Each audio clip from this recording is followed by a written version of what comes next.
Hello, everyone, and welcome to the Hellmouth, aka Dyl Pickle Movie Network, where we will be doing the long-anticipated Buffy the Vampire Slayer draft. This has been months in the making, kind of years in the making, kind of for some of us lifetimes in the making.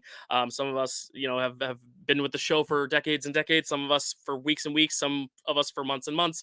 And that's what makes this such an exciting thing for all of us panelists. I chose the panelists. I didn't put out a thing on Facebook who wants to be in it. This is the panel I selfishly chose because I wanted to talk about Buffy with these people. So I'm very, very, very excited. I actually added someone to the panel before even knowing they had even watched the show. So they very quickly binged the show twice since then. So we'll bring them all on. But we're not going to do like long intros for any of them because this is going to be a long draft. There are 7 panelists. So obviously it's going to take a little longer than usual. But I'm going to just bring them all in to say hello, just quick hi, and then we'll get into picking the draft order. First and foremost, probably the person who introduced me to, I don't know if they introduced me to Buffy. I don't want to say who introduced me to Buffy because I'm sure it was a collection of people, but she has decked out her studio as much as a Buffy fan I've ever seen. But we are all equal Buffy fans here. But in terms of memorabilia, it's Stacy. How you doing, Stacy?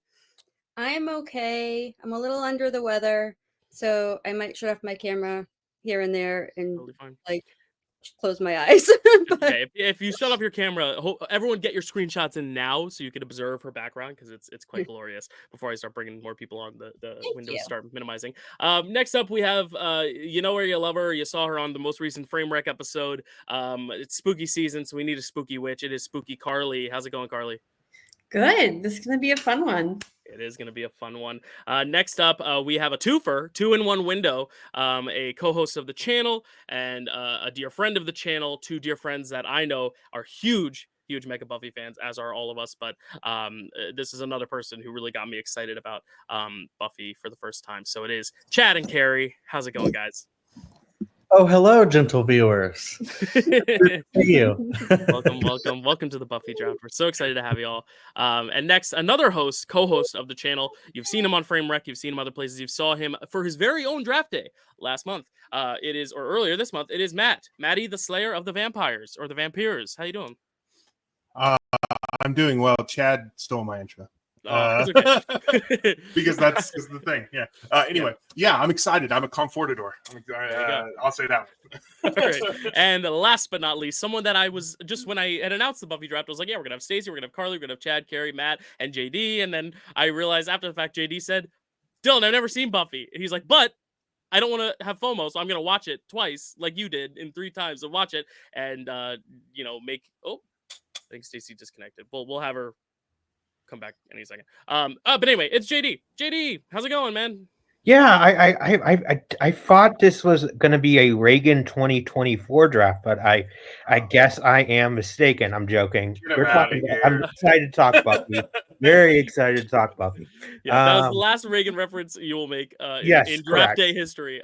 We may have a compilation someday. While we wait for Stacy to reconnect, because it says device is not connected in the wings, I am going to just quickly pull up. Why don't I pull up the rules first before we do the draft spin, because Stacy knows the rules. So rules: 5 rounds total, meaning 7 people, 35 picks. So we're going to be a little bit briefer in our descriptions of our picks because we only have so much time for so many picks. Random draft order will be selected, which means the draft is snaked. You are 7th pick in round 1. You will be 1st pick in round 2. And so on. And Stacy's back, so I'll put on there. There you go. Stacy, you're in again. You will, so it's snaked. For this particular draft, these are the categories. Pay close attention. You all know the categories, but the viewers do not. 1 Buffy the Vampire Slayer episode. Not Angel, just Buffy. And if you are picking a part 1, part 2, you can get that together. If they have different titles, if they work together as an episode, but they have different titles, those are 2 separate episodes. If it's something part 1 and something part 2, that is 1 episode. So that is the distinction there, just to be clear. 1 Buffy the Vampire Slayer couple, that is pretty self-explanatory. Obviously, there's fan fiction out there, so if you can make a case, we do have vetoes. We'll see. We'll see how complicated it gets there. We have 1 Buffy the Vampire Slayer main character. This is anyone who's appeared as in the title sequence with their actor build as a main character at some point, whether that be 1 episode, we know who we're talking about, or someone who has been on the title sequence from beginning to end. They must have had their actor's name appear in the title sequence, though, so we're not counting Jonathan for the Superstar episode.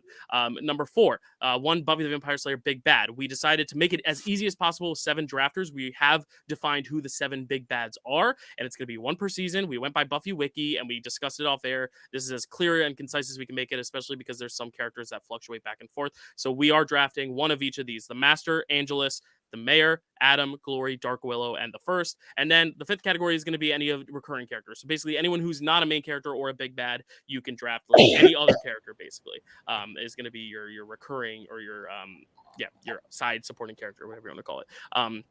And if anyone disagrees with the eligibility of pick, if you think they belong in a different category or they just don't belong in that category, you can veto it. You're going to need 5 out of 7 votes to veto. So 2 people can say, I'll allow it. If the rest say no, we will overturn it. And please try not to discuss picks. It's a little bit difficult. I mean, I just listed all the villain picks, but it is, as best as you can, not try to talk too much about other picks when picking your pick, especially for episodes. I think episodes, that's where it most takes effect. So we all understand the rules. Everyone feels good about it. Cool. All right. Sweet. So I have the wheel, everyone. I have the wheel. Very exciting. This is going to be a big one because I know there's some competitive picks on the board that people want. Ooh. And it's going to be, I think, Kerri or Matt. It's going to be Kerri first. Kerri, where would you like to draft in the order, Kerri? Number 1. Number 1. Perfect. And we'll just have to keep track of where Chad is in the order, unless he's second, because y'all are together, but that's okay. We'll just have to remember. Yeah, sorry. And no, you're good. I appreciate the condensing. It makes us all bigger on the screen, so that's good. JD, our newest Buffy fan, where would you like to draft? For 2nd through 7th? 2nd. So JD will go 2nd. Okay. So we'll leapfrog Chad in the visual order, but just be mindful JD is 2nd. And Carly, you are getting the next pick. Where would you like? 3, I guess. 3, I guess. Okay. Hard. I don't know. It's down to the 4 of us. As we get to, I believe, ladies first, Stacy. Stacy, where you want to go? I guess I'll go 4. 4. Okay, so the 3 hosts of the channel have to wait behind the peasants here. Just kidding. It's gonna be, please be me. No, it's not. It's gonna be Chad. Chad, would you like to go 5th, 6th, or 7th? Okay. I'll go 5th. All right. So Matt and I battling it out for the last spot. Well, what's it gonna be? Who's it gonna be? What's it all about? Alfie, Matt, are you gonna go 6th or 7th? I guess 7th, because that's the most competitive spot. All right. Hey, you get back-to-back picks, so you're gonna get to take 2 things off the board before anyone else. So that's perfect. So There's only one thing I'm going to be sad if I don't get, and so that's the only reason I'm upset. I have a really big board for this one. I have a calendar, so all the boxes are evenly spread. So just to write it down, it is Kerri first, then we got JD, then we got Carly, then we got Stacy, then we got Chad, then we got Dyl, and then we got Matt. The reason I bought a big calendar is because 7 days a week, 7 spots, 5 slots. It's perfect. It's the perfect draft day template there. Did you buy that for this? No. Actually, I didn't buy it, but I borrowed it from my sister. But I used it, I meant to say, for this. All right. First pick on the board. Here we go. The Buffy draft is about to commence. Everyone ready? Everyone excited? I know. There we go. Carrie, you're up on the clock. What would you Okay. like first? I'm gonna go with my episode first. This is difficult because I have a lot of favorite episodes. I'm gonna go with The Body. I think it's just like so meaningful and so incredibly well done. Sorry if you can hear Elliot in the background. Yeah, he's excited about the pick. Yeah. I know this one is just really special to me for a lot of reasons. I don't know. I don't want to like talk a whole bunch because I know we got a lot of people. But I think it's just a beautifully done episode. And it's as difficult as it is to watch. It's also very cathartic. So yeah, I think it's just incredibly well acted. Direction was fantastic. So that's my pick. Yeah, Matt. I love this pick. It's on my list really high. It's a beautiful. It's such a wonderful episode about grief and displays the grief so well. The fact that there's no music because music is a comfort, and the creator didn't want didn't want you to feel comfortable in this episode is so good. The fact that there's very little supernatural until the very, very end is very, very good because it's about real life and how we deal with the real things in a supernatural world. But I watched this for the first time recently since both my mom and sister passed away. And oh my God, it's so much harder than it used to be. But it's a very beautiful episode and I absolutely love it. Yeah. It's just a beautiful art piece. It doesn't feel like an episode of this show. It just feels like it can be taken. Like I could tell someone who's never even seen the show to watch this episode, and I think they'll still get catharsis out of it, which is really special. You know, you can't say that about a lot of the episodes, especially later on as the storylines get deeper. I think the first season actually is the best, where you can take isolated episodes out and like kind of just have their own mini stories. But as the show goes on, the storylines get more, you know, involved with the greater plot, that I feel like something like this is really nice because it does kind of stand alone as its own art piece, and it's a crushing hour. I didn't actually put it on my list because I was like, it's not a fun pick, but it is the right pick. It is the best episode I think of the show in terms of just like quality. So I think it's a perfect pick, especially as the first overall. I think it's a great pick, Kerri. So Stacy, sorry. Yeah, it is on my list, and it's always a tough one, and I'm really glad that you picked it, because if it got to me, I'd struggle with picking it, because it is one of the most powerful, effective episodes of television ever, and its exploration of grief. You know, the way Anya talks about how she'll never drink fruit punch just makes it just breaks me every time. And yeah, it's a great pick. And it's always in competition for the best ever episode, for sure. There you go. Anyone else on the body, Chad? Yeah, I agree. It probably is the best episode. So I understand, you know, Kerri picking this with her very first pick, knowing that it's probably like 12 more picks until she can pick again. So I feel like she had to go strong, and I think she did here by getting like the best episode. It's just like, you know, just like Dylan said, in terms of quality, like, you know, it's kind of the one that's like the most divorced from most of the stuff that happens in the show, because it is mostly supernatural. But yeah, it's just a study on grief. It's like a short film. It's crazy. It's amazing. Great pick. Yeah. Carly or JD, anything else to add? I think people just said it all. It's like there's so much to say about this episode, but also so little to say because it kind of says it all. Yeah, one of these days we'll have to do like a 6-person review or 7-person review. Just sit down and like talk about the body. You know, like go through each of these episodes in depth, because I think you could like point out every frame and talk about why it's great. JD, anything? No, I'm good. All right. Well, you are up next, JD. So, what would you like as your first pick of the draft? I've gone back and I made a decision, but I've gone back and forth on this. Ultimately, as much as I have a favorite character, I wouldn't be as upset as if I lost my big bad. So I'm going big bad, and I'm going. To me, there's one above the rest, and then there's a second tier, and then there's everybody else. That to me is Angelus, easily the best. To me, he's easily the best big bad. So much so that, like, I think that's how I got on board with one of the main characters. Don't get me wrong, I like Angel, but when we get to him, but if somebody takes him, but he has like one mode throughout the whole thing, and Angelus really gets to like go all out, really ham it up. And he also gets to manipulate Buffy and like her feelings. I love that interplay between them for the rest of the season. And I also love how they've kind of, throughout the first half of the year, they kind of teased it out with, you know, a couple other characters that we may or may not talk about. And then it's him. And it said how Angelus leads to, in my opinion, the best episode of the series when we get there, because if somebody takes it.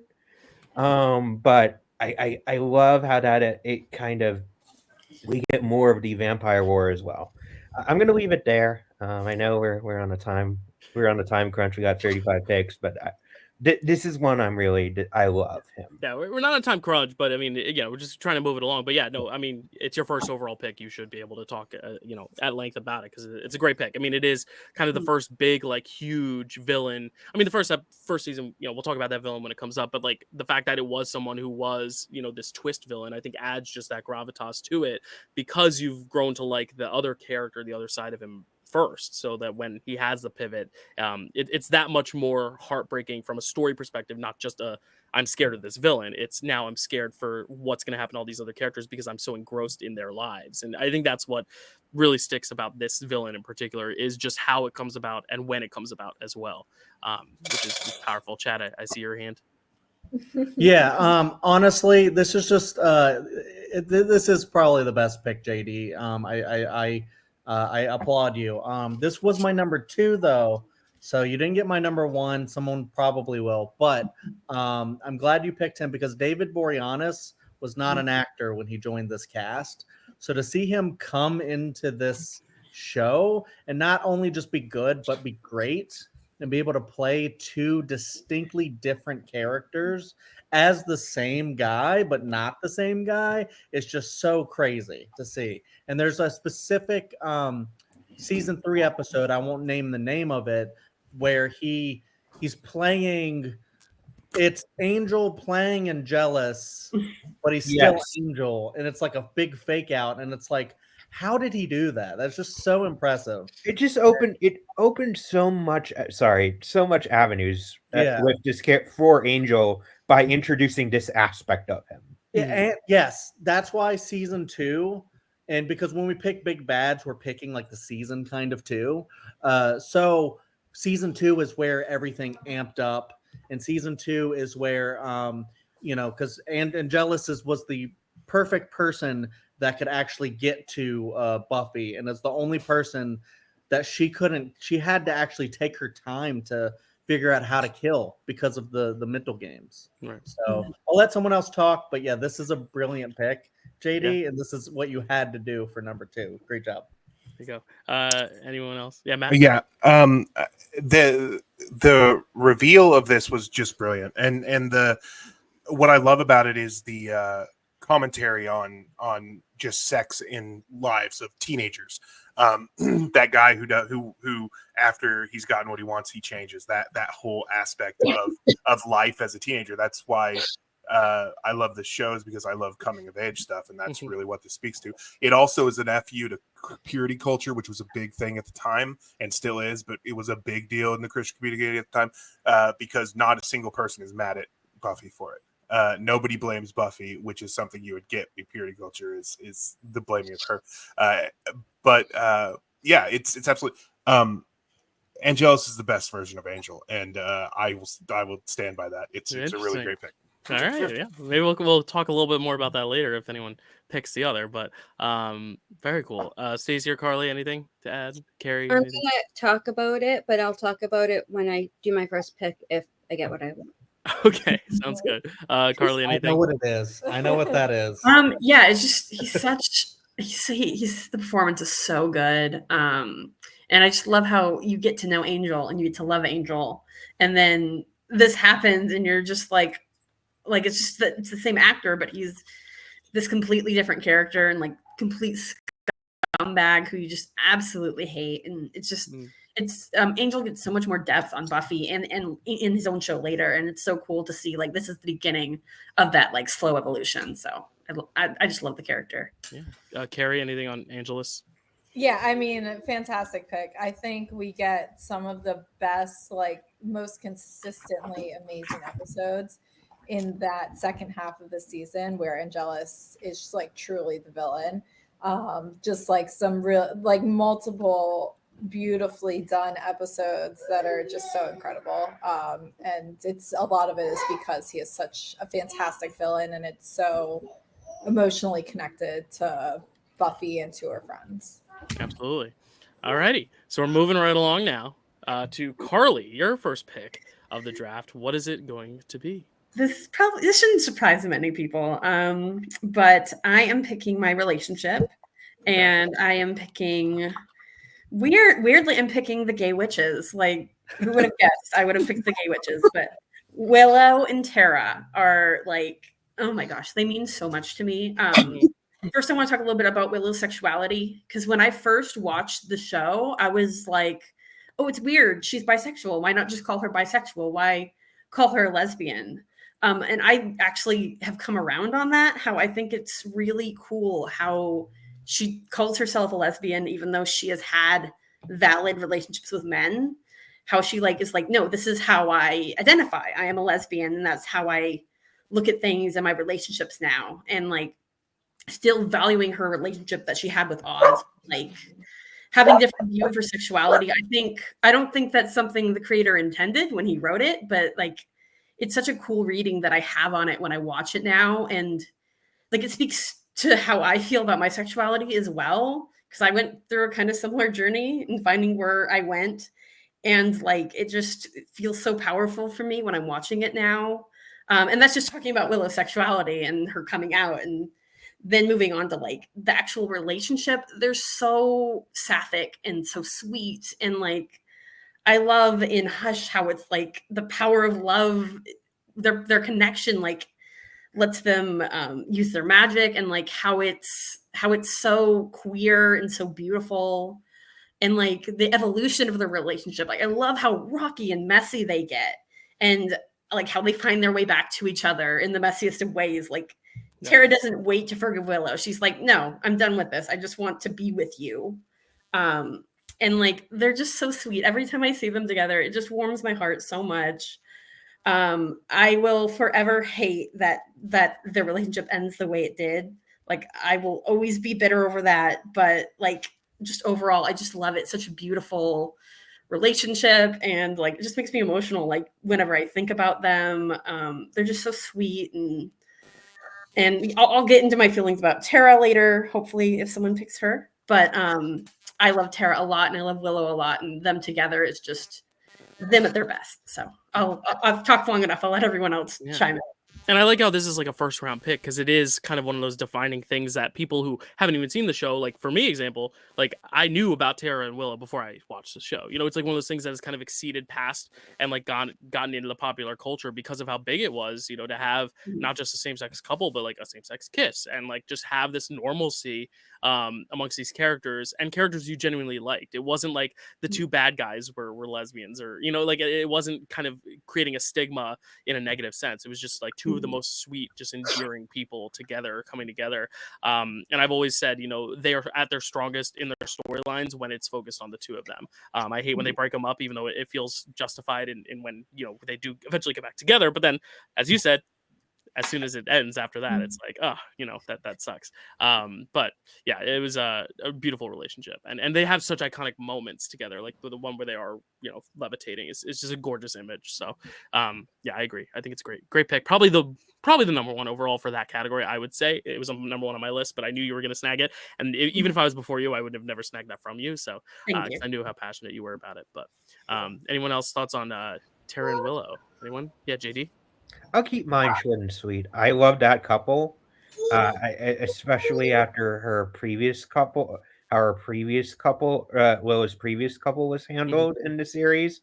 I kind of love that pivot so much that I was very upset how their ended happened, and that's why it's a bit lower for me, because I feel like because they handled everything else so well, they there are a lot of things with that particular season when we get to it that I am very upset about. That their end was particularly one of them.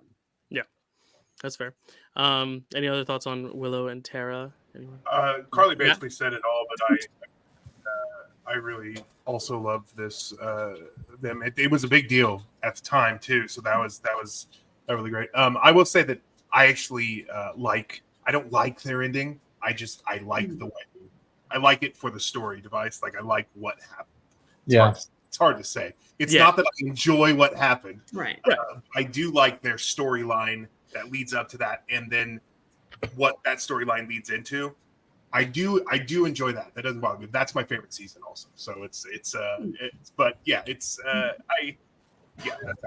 it's one of those things where if it's not very entertaining or likable, even if it's unlikable in terms of pleasure, it is great in terms of a story, device, like as is the body. It's kind of the same thing. It's like we don't like watching it, we don't want this to happen, but the way it is handled and portrayed and how it ties into other events of the season and the story at large and the characters is very effective. So I totally see what you mean by that. For sure. Anyone else? Tara and Willow? Yeah, Chad.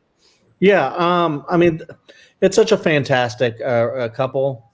This is a very Carly pick, but also just a very right pick, because I think like they're just like the sweetest couple ever. And yeah, it does go south really quick, and not just that one episode, but like they go through a lot. With the gaslighting and the problems that Willow has, and stuff, but when it's good, it's really good. Like that, when they come back together at the end, and Dawn's so excited, to see them together.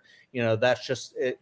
You can tell just how powerful that relationship is, and just how we see like the progress of like gay couples on TV, because you just hear the stories of like the creator or Joss or whatever you want to say, fighting for them to kiss, and then you're like, how long were they together before they were able to actually kiss in an episode? And then even more so to see them actually having sex and stuff like that, so you can actually see the progress of it through this show. And I think that's both sad and great at the same time, because we do get to a place later on where it's something great. And I just think they belong together, even when a certain other potential comes along and has a relationship with Willow. You can see it'll never be the same. It's never going to be Tara. So great pick. Yeah. Any other thoughts on Tara and Willow? Great. We love them. Great. We love them. And we're moving on to Stacy. Your first pick of the draft. What are you going to pick? I just want to say first that I'm on my Apple and not my computer that I've always done draft day on, and I cannot find any place to mute or stop my camera. Yeah, I think you might be on Safari. Huh? If you're in Safari, that might be the issue. I'm pretty sure I'm in Google, but maybe the link opened in Safari. Anyway, I don't want to go on and on about it. If at some point I'm gone, I'm gonna just grab the other computer. Okay, no worries. Yeah, if I have to let you back into the studio, that's fine. You might have to. So back to my first pick, though. there's one category on this list where there is really only one pick for me. And it is a big part of the reason I fell in love with this show when I did. And that is my couple. And that would be Buffy and Angel. Okay. It's really hard for me to talk about this without talking about certain episodes, but I'll just talk about what happens and not say the specific episode. But I just want to say, I know a lot of people, there's the whole Team Spike, Team Angel thing. I have noticed that people that watched week to week as Buffy aired tend to be more Team Angel because it was so dramatic and suspenseful and drawn out and at times torturous. And a lot of people that binge it are Team Spike. And I think it's just like how you got, how you consumed the show. For me, Buffy and Angel were like, I lived for them. I don't even know. It was so weird. Like I was young. I watched this in 97 through, when it aired. But when he turns to Angelus, which is a great pick for a villain, he is up there as one of my favorites, and a great performance by David. When he turns, it is so heartbreaking. In the end of that season, what she has to do to save the world and killing him, and it's right after he gets his soul back and he doesn't know what's going on. And the first time I saw that, I then had a summer break, and we didn't know, there was no internet really. We didn't know there was going to be other shows or anything going on. And I have never cried so much in my life at something fictional. Like, I think it was like a good 20 minutes, half an hour, because they just had such a big piece of my heart. And And the fact that you always know it's kind of a doomed relationship, but they have such great chemistry and they love each other so much, you just root for them anyway. Up until, he leaves. So I could talk about them forever. I won't, because, other people deserve a chance to love them.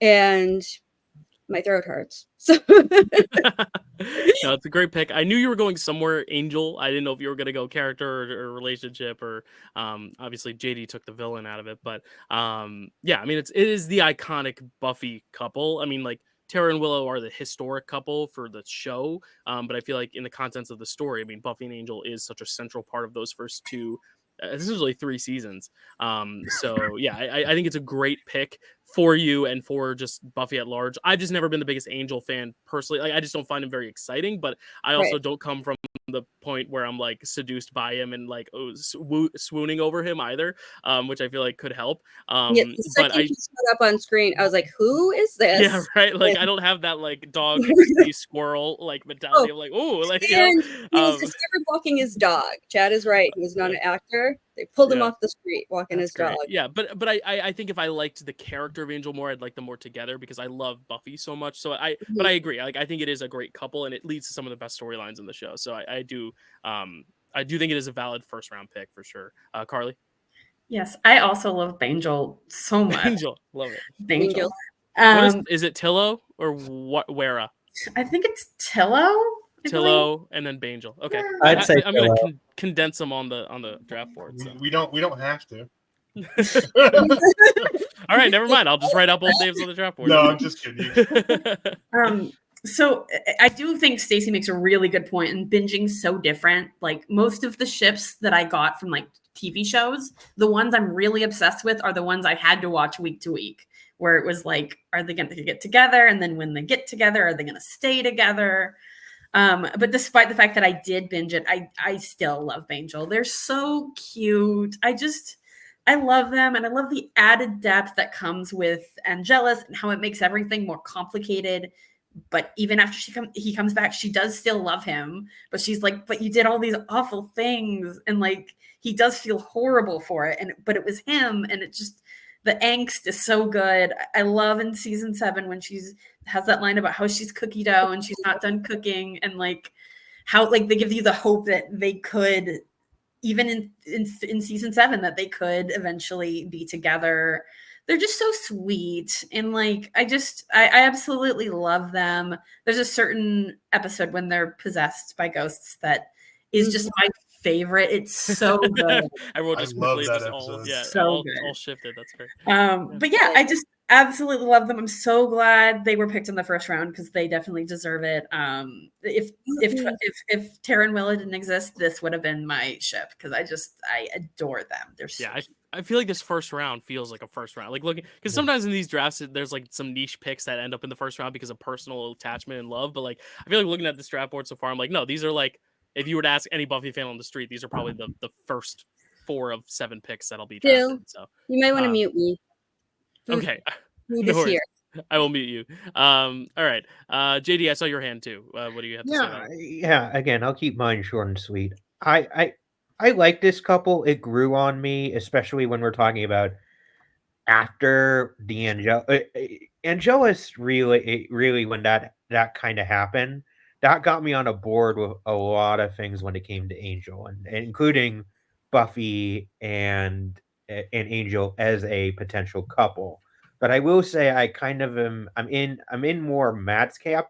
I just think there are better pairings for Buffy and Angel, potentially in other series Okay. and in this one. Gotcha. And that's all I'll say.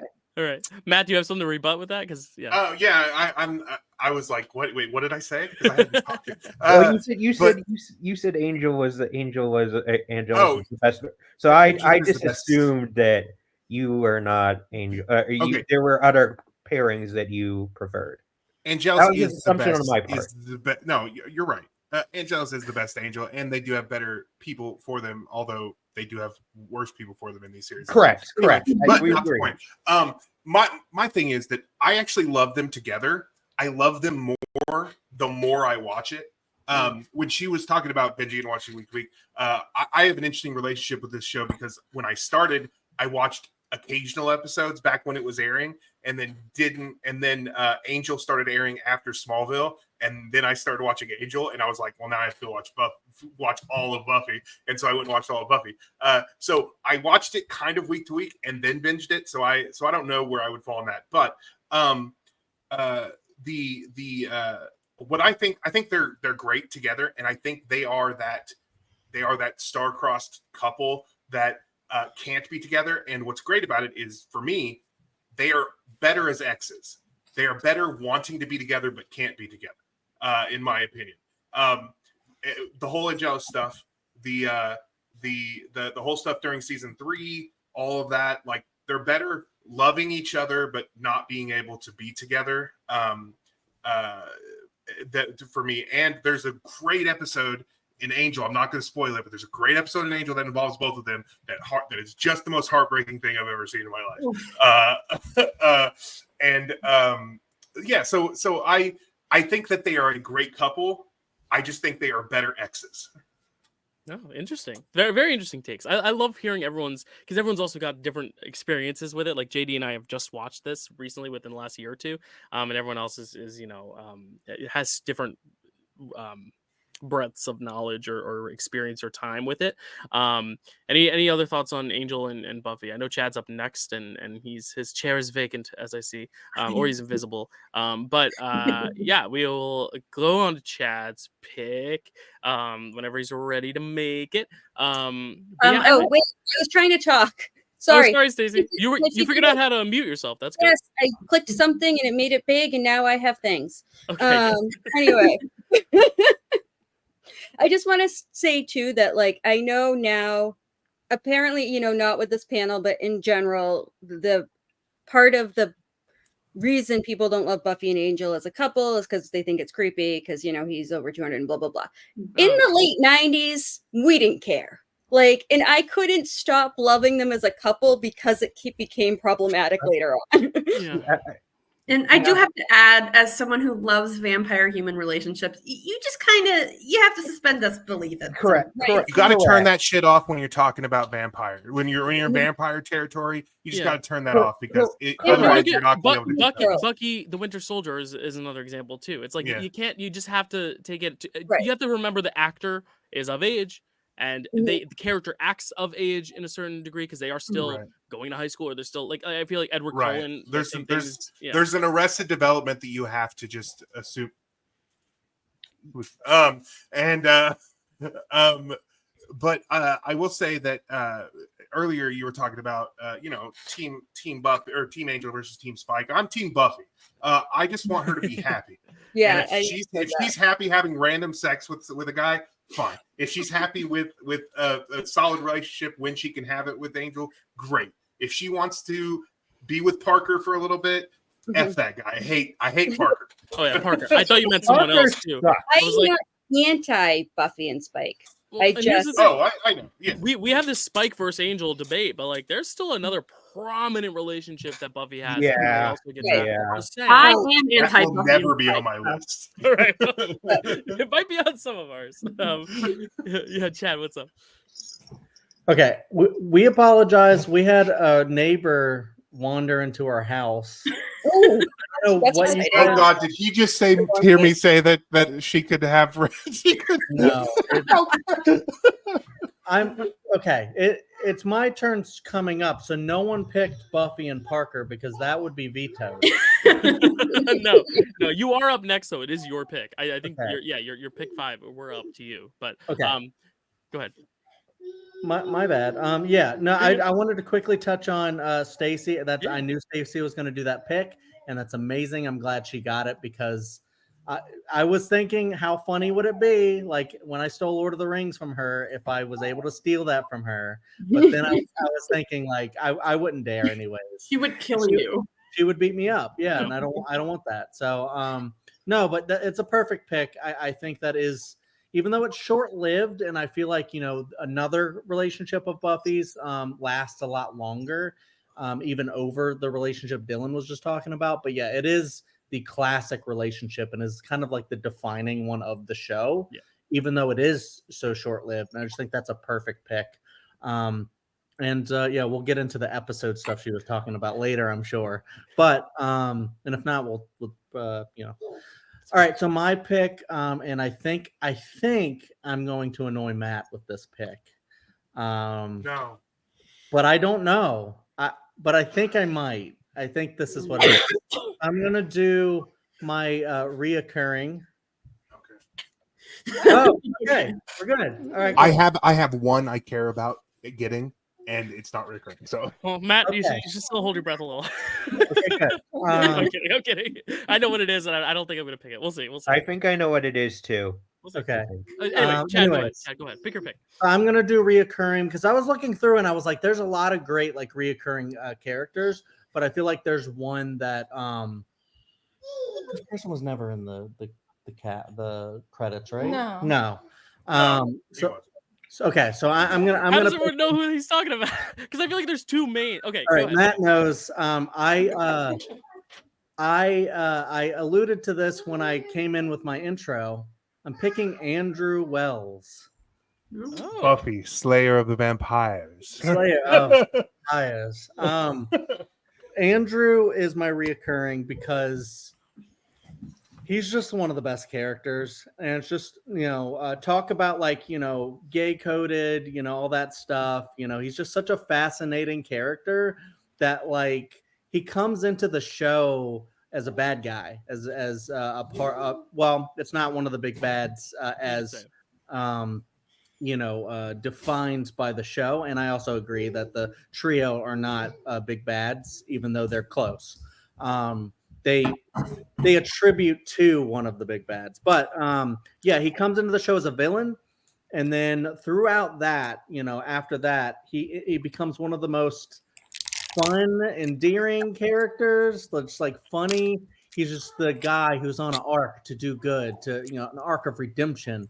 And he'll tell you that he's on this arc of redemption, and he'll go into so many like meta stuff. He's kind of the Deadpool, I guess, of the Buffy universe, where he's like trying to tell stories, and he's not really like gaslighting, but he's like kind of like trying to make stuff up. I love his whole arc that he has when Buffy basically stops him from telling stories and gets him to admit to his faults, and I just love his growth through that. I love all of his jokes, just all of everything that he does. He is the best of the trio because of this expansion, and everyone is pissed off at him like the entire show until he just forces his way into being like one of the Scoobies, even though he never really is. He kind of is. And it's so weird that in like season 6, he just shows up and ends up being like one of the best characters of the latter half of the show, but of the entire show. And I love how they blend him in as Tucker's brother. So everyone's like Andrew Wells, who? You kind of a deal. It's just like really Tucker's brother, funny. yeah. Brother. Yeah, did the monkeys at the school play? Come on. So Andrew rules, and it's hard to gush about someone you love so much in such a short span of time. So I'll let other people talk about it, but easily like a top 5 character for me. I just love him so much. He is number 2 on my list of recurring characters. I actually only wrote down 2 recurring characters, and he was number 2. I could write more, but I only wrote down 2. I love Andrew, obviously. He's that great comedic relief in season 7 that we need, because that season is so freaking heavy. And even our old comedic relief lost his freaking eye and is now really sad. And so like he's that comedic relief that we need in season 7, but also like it's not just that, like he has a really great arc of redemption, which he said. obviously, that role was probably meant for the actor who played Tucker, but they couldn't get him, so they added somebody else. I'm sure that's what it was. But Tom Link is just so funny, and he's so great, and I'm a big fan of Andrew in both seasons that he's in. So, but yeah, it's a great pick. Yeah. Any other thoughts on Andrew Wells? Anyone?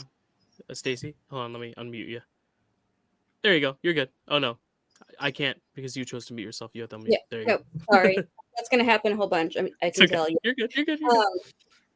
He wasn't actually on my list, but I do think he's a really good pick. The episode, I'm not supposed to say it. I don't think anybody's going to pick it, but You can say if well, yeah, it's loose. It's loose. I don't care. Episode storytellers that really highlights him and kind of thrusts him forward in the group is just one of the funnest. It really stands out in season 7 in particular, which is a heavy season, as they said. And so, yeah, he's a really good pick. And he's a really fun pick. And I don't know why he wasn't on my list, to be honest with you, but I'm glad we got to talk about him. Yeah, he wasn't on my list either, but I like the pick. It's a good pick. Anyone else? Andrew? I know Matt's muted, but it's okay. I'm muted. I'm muted. That episode was on my list of 7, but I'm glad you mentioned it. Sorry. No, that's great. It's bound to happen. This is a little harder because it's all about the same show, so it's a lot easier to overlap. I will say that episode is on my list. We might get to it later. I actually want to say how I feel about him or not. Just say how you feel about him. Might as well. It's your turn. I mean, we're talking about him. I hate season 6. I'll come out and say it. I hate season 6. I hate it. It's easily. I think it may be my least. It may be my least favorite season, even more than the one that everybody says is their least favorite season. This may be mine. It may actually be mine. I hate how they treat so many of these characters and how so many of the characters during that year and what they do with those characters throughout the year. And so much so they have to pivot in season 7 of a whole bunch of them. One in particular which I may or may not get to unless it's taken from me. But they had to pivot so hard with a number of characters as a result of it.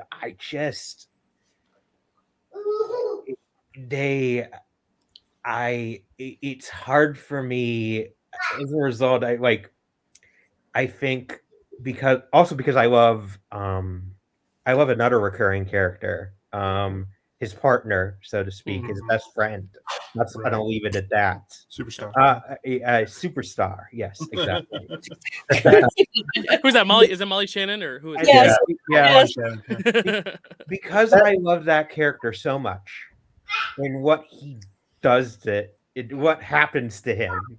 As I said, once again, I feel like season 7 has to do so much as a result. No. I feel like I'm close. By the end of it, I'm kind of close, but I'm not there yet.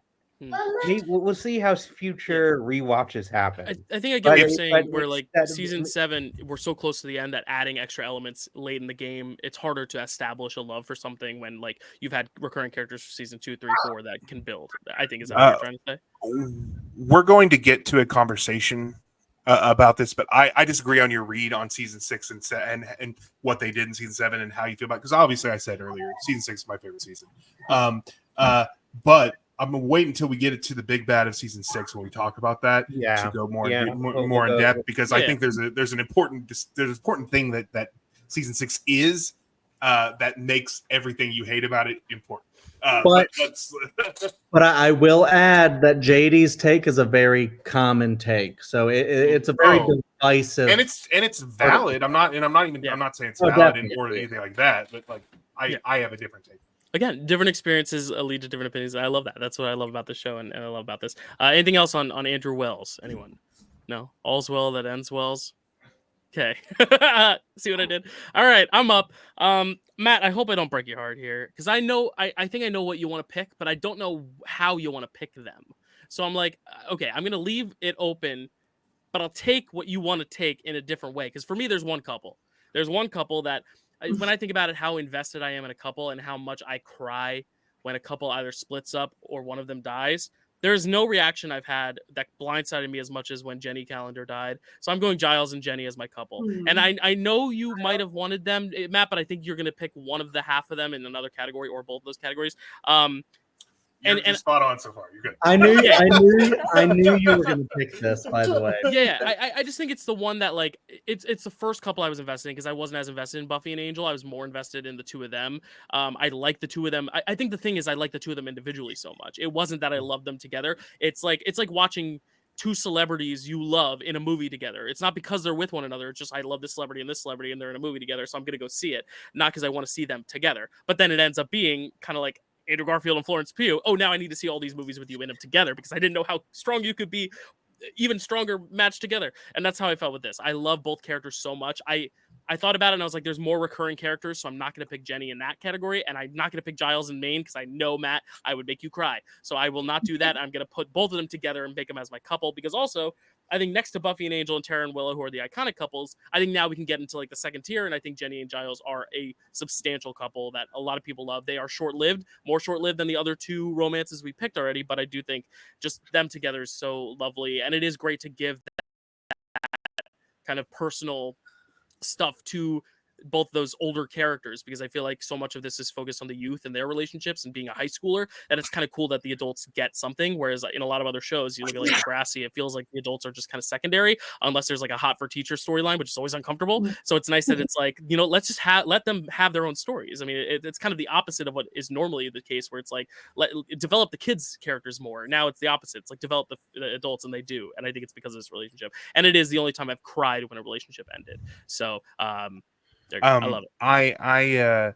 Okay, so I'll go a little bit more in depth here in a minute, because I don't know if you guys can guess what my my first pick is going to be. I would have never picked that, but I wasn't sure if picking this was too like taking another one. I will say that when you mentioned that, like how much it broke your heart to that, and of course it broke all of our hearts. I think you broke all of our hearts even more when some of ours, when we used to do the watch alongs, and you said Giles and Jenny is Endgame, and just broke all of us. We're like, oh no, Dylan. I'm so sorry.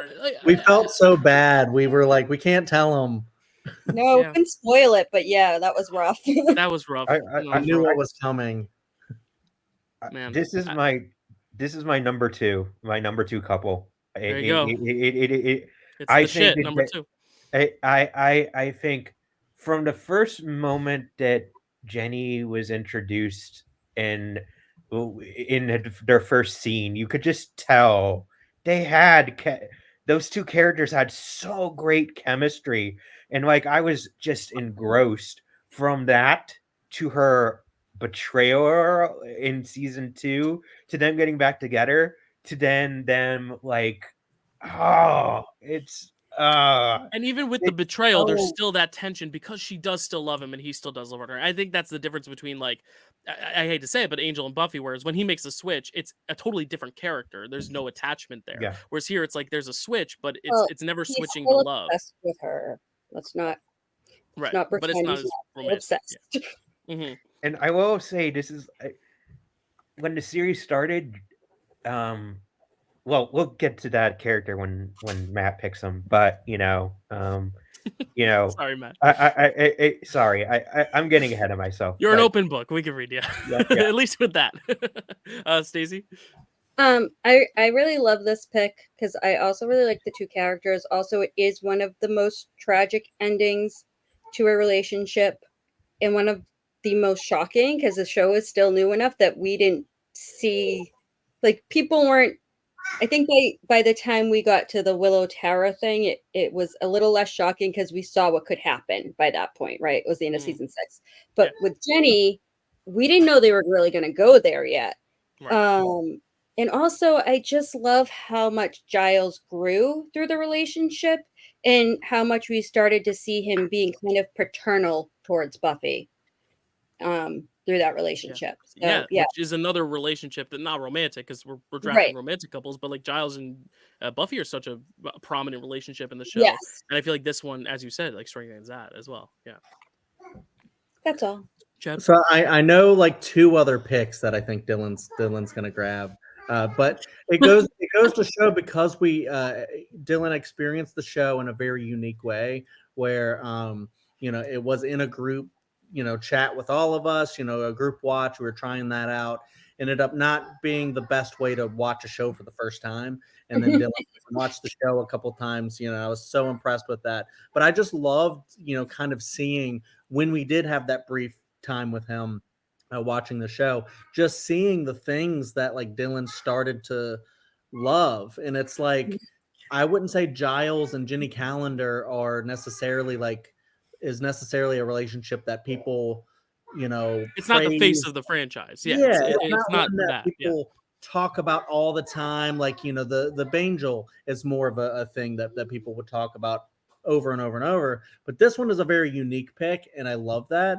And because it is so sweet, like, you want to see Giles happy, and you want to see that couple come together and be happy. And the way it ends so tragically really just gets to you because of how it's done, how it's set up. It's so dramatic, and everything that happens, to Ginny's death, to how it's portrayed to Giles, to that moment when he finds out. It's just such a heartbreaking moment. And honestly, like, because you feel so much during that, it's one of those things where you just know that's a great couple. So I think it's a very Dylan pick, and I love that. No, I don't mean that. No, I know it's like it was an all shucks eye roll, not like a like, oh, he's above me. Yeah. No, it was like all shucks. I love personal picks, like Carly with Willow and Tara, and then Dylan with it. Everyone's picking the stuff that they love, and I love that. Listen, there is one that I think is a more conventional first round pick that I want to get, but it's also playing the game of, I have the next pick in 3 picks. So do I think Matt's going to take it? I think Matt's more likely to take this couple than he is to take my episode, which is the other thing I was toying between. But now I don't know, and we'll find out soon. Any other thoughts on Giles and Jenny? It's funny because we can't do the ship name with them because Giles and Jenny put together is just Jenny or Giles. Sadly, unless it's Jileni or Janiles. Ooh, Janiles. Ooh, I here's the thing. I hate relationship portmanteaus like that, and I just did that. I just created that. I become my own worst enemy. Right. Well, Matt, me and you together is Daddy. So, oh, you could do Brittany or Jupert. Oh, right, because he's Rupert.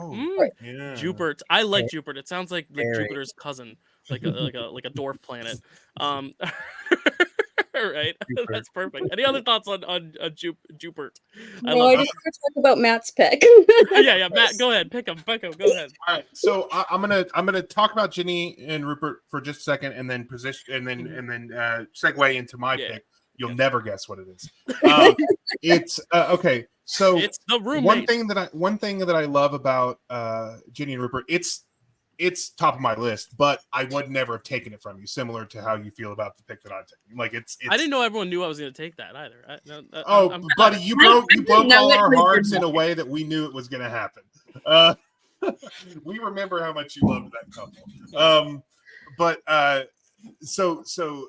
yeah. So it's such a great relationship. I agree on how he grows during that. It's such a really great thing how they both kind of adapt and change and in a very healthy way. But also her death is echoes through the rest of the series, even into Angel, because Giles never forgives him, even though it was an Angel.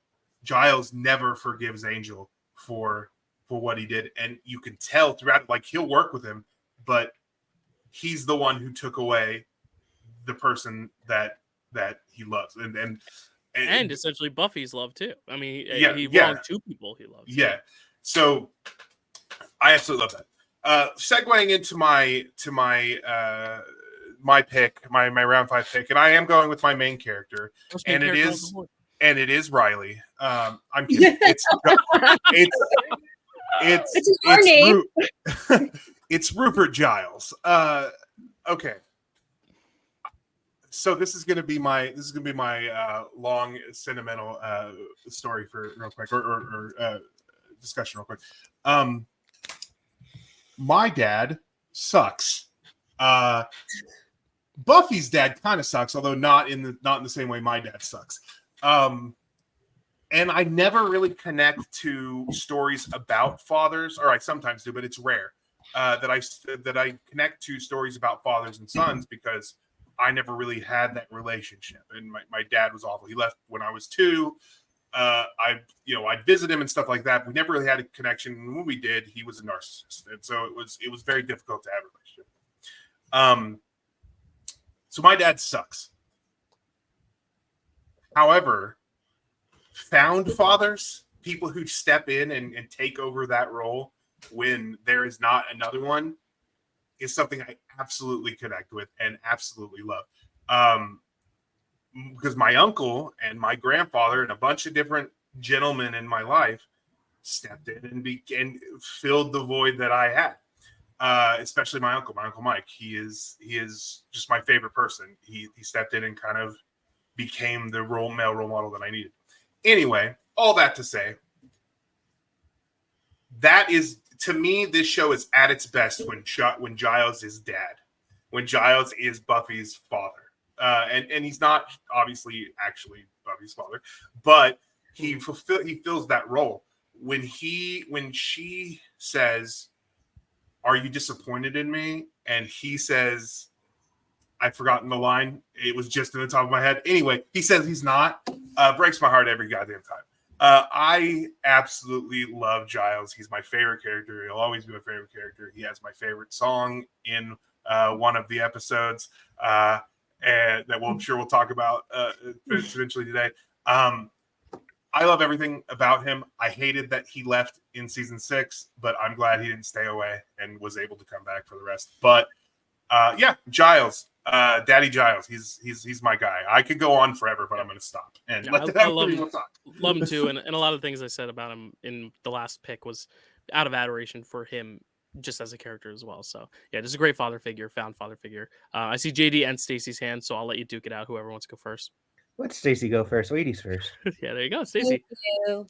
I absolutely love Giles. He's very high on my main character list, and I maybe would have stolen from you given the chance, but you would have taken him first, so I wouldn't have had the opportunity. I think that he's just got such great interactions with everybody. I mean, I love when he's parental and him and Buffy bond, and even when they fight in ways that it's because they love each other. I love all of his dark past stuff. I love all of the stuff with Joyce that goes on. I love when Spike lives with him. Like, just, he has such a dry humor. He adds so much comedy to the show in such a sort of like non-comic relief kind of way. Just maybe because I just like that dry kind of sarcastic humor myself, but he has got some of the best lines, 100% for sure. And it always breaks my heart a little more when he does something I don't like. And any other character does something I don't like, I'm like, okay, whatever. And I'm like, but Giles, like, no, yeah. can't do that. He's all of our dads. I had a shitty dad too, so I get you. JD. So I think this is going to surprise you because I think you thought I was going to go one way, but not. Watching the series, I've never done a complete 180 on it. I mean, sorry. What? I forgot to say, and I had a lizard named Rupert after Rupert Giles. I really do love him. Yeah. Sorry. I never did a complete 180 on a character than Giles, because when the series started, I actually didn't. And it's not the fault of Anthony Head. It was the writing. He just unfortunately for that most of that first season he had to be the exposition machine. But then when they introduced Jenny and to Stacey's point, when they introduced that dry humor and his past, and then especially as in the later seasons, he gets to become the dad who's just tired of it. is my favorite. Is some of my favorite interactions of the series where, I just by the end of it he was like top 3, top 4. Yeah. I love Giles. It's funny you brought that up about the exposition machine, because I actually watched the movie for the first time today before we recorded this, and I do think Donald Sutherland kind of fulfills that character. But the problem is, because it's only an hour into the movie when they say goodbye to his character, and it's supposed to be this emotional moment because you haven't had that time. He's only been a mentor. He hasn't gotten past just the mentoring, and I think that's a good point you made. Whereas like at first it's like he's just the mentor. He's just the one kind of spewing the wisdom and guidance, and then later on we get more character. I feel like Dumbledore in Harry Potter is the same thing. Like we don't get the depth of that character until a few books or movies in, and then when he is unfortunately saying goodbye, in this sense, luckily Giles doesn't die, but when he leaves, we feel that because we've gotten so much more time with him. So I think that's something that the show definitely improves upon in terms of the mentor character. Like let him be the exposition guy, but then we have time to now flesh him out after that, which I think is great. Any thoughts on Giles, Carly, Chad, Kerri? Yeah, Chad? Yeah, I mean, and that's essentially why You're glowing, Chad. Thanks. That's essentially why the movie doesn't encapsulate that full vision that Joss had for the show or for the story. Yeah. It's a good pilot to pitch an idea, but yeah. Yeah. It's fun. It's just its own thing. It's just way separate. But that being said, Giles is a phenomenal pick, of course, and it's going to be like this with any of the mains. We're not going to sit here and be able to just talk about these characters in a minute, 30 seconds, whatever it is, in full, because they're just so great, and there's 144 episodes with most of them, and I think Giles is just one of the best. You guys said it, father figure, just great character.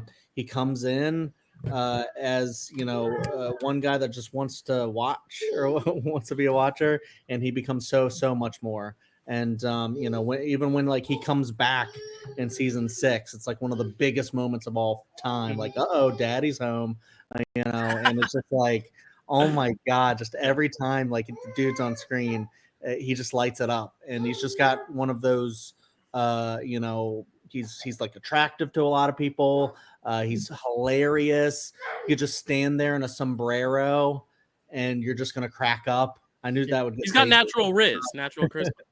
Yeah, exactly. And easily the best singer in a certain episode that we might talk about. I definitely agree with that. Yeah. And even Dylan agrees, and he's like a singer guy. So there you go.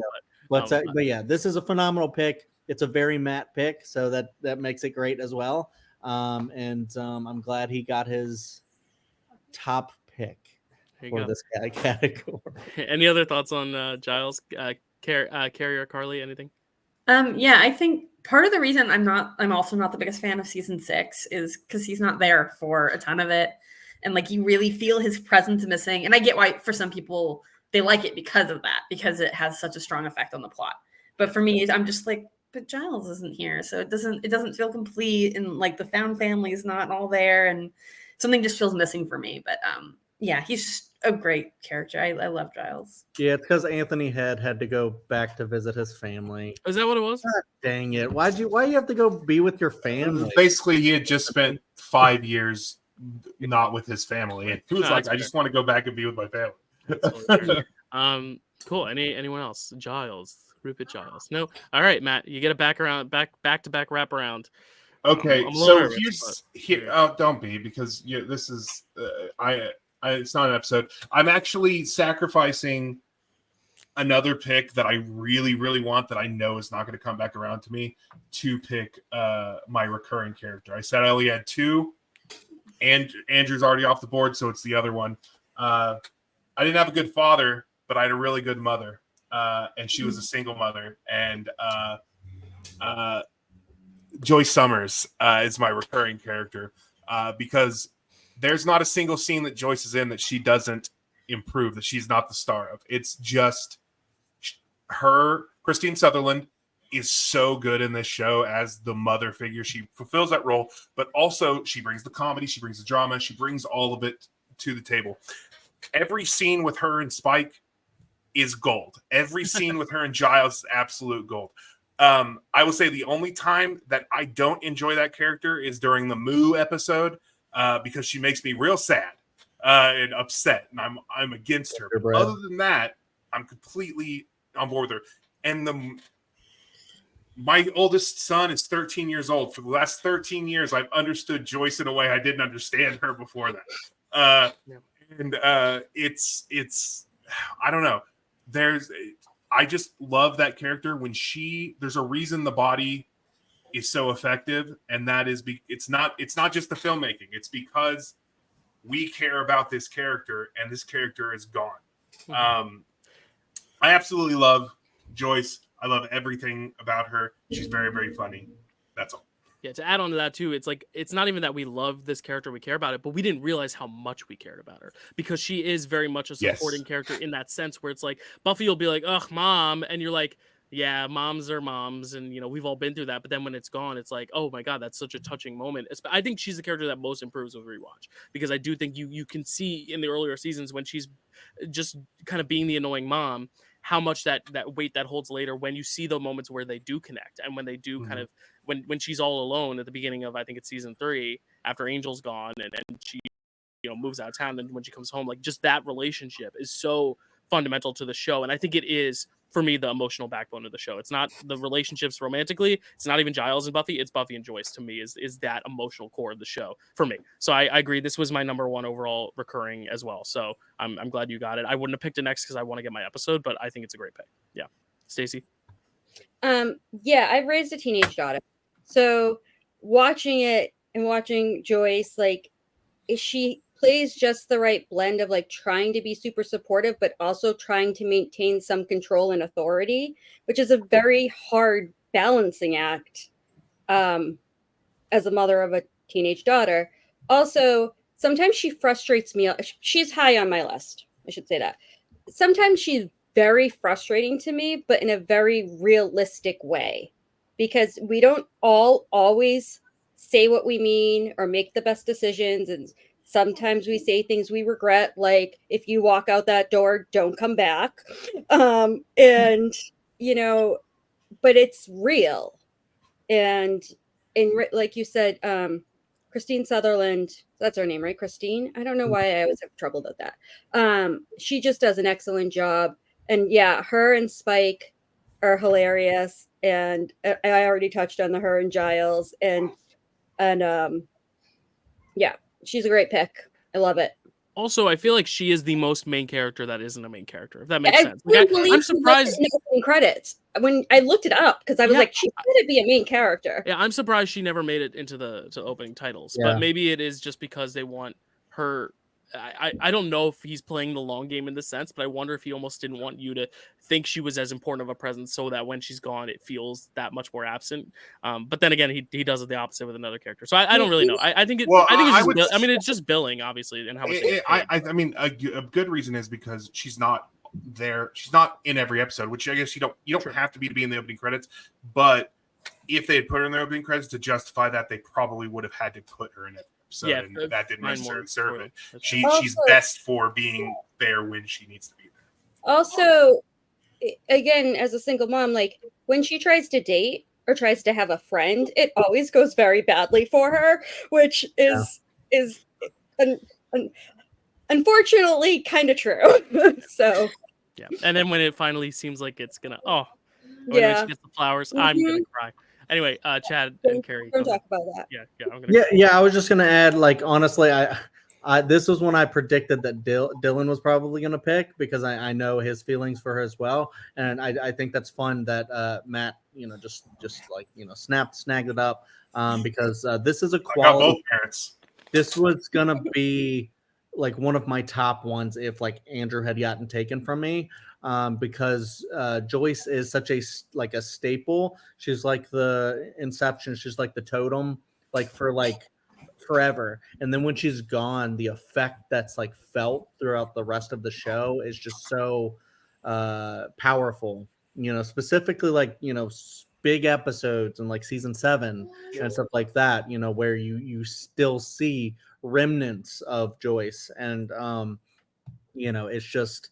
she's so important for not having been a main character. And I think Dylan might be on something, because Joss, or the creator, is definitely known for playing the long game and like planning things from the beginning to go on and stuff like that. But I'm sure it was also like political stuff with how people are paid, and I don't know. But yeah, because if you are a main character, you have to be paid more, because recurring and main and guest. There's like main recurring guest, and then there might be one other thing. Yeah. But I don't remember. But I will or say J player, which is like you're in a scene. Yeah. Right. I will say that even though Andrew was like my top pick, this is probably like the number one, like reoccurring. Like she is very high. Great. Yeah. Kerri, anything? Yeah, Joyce is just an absolutely incredible character, and she really, I think, like you said, she developed so much in the show, even for the short time that she is kind of like on screen physically. But yeah, she is just a great necessary character to the entire length of the show, even though she's not there in the later seasons. Right. And you wanted to add that you love Giles. Yeah. Oh, and I love it. Yeah. Oh, love that. Yeah, our resident parents up there with the baby in the back. Hey, Elliot, I hear you. JD, Carly, anything on Miss? She's Summers? great. Everyone pretty Yeah. much said it all about her, like how great she is and how she changes over time, and just Joyce is great. Yeah, perfect. Just one last thing about Joyce, real quick. If you want an illustration of the quality of her character, when she finds out that Dawn is not real, she says she's not ours, is she? But she belongs with us. And that's what we lost when we lost Joyce. Anyway. So I'm very happy. I'm shocked I'm getting this in the second round, just because I feel like it's one of those things. If you ask people on the street what's the best episode of the show, this is The Body is the best. This is my favorite. It is Hush. I'm gonna pick Hush. I think it's just natural. I know I'm not gonna get it back. I'm sorry, Stacy, but I know I'm not gonna get it back. I know if Matt didn't snag it, I had to, because I also love it. This is not a strategic pick. This is when I did my top 10 episodes. I did put The Body 2 and I did put Hush at 1. So I was like, you know what? If I can get my top episode, my characters, I'm struggling between 3 or 4 characters. My supporting list is like 2 pages long. Big bads, obviously, we haven't really cracked into more than one. So I'm like, you know what? I'm going to take my episode now, and Hush is great. It is just one of those great episodes that can be kind of like The Body, isolated in its own, and like people will still enjoy it. But I think when you do add the context of everything going on around it, just the idea of like, what do we say when we can't say, and then at the end when we get our voices back, why are we still not able to say it? Like, I love just that kind of visual and like thematic imagery, with specifically Riley and Buffy, and then kind of the emergence of Willow and Tara, which is really important. This kind of idea of unspoken connection, which I think is beautiful, especially on rewatch when you know where it goes. Even though I had known Willow and Buffy was a thing, or Willow and Tara was a thing when I first watched it, I still, rewatching it each time, those moments really hit. And it is, for a show that is all about vampires and horror, it is the scariest episode in my opinion.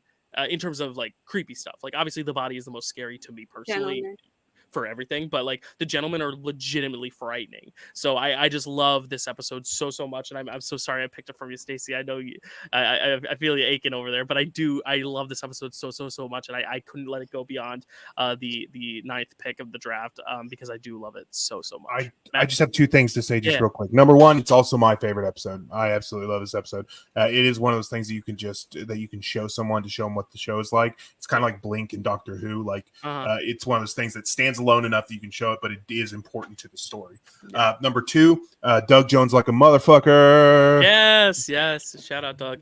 I don't know if Doug is going to be listening to this. I know Larry will be listening, but I don't know if Doug is. But Larry, if you can get Doug to listen to this, we're singing his praises. Stacy, I'm so sorry. I wanted you to talk about it. It's fine, because there are a lot of episodes, and it's always hard for me to say a favorite, but usually this is the one I say, because I think it marries quality and enjoyability the best out of all of them. I think it is just a phenomenal episode of television all on its own. The way they use the silence to move the characters along and their arcs along, and how much is revealed about things in that silence is great. The gentlemen are absolutely terrifying.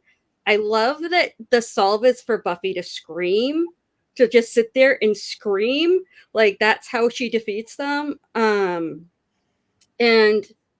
I love some of my favorite parts of humor come from this episode, in particular Giles' little slideshow. Oh my god, so yes, good. this part in the with like Chad has that T-shirt I love. Buffy will slay tonight with the drawing of her, and she's like, "I'm wide." Like it's great. It's so great. It's so funny, and it so perfectly illustrates what makes this show so great, and in what they can do as creators and actors.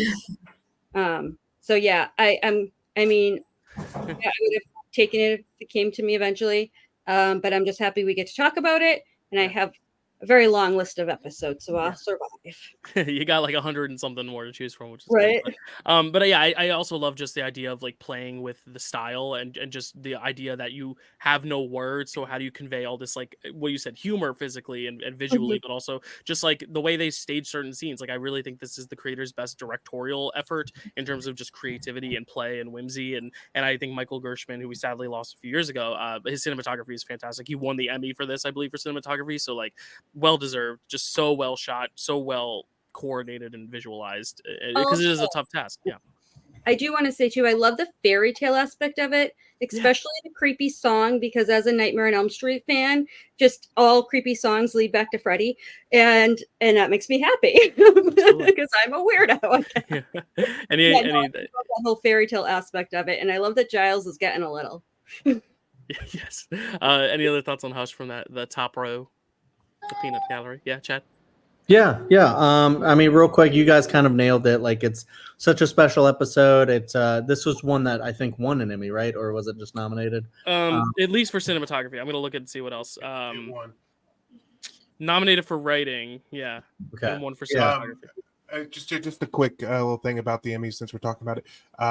There was a big thing on just the early internet about like, why isn't this show getting recognized for its writing? Why isn't this writing so good? Why is it getting recognized? First Emmy gets recognized is a writing on the episode where there's no dialogue. And it's the first and only episode of the show to be nominated for an Emmy for writing, which is cool. So yeah, which is insane in itself. Like this show that's like so good, and like people coming out, it's like this is like one of the best shows of TV. Like just never really being recognized for the Emmys. That being said, yeah, if you're gonna recognize an episode, I feel like it's this. You know, if it's not The Body, this is the best episode of the show. There's so many of them that we could say is in the running of it. And yeah, just because of the device that they use, but also the story they're trying to tell. Like, you know, everybody that's trying to say something, you know, can't, and they need to desperately, you know, which I think Dylan already said. But you know, just the comedy of it, the fairy tale aspect you guys mentioned. Also, I think this is either the scariest or the second scariest episode of the show. The gentlemen are just terrifying, and there's this one jump scare where Olivia, she's like looking out of the window, and then like you see something in far, and then all of a sudden a gentleman comes really close. Because of that jump scare, every time I watch any movies or anything like that, if there's something in the distance, I'm like always like preparing myself. It's like that one final destination kill with the bus. I'm always like prepared. You know, so it's just it's a cheap one, but an effective one for sure. Yeah, very effective. And yeah, praise Doug Jones. Phenomenal episode. I think their little straight-jacketed minions are really creepy too. Like everyone always talks about the gentleman, but I don't know. They almost creep me out more in some ways. And it's also the gentleman that when they glide too. There's like something they glide about and they're big. like the ebony maw thing. It's like, yeah. It's funny when I think of Hush, I mainly think of The Craft. I don't think of the gentleman as much, but like when I turn it on, I'm just like, oh, yeah, no, it's so creepy. Yeah. Anything else, JD or Carly on Hush? You know, I think most of you said it. I would just add, I find it interesting from a writing perspective. It's really good writing that, you know, Riley and Buffy are having communication issues, and this is the episode that they find out about their double lives when they're having these communication issues, and it ends with them saying they want to talk, and they end saying nothing. Yeah, I just, I kind of, it's really, Yeah. I never thought of it. I was like, that's an interesting, it's really good writing. Yeah, it's just the perfect final shot there. Anything else on Hush? We can move. All right, let's move it right along. Chad, again, off camera, but I believe he's We coming. can skip him and go to me. No, out of fairness, we will have to let Chad pick next. But yeah, Chad is going to be next on the clock. We've already gotten one main character off the board with Giles. Just to recap, we've gotten one big bad off the table. And then we got 2 recurring, 2 episodes, 3 couples. There we go. So, Chad, what would you like your next pick to be? I'm between 2, and so I'm just like, Naturally. So when I'm thinking about like the rest of the panel ahead of me before it boomerangs back to me, I'm like thinking if someone's gonna pick the other one, but I feel like I really, really want this one that I'm gonna pick, so I'm gonna do it, and maybe because I won't say what kind of pick it was gonna be. I'm gonna go for my big bad. It's weird because big bads are deep for me. Like, you know, there's not a big bad that I hate. So I could probably just pick any of them and be fine. But like I have a number 1. And earlier when JD picked Angelus, with still a great pick, that was my number 2. I'm gonna go with my number 1, and it is, and I'm essentially picking the season too, Dark Willow. Nice. Yeah. So I figured I had to, just because I was like, I need this like high on my bracket. I really, not my bracket, my slate. I got you. Your draft board. Draft board.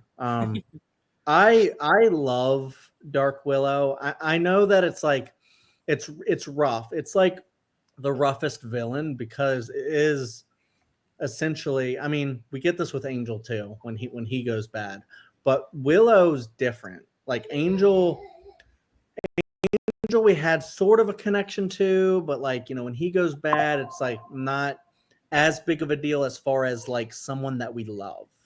And so Willow going through this arc of getting addicted to magic and, you know, basically, you know, trying to figure out her relationship to magic and figure out what that's going to be, and people telling her, you know, stop. I mean, it's an after school special kind of deal, like what it kind of becomes, but it goes so much deeper than that when she's like trying to cover up her lies, trying to gaslight, trying to do all this stuff basically just to say I'm fine and I don't need help and I'm not the problem, to basically get the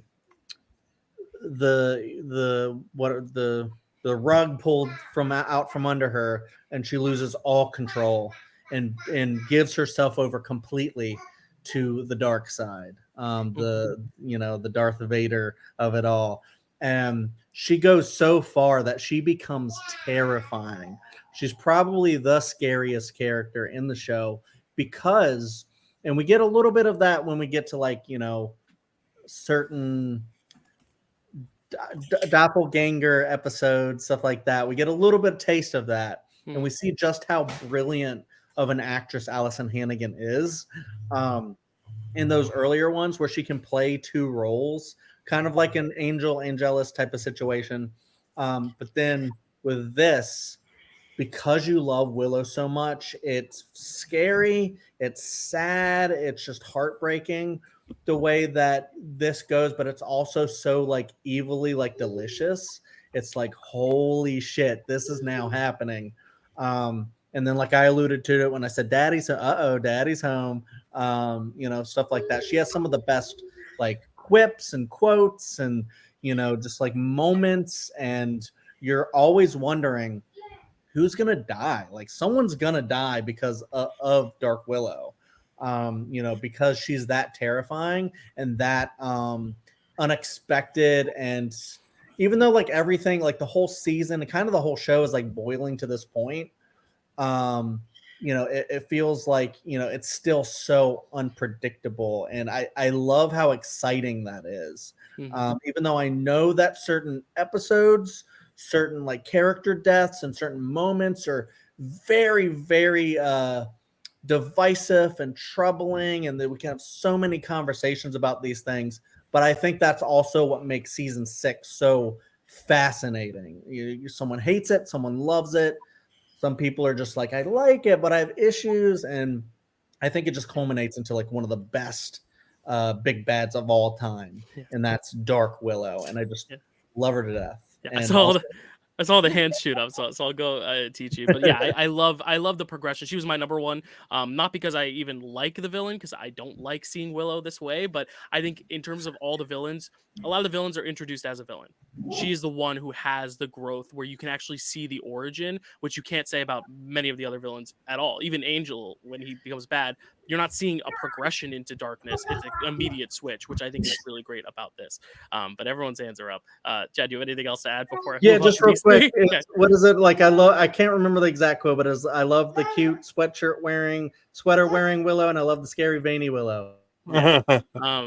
I'll Okay. go. Matt, I saw your hand first, and then I saw JD. Yeah, I just because I had alluded to this earlier, and I feel like I need to address season 6 in that.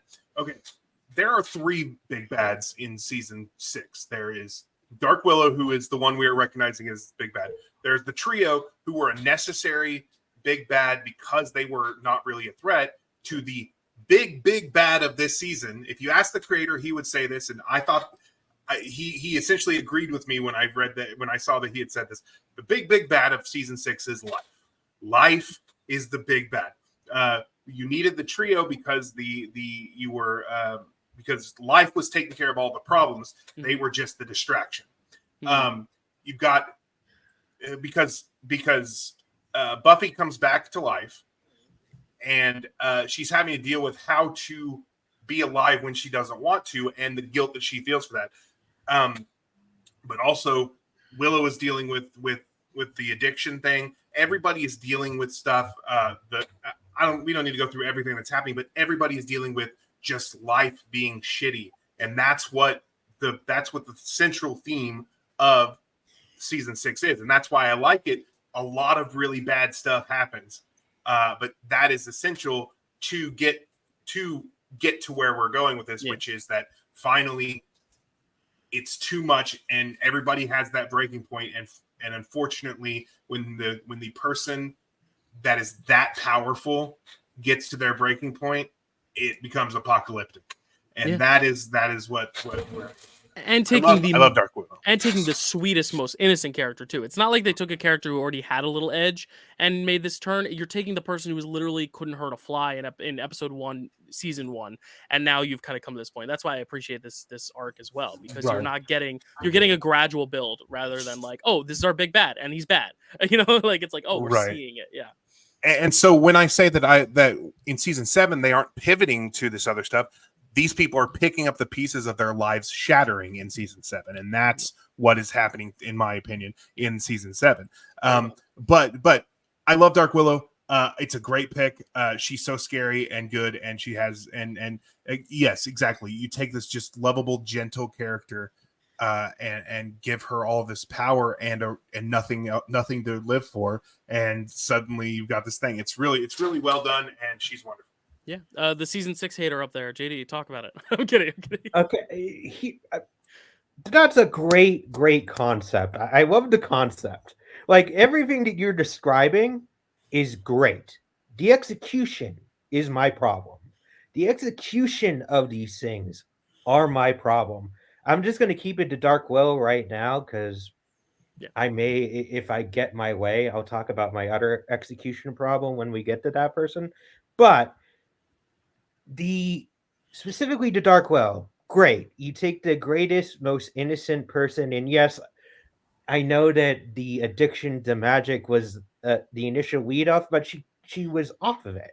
She got off of it, and then to immediately, we're gonna get them, Tara and Willow, back together for one episode let them have sex because that's the horror thing to do, and then we're going to kill it, and then that's going to be the trigger to Dark Willow. That's my problem.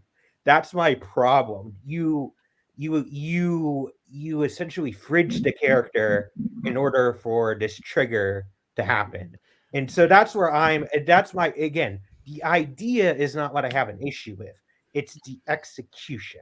Yeah, I do think we see that a lot though with like addiction, where it's like you break a habit and then all it takes is one night and then you're back at a worse point than you were before. I think that's kind of what it's showing too. Is like you're finally over the hump, and then it's like one thing can trigger it back, and that's true to a lot of addicts. How addiction works. If you ask a person who's an alcoholic, if they take one drink, they're not going to drink. They can't take one drink. Yeah. That's the reason that they are. That's why they can't drink in recoveries, because if they take one drink, they're going to drink everyone's drinks. Yeah, and, I can. That's I was gonna say I could see the best of both worlds. So I see where it is unpleasing. Obviously, like it's not fun to see it happen, and that's kind of where I think season 6 is so polarizing, because it's like you have people who can acknowledge, like I think everyone acknowledges what is happening is not pleasurable, but also like for some people it works because it adds to the story. So I get both sides of it. I'm kind of somewhere in the middle where I'm agreeing with JD. I'm like, oh, it sucks, but I'm also like, but it makes a lot of purposeful sense in the narrative, and it works from a character perspective. But I see both. It sucks. I agree that almost everything that happens that season sucks. It just works. It's definitely intentional. Yeah, for sure. Carly, I will also say I don't just real quick. I don't see that as fridging, because I feel like it is not. They aren't doing. I don't feel like they're doing that just to advance her story as much as it is a logical conclusion to the story that they were writing. That's how.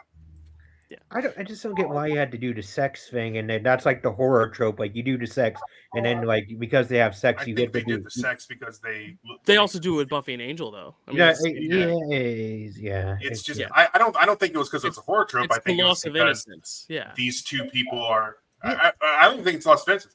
I think it's just because these two people are finally back together. They're going to have some sex. I need a little more space. I just like it. It's like it. You could have.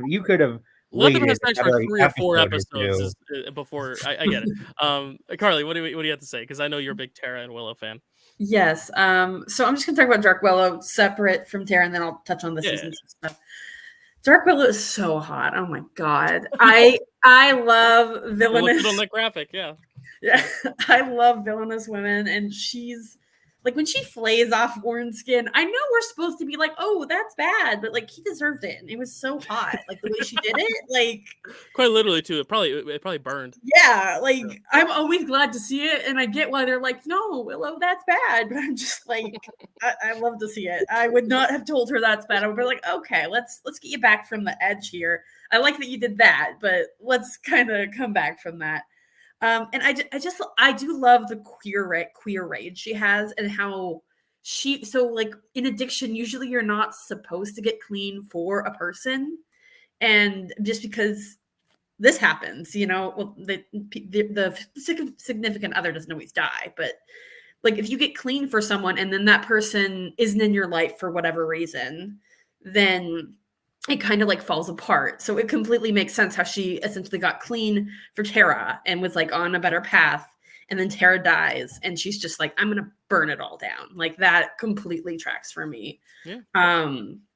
And like also Dark Willow, that this arc has like one of my favorite Xander moments ever. Like it's the scene with Xander and Willow is the reason I come around on Xander so much in the later seasons. Like, just him being like, sure, you can kill me, go ahead. But I'm gonna be here for you. Talking about how he loves Cranbreaky Willow, and it's just he's the heart of the group at times, and like I love to see it. It's one of my favorite Xander moments ever. And I think it's so cool. I think it's such a great end to her arc. Like it started because she lost the love of her life, and it ended because of this platonic love she has with Xander. Like I really love that. Yeah. And I do agree about, so I don't like season 6, but I do agree with Matt's point about how like recovery isn't linear. Like the main reason I don't like season 6 is I just don't like to watch it because it depresses me. It's not fun to watch in my opinion. It's like But a Safdie Brothers film. It's well made. It's just not fun to watch. Yeah, that's not where I fall on it. And I'm not lower on it because I think it's not well done. I'm lower on it because I just don't want to watch it. So yeah, so I'm a little bit in the middle where it's like I don't like it, but I can get why they did it. I don't think it's not well executed. It's just I'm the sadist who finds Uncut Gems and good time a thrilling adventure. I love it. Oh, I love those movies, but they are the most attention. They're most anxiety inducing movies I've ever seen. Yeah, absolutely. I mean, we aren't really taking the season at large, but this was a good chance to talk about season 6. And a lot of it is Dark Willow. Yeah, I love Dark Willow. I love the way she acts it. It's so good. She was on my list, but I wasn't really seriously considering her because I was pretty sure she'd be gone by the time I got to pick, but she's awesome. Yeah, it gets tough as it goes along, especially with only 7 picks, because now there's only 5 more big bats to choose from, so that's the fun of it. Oh my gosh, I don't know if you hear that car. Anyone else? Dark Willow? Can we move on? Cool. All right. That's cool. What is that? What is that, Kerri? Is that a cape? It's a jacket. Jacket. Oh, that's so cool. Oh my god, I love that. I need that. I need that. Next time I see you in person, bring it so I can wear it. Or just like take a picture with it. I love that. All right. I want a female remake of Drive where Kerri is playing the role and wearing that jacket. Yes, absolutely. I love it. All right, Stacy, you're up. What do you want? So I have to preface this with an apology to Carly, because unfortunately we have a same favorite in this category, especially once Angelus went. I am going to pick my villain. I feel so bad. She was my favorite song before I knew you. It's Glory. I love you. I'm so sorry. It's the opposite of Glory, Glory, Hallelujah. I mean, that's I almost didn't pick her because I knew Carly wanted her, but I'm like, no, it's okay. She's my favorite since before we knew each other. I had to pick her. Glory is fantastic. First of all, she's a god or goddess. She's also Ben, who is lovely, which is fun. Her introduction, I agree in a lot of ways. Huh? I said shut up, Chad, but he didn't even say anything. It's like a hush thing, but he's just his face. The Ben joke. Oh, yeah, Ben. I didn't see his face. I thought he'd gotten past the Ben joke. Wait, I'm sorry. Excuse me? What? Wait a second. Is Stacy doing her reoccurring character and she's talking about Ben for some reason? No. Oh. To me, Glory is the scariest character because you can't really defeat her. There's nothing they can do. They never come up. They can run. They can hide.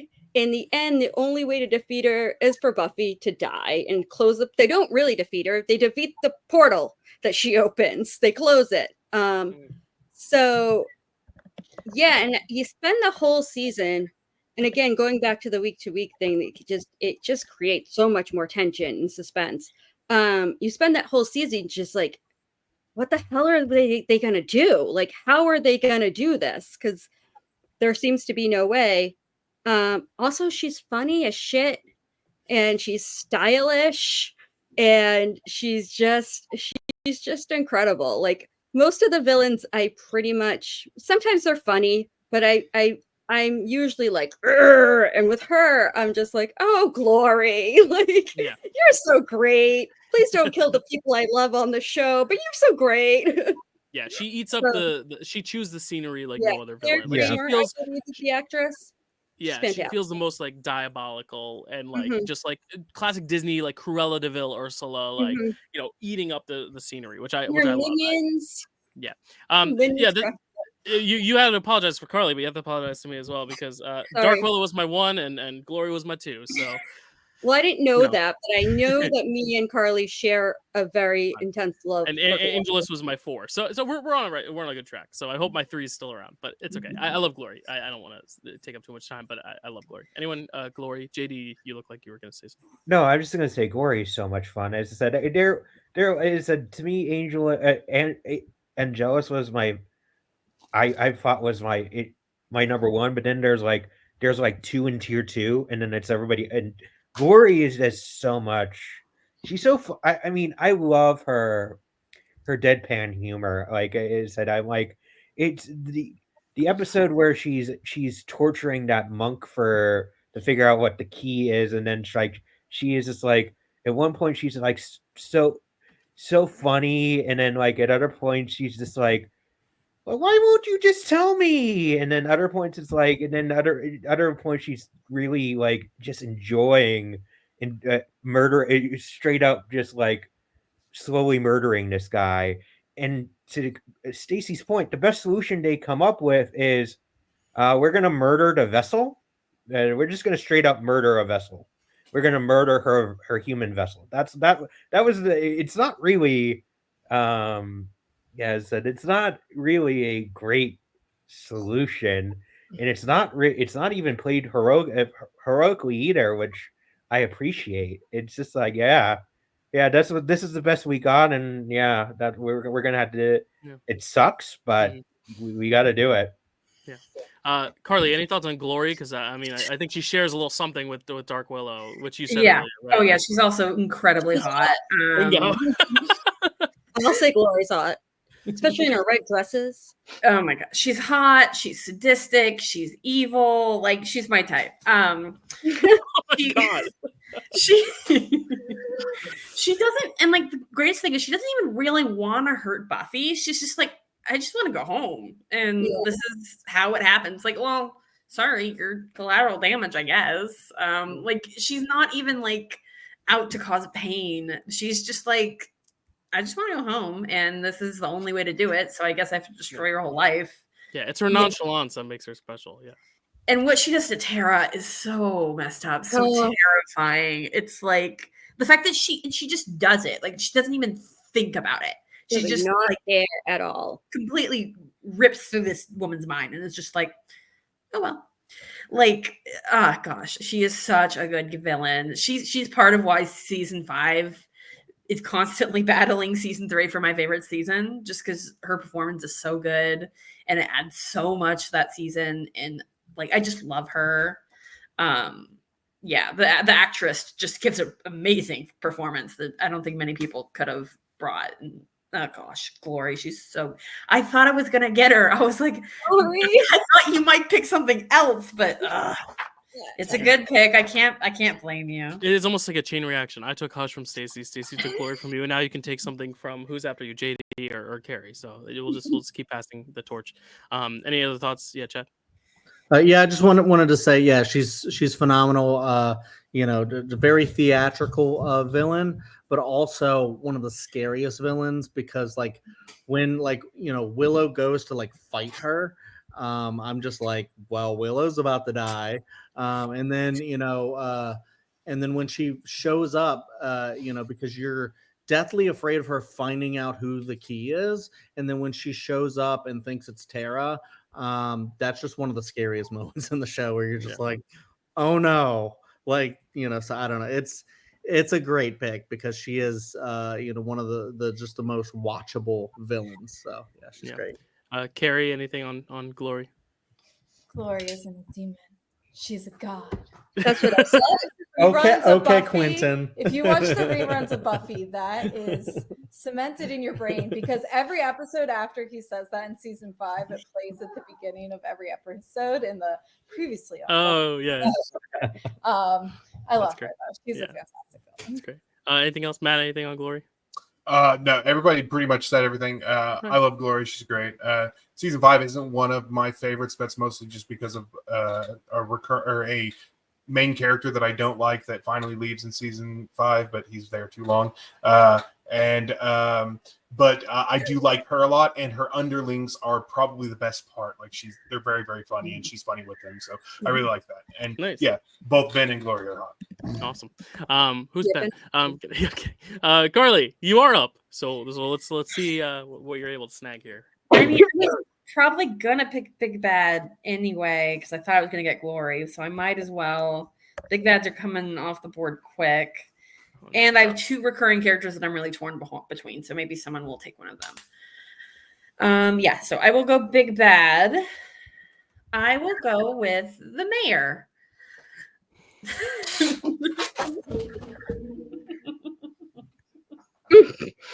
I guess you know what Matt's pick was going to be. and Dill's, I think. Remember earlier when I said I'm sacrificing one I care a lot about to take Joyce? It was this. Remember when I said Dark Willow was my 1, Glory was my 2, and Angelus was my 4? Well, at least my 3's still around. Right. Well, I know there at you one go. point, I was like, Mayor Wilkins is the best big bad. You're like, he's my favorite, but then you rewatch it like 2 more times, and then, So Well, I knew he was number 3 for you. I knew it, and I figured you were going to take it. Sorry, go ahead. I would have taken it before you two, Matt. So if that's I know that's what I'm saying. I figured you were going to take it. I was just Carly, hoping, but your Carly pick. needs. Sorry. Carly, go ahead. Sorry. No, it's I won't- fun. Yeah, so the mayor, oh my gosh, he's so much fun. Like, I love how he's my favorite villains in Buffy are the ones that are just, they're not even like trying to be evil. They just have this one goal and they're like, well, I'm just going to do it. And they feel like people. Like, Glory has that casual just thing about her. And the mayor, he's just kind of like a dad almost. Like, and he has that father-daughter relationship, that fucked up father-daughter relationship with Faith. That's very, you're just like, you never know. Does he care about her, or is he using her, or is it a mixture of both? I think it's kind of a weird, messed up combination, but like it really endears you to him a little bit, because you're just like, well, he can't be all bad because he cares about her and like actually has feelings towards her, and like, you know, in a platonic sense.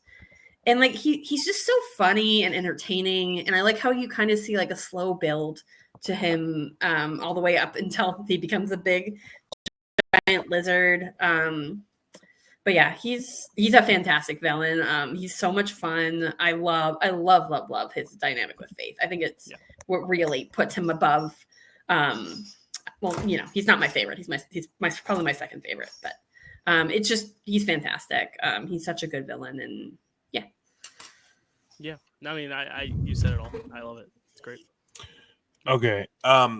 He absolutely does truly care about Faith, because that's how they defeat him, is by using how much he cares about her to distract him. He's just so sweet and funny and kind, except for the whole wanting to destroy the world thing. If it weren't for that, then we find he's just every scene he's in is just very, very good and very, very funny. I'm just a big fan of Mayor Wilkins. He's my favorite big bad. He was number 1 here, but you know, I'm glad I just get to talk about him. I knew when I didn't take him in round 1 or 2 that I was not going to get him. I love Mayor Wilkins. He makes he makes that season really great for me. Oh, I did have one more thing to mention. I forgot.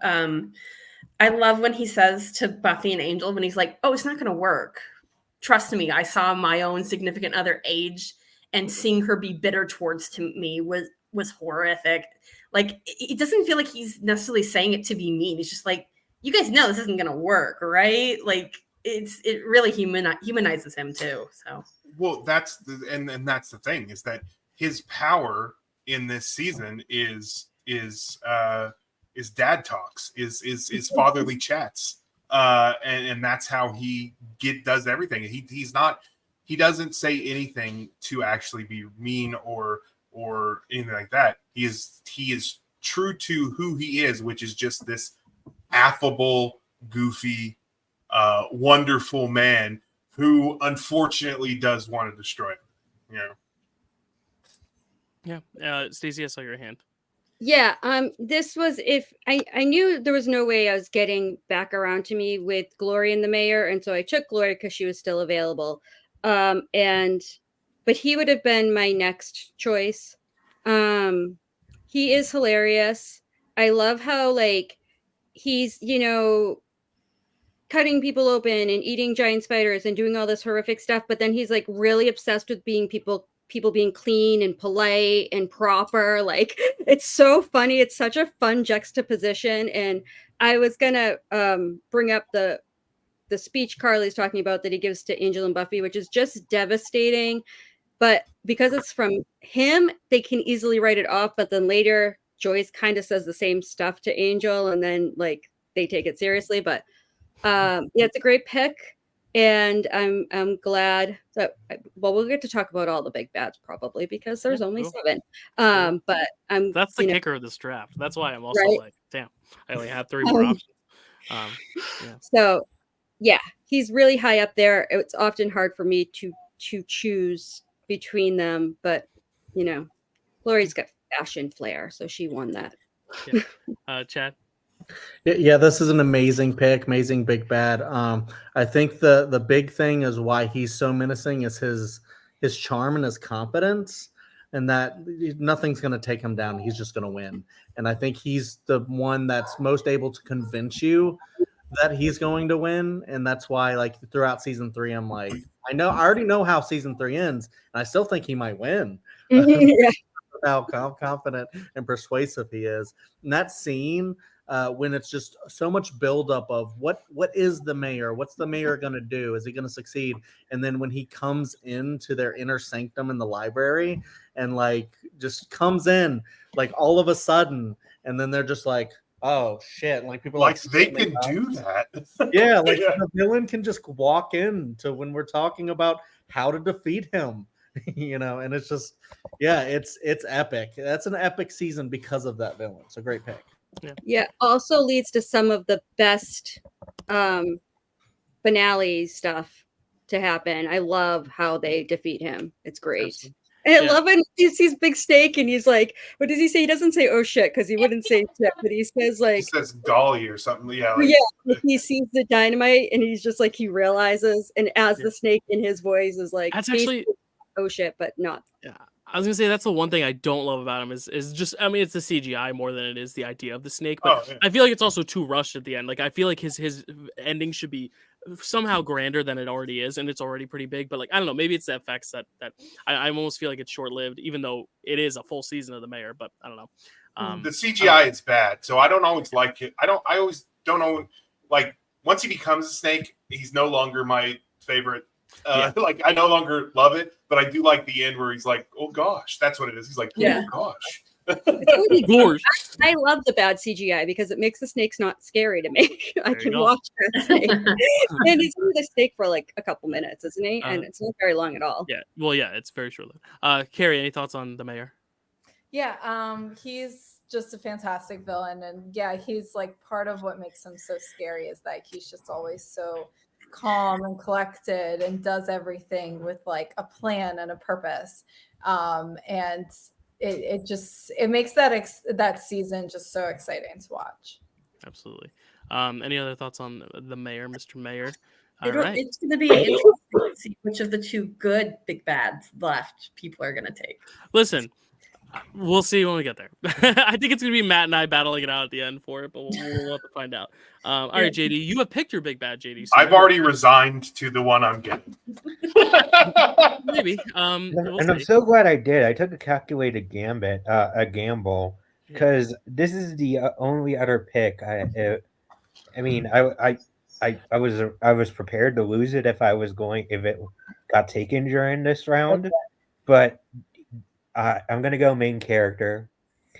This is easily my favorite character. From the first time he was introduced, I just loved this character. His introduction, it's Spike is. I love Spike. I do. I when he's introduced, they're selling you on Colin, the first anointed, like pretty hard. This is a big bad this season, and just that immediate swerve, I think, is one of the best uses of red herring I have seen in a series. I know there were reasons. I've read about the reasons of why Colin was going to be the big bad, but he was aging, so they just couldn't use them. But still, it's a great pivot. But even from there, I love, and I'm going to talk about this because I'm not going to choose this as the couple because I feel like they work better as a throuple. This works better as a throuple, but Drusilla and her crazy, her freak, with the visions and all that. Like, is she having visions? She does have visions, but and Jen just then to see at the end, to get sidelined, then he gets sidelined and to reveal that it's actually Angelus, and to see the essentially Spike and Buffy team up for the first time at the end of the season. And then him coming back in season 3, there's a lot of things that I love about this, and then this also, before I hand it off, probably the other big reason why I hate season 6 so much is because I buy a lot of the things going on with Buffy in that season and why they were together during season 6. The one thing I did not buy, and the one thing I did not buy, was that Spike tried to rape Buffy. Yeah. Buffy. I never bought that he would try to do that, and that is the other reason why I hate season 6. And I didn't even think they would come back from it. And the fact that they were able to kind of pivot with him basically going the Angel route, and then I'm glad they didn't get back together. It's a possibility that maybe someday, maybe when they have their more adventures, they could get together. But like, I'm glad they didn't actually do it, get together at the end of the series. But I like that redemption. I didn't think that was possible. Yeah. But anyways, that's it. The season 6 thing is very contentious, I know, amongst people, but I do think they do a good enough job, like you said, recovering afterwards to kind of try to make it more of like he couldn't control himself. But I 100% understand the criticisms of it, because it is very hard to watch regardless, especially because you are thinking maybe this couple is like a really great couple. Maybe they do really just work for each other, especially because of other episodes, and we see like when they're not supposed to be together, but like when they, like Something Blue, for example. So sorry to drop a name, but I do think like, seeing them kind of play like that, like you're almost convinced they are a great couple. But we're not talking about the couple, we're talking about the character, and I do think he is a great character. I think of all the characters in the show, period, he's got the most interesting arc of any character, just because he goes through so much to where like you should not be crying at this character's death in the end, but you are. And I think that's really powerful, and I almost wish he had made it out. But I do think it's like one of the biggest like finale heavy hitters, the fact that he gets sacrifices himself. I think it makes sense just seeing him where he started and where he ended. It's really a great arc. So it's a great pick. I think he's definitely a top 2 rounds pick for sure. Matt? Spike's number 3 on my list of main characters. Just because Giles, and then there's one other that I love almost exactly the amount as I love Spike. But I love Spike. Spike is probably the most entertaining character on the show. Once he's on there, it's always great. I'm pretty sure James Marsters auditioned with a country accent, like with a hillbilly accent, and then they decided not to go with that, which I'm glad. I absolutely love him. I love everything, like the arc that he has. You're absolutely right. It's very, very interesting. By the end, you definitely feel redeemed. I will say regarding the end of season 6, it is so uncomfortable to watch. I hate watching it. That episode itself is so hard because of everything that happens in it. Right. It's very, very, very difficult episode to watch. I will say that regarding if he would do it, he does not have a conscience at that point. He does not have a soul. So while a person in that position would not do that, Spike had to go get a means to not be able to do that anymore. Mm-hmm. Like that was why he went to go get his soul back. Because he was like, I don't have the thing in me that says I can't do this except for my love of Buffy, and that's the only thing that would possibly stop me. I need to be able to be the person who wouldn't do that, and that's why I got his soul back. Yeah. But I understand. I completely understand why people don't like that and why it makes everybody uncomfortable. It makes me extremely uncomfortable.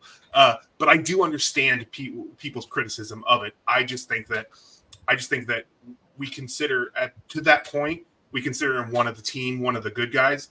He is still evil, which he constantly reminds them during that season. But yeah, I completely understand.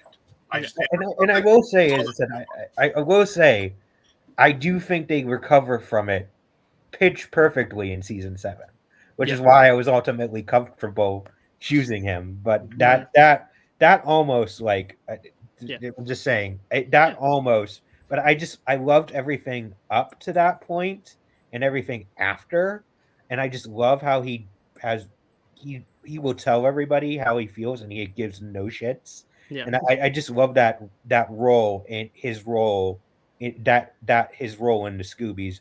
Like he's the one, he's going to tell you how it is. He doesn't care what you think about what he feels, how Yeah, you feel about what he thinks. Yeah, it's a very difficult conversation to have. You know, because like I was also one of those people when I first watched. I was like, "Fuck this! Like this is like doesn't make sense at all with the story." But I do like how they do kind of make it known like this is not Spike. This is, you know, a subconscious version of it. But also there is that argument that I've read also of like, well, if someone's drunk and rapes someone, does that mean that they don't have a conscience because they're drunk and blackout and can't think for themselves? And it's like, and it becomes a very interesting conversation because it's like, even if you have a conscience versus not, like it's still regardless not okay. But I do think for fantasy purposes, it's kind of the idea of what we were talking about with the age of the vampires. It's like when you're looking at a fantasy world and this is the rules established for the types of characters they are, I see why they make it work better than they would elsewhere, you know. I have to clarify based on what you just said.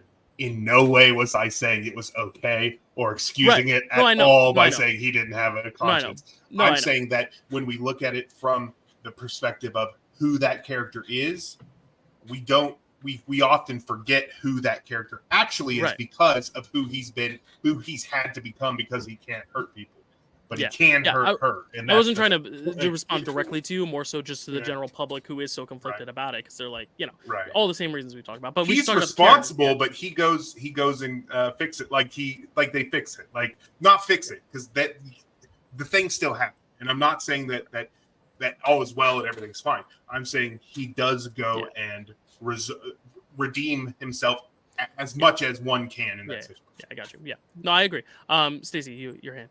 I'm not going to talk about the season 6 stuff because I have differing opinions than a lot of people on it, and I'm not going to go on a rant. Yeah, and we're 2 hours in. Thank you for that. But I just want to say about Spike, I think, the fact that they decided to bring him back because he was only supposed to be on one episode originally was fantastic. James Marsters killed it, obviously, and continued to kill it for the rest of the series.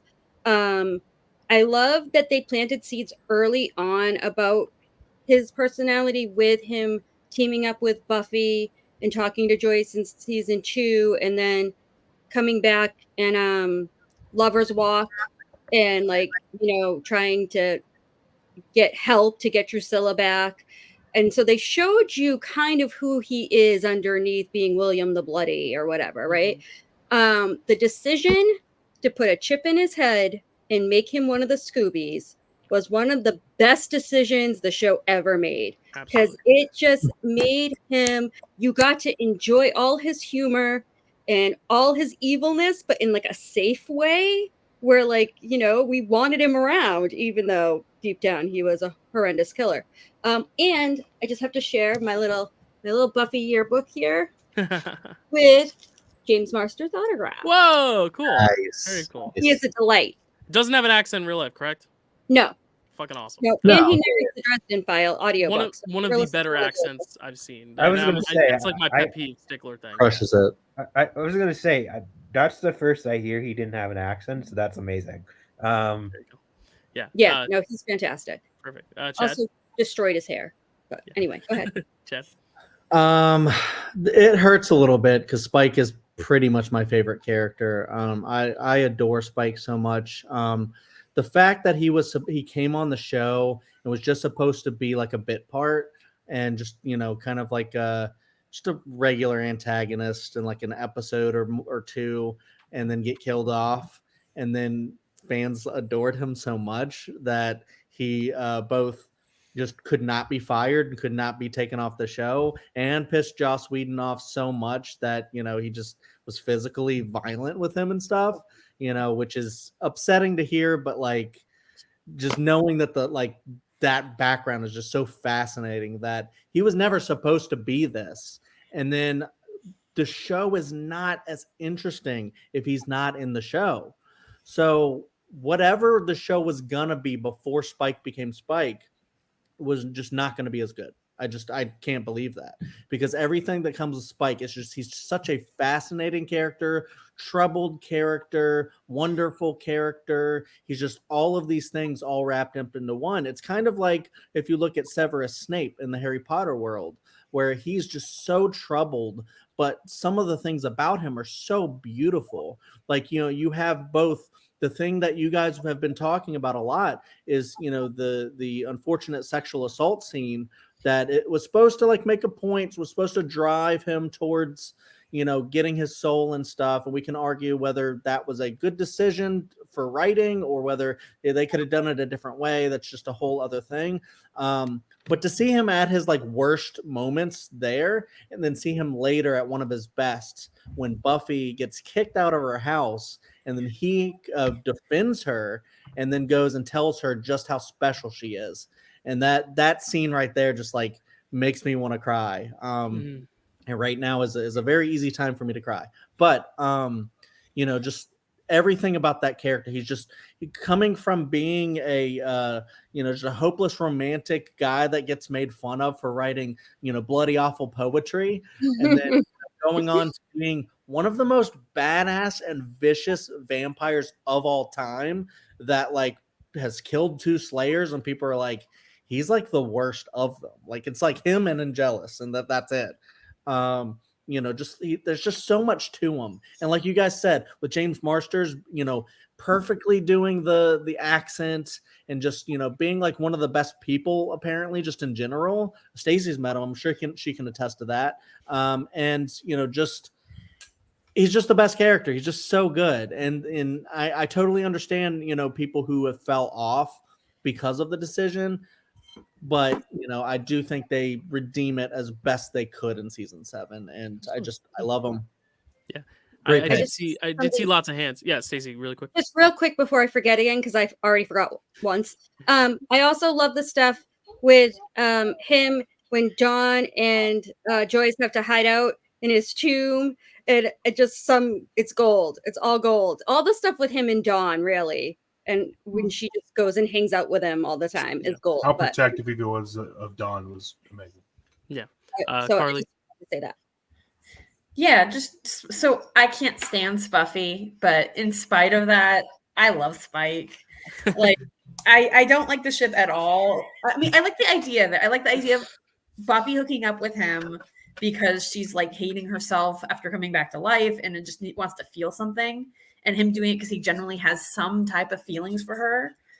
But I just don't like the ship at all. But Spike, his performance, his interactions with everyone, with Joyce, with Dawn, with the Scoobies, it's so good. The performance is so good. I always love Spike.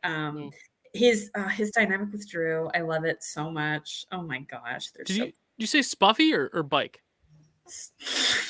Spuffy. Dear Lord, if we have to, it's Spuffy, not Bike. The Bike, it's like a spice skull. Never mind. And and the main reason I can't stand them is the rape scene. I just can't. At that point, like I didn't love them before that, but after that, I was sorry, my cat's knocking things over. But after that, I'm like, no, I'm good. I have my Angel. Even though Angel leaves the show after season 3, it's like they're still there in my heart. So I'll just focus on them and other ships because Buffy is not for me. Yeah, absolutely. JD, go ahead, because it's. I was just going to say, there's one more. Well, I forgot to add this initially. Before I end, the thing I really appreciate about Spike is the dimension that they add to that it adds to the vampire world. Because I feel like before they were just like in season 1, they were just a bunch of bads of the weeks that we're going to dispose of, and then he really adds. They give a face to the vampire world. They add dimensionality to the vampire world that I in later seasons I especially appreciate. There are episodes where we're introduced the other vampires and why that would be intriguing, potentially path to go down, and nice vampires as well. I feel like it introduced a lot of great avenues with the vampires that they're not all one. Were not all one notes. Right. That we wouldn't have gone in without. Yeah, really they're not smart. all just like generic bad guys, which Yeah. I agree. For a show called Vampire Slayer, could have been, which it's not. So now we are moving on to the last pick of round 2, and I think Kerri is listening. She'll be up next. But Matt, really I just want to say that Spike bagged 3 Slayers and he killed 2 of them. There you go. All right, Kerri, you are up in motion, but you're on the clock. You get okay. Yes, I'm returning to our stationary spot. Okay, so first I will go with my recurring character, who is surprisingly still on the board, I think, unless I missed something during the chaos that happened when a random child entered our house. Oh, it was a child. I didn't realize it was a child. It was a child. So Chad and I were we were Gotcha. like, oh that actually happened to me when I was younger. I was at my cousin's house, and he lives on a street where all the houses kind of look the same because they were all built by the same person. And so I was riding bikes with my cousins, and I went down the wrong street, and I came back, and I knocked on the back window. I'm like, guys, let me in. It's this family watching SpongeBob, and I'm like, oh, you're not my cousin's house. They're next door, because they both had the same like chandelier and everything. So I understand, kids, yeah, this is similar. They had a birthday party next door, and this little boy just didn't really understand. So everything's okay now. But yeah, he's okay. We got his family, and he's fine. Okay, yeah. Okay, so my recurring character pick is Faith. Yeah, it's the right pick. Yep. Oh no. It's okay. It was high on. Listen, all these heavy hitters. I mean, there's a reason they're going, because they're good. Yeah, I was surprised she was still around. Faith, I feel like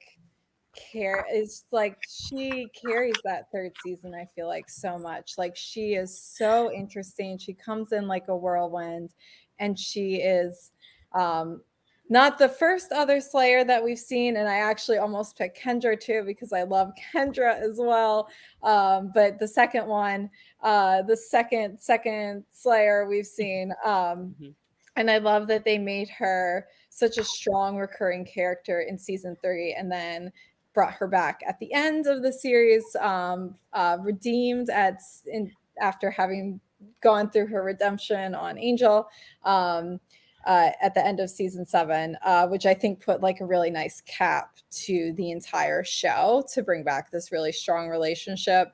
Really tenuous between her and Buffy. They're so different, but then they both have this they're both chosen, and they both have these crazy strengths. And it's so great to see how much they differ in how they approach slaying and approach their personal lives, and how they deal with their personal lives in conjunction with slaying.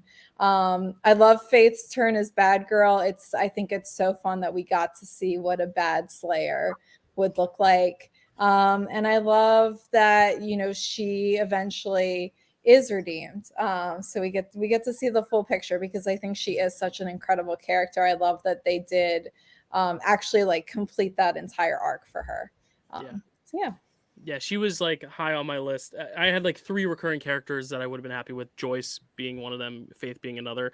The reason when I told Matt the mayor was my favorite, it's because of that dynamic with Faith, to where on this draft, because Faith and the mayor were separate, the mayor was a little lower, but together they're my favorite big bad if you're looking at just the pair, because I love what they bring to season 3. You're so right. Season 3 works for me. It's my favorite season because of Faith and the mayor, and the storyline, and the antagonistic opposition she opposes with Buffy, and just the kind of dichotomy there. I just think it's such a fascinating element to bring in, kind of finding someone who actually is Buffy's equal in a way. And then I think the kicker is that 7 season redemption. I haven't seen Angel, but just seeing her come back in season 7 and actually grow and seem to have changed. It's the same thing we talked about Spike. They both partaken in really rough, icky sex scenes that they have kind of, by the end of the journey, we like them. And I think that's a power of the writing, and just the characters and the acting, and just what they've decided to do with the characters. Because you easily could have just sent her off and never seen her again. But it's that last season that makes her as good a character as she is, because it kind of brings it full circle. So it was going to be my pick if it had somehow gotten back around to me. But I love Faith so much. Gotta have Faith. I love it as a second round pick, especially. I saw Carly's hand early, so I'll go Carly. So my only Buffy merch is a necklace, and it's her knife. It's the knife cool. that Faith has. And I love it. I love like subtle merch where you can't immediately tell it's for a certain show. Faith is so. This was one of the two that I was hoping someone might grab, so I could pick the other person I wanted. But also, when she was grabbed, it was crushing to me. I love her so much, but I risked it. I knew this could happen. She's so hot and bad and conflicted, and I just love her. Like, I've always gotten like some gay vibes from her a little bit. I don't know if that's just because she's hot and evil, and I just assume gay when I see that in a woman. But I've always read it as her like having unrequited feelings for Buffy. Like, I know there are some people that ship them. I don't necessarily, but I've always like kind of gotten that vibe. Nothing major, but it's always something I've thought about, and I'm sure there's fan fiction out there. She the character does mention being with a woman. So that's in the text. Things both ways. Although it's antagonistic, she does kiss her on the lips once. Oh, that's true. That's beautiful. I Carly's love like getting her Amazon Prime ready. She's like, I'm gonna watch it. I love a messy redemption, and this is so messy and it's just so up and down and back and forth. Like, she has these moments where you're feeling for her because so many people have let her down.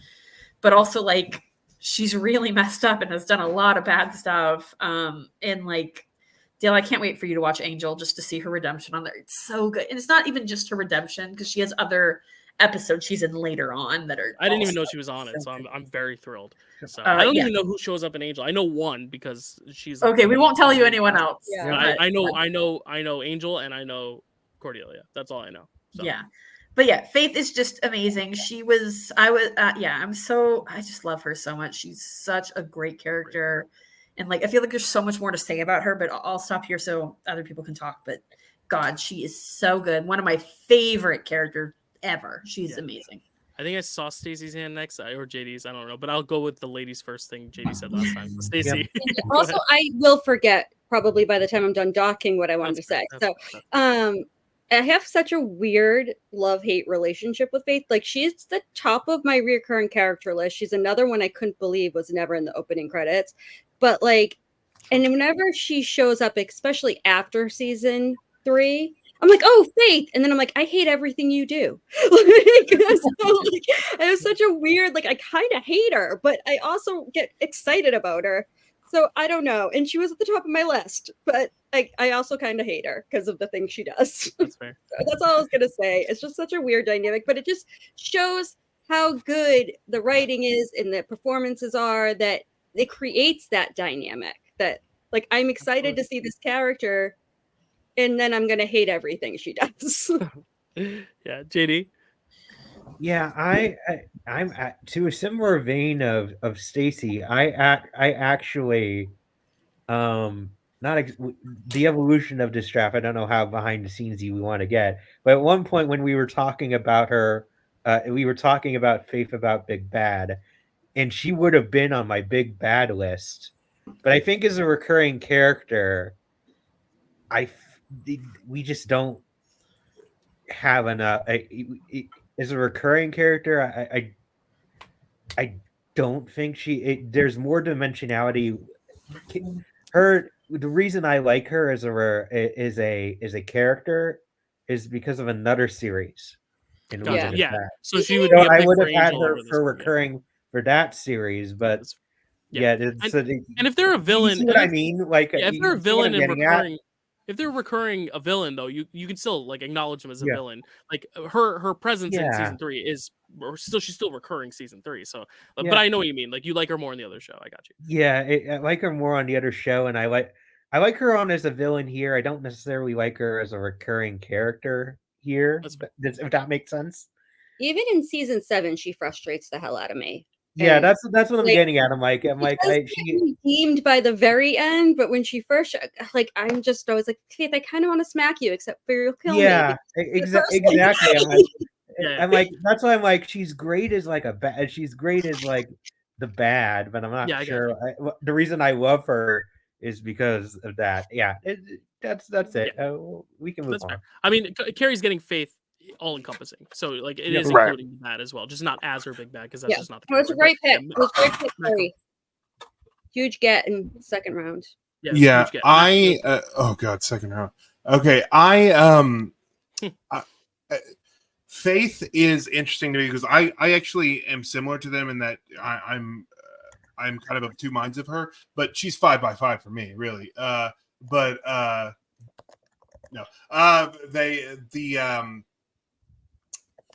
I have issue. I love her as a villain. I love her as a recurring character and with her redemption and everything like that. Part of what makes me love the mayor so much is their relationship with the relationship with Faith. We talked about it with Spike, and there was not much given, but Faith does rape 2 people in this series, Xander and Riley, when she's being Buffy. Fully does it to both of them, not just attempts to. So that, and she has a conscience. So I like her later. Like I like her in season 7 and on Angel, and I like her dynamic with the mayor. It's hard for me to love her all the time, but as a character, I think she's great. I think it's a great pick. It's a completely great pick. That's all story stuff. But and they're not trying to hide away the fact that she is a villain in those instances where it's like Spike. It's like you've grown to love him, so it's more of a betrayal. But I get that. Like it's the same exact thing. I think both of them being drafted back to back is fitting because they're such great characters, but they also come with some baggage. But we are going to move on to round 3. Kerri, you get another one. You get back to back for fun being the bookend here. So you can go ahead. You've already gotten your big bad, or no, you've gotten your episode and you're recurring. So you still have big bad, main character, and couple. Yeah, I mean, you weren't wrong. I am going with my big bad next because they're getting scared. Pickens, So sorry, guys. I'm going to go with the Master. I think he is. I when I was younger, I felt like he was at times. I think actually a little bit scary, but he also is just kind of campy and ridiculous as well. And I think it's just like the perfect villain to bridge the gap between the movie and the new TV show, because he does kind of embody a little bit those remnants of the movie, I think. Oh gosh, what else? The fruit punch mouth. I love it. He does actually kill Buffy though, which is like really scary. It's like a really, when you're first watching the show, something happens, but it is just a really tense moment. And I love that the first big bad is a vampire in a show that's called Buffy the Vampire Slayer. I love that they were able to, like the writers were able to make a vampire villain that seemed realistically worse than like every other vampire we see from a week-to-week basis on the show.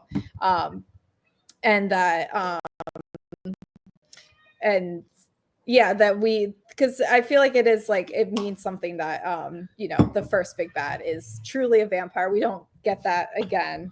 I think he's, of the villains that are left, he's a pretty good one. I haven't even thought about that. The idea that like the first big bad is like a vampire just through and through, because it really does help you establish what the show is first and foremost. I really had to pee. That's all I had to say on it. But Matt, I'll let you go next. I'm just going to agree and expand on what Kerri said, because number one, yes, he has fruit punch mouth.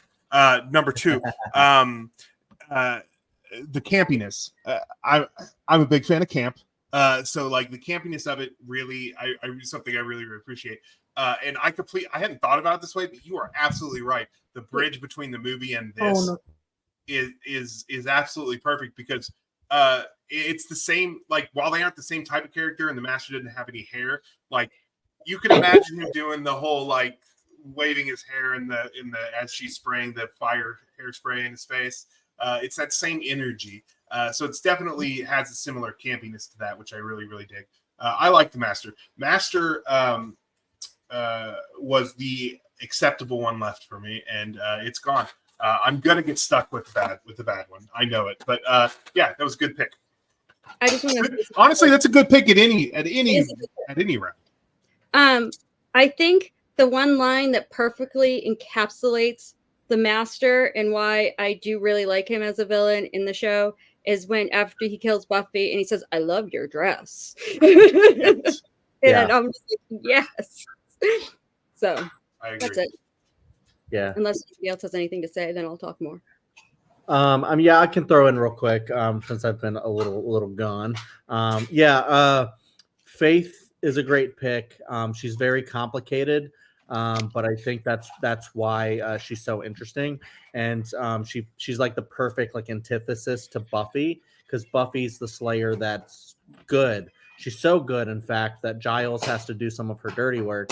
And then, when you get to see in season 3, so interesting between Buffy and Faith, how they go at it, and they have to figure out like what is the Slayer's duty, what's the Slayer's job, what's their role in society. Can they just kill people and it's fine, or are there limits? And I just love how they test that with Faith's character, and she's so interesting. And yeah, I like the dynamic between her in season 3 and her in season 7, her and Angel. If you've seen Angel, there's just a lot to it, and I think it's great. And I think Eliza Dushku plays that role perfectly. So that was a great pick. And then also the Master. I know everybody we'll get to it. Shits on one of the big bads, which I don't hate that big bad, but I do think there is one like of the weakest ones, and the other ones I think are all strong for their own reason. And I think the Master is a great one, just because it's unfortunate that he's in one season that's like half of a season,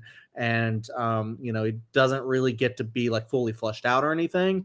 But because he's like one of the big first like vampires that we see, that's like a big deal, like the Master, like he's the vampire. That it's just really terrifying way to start the series. And also because he's kind of like a weird like diva kind of character, where he's just got these lines, and it's just amazing. He has such a presence on the screen, and the fruit punch mouth is such a great line.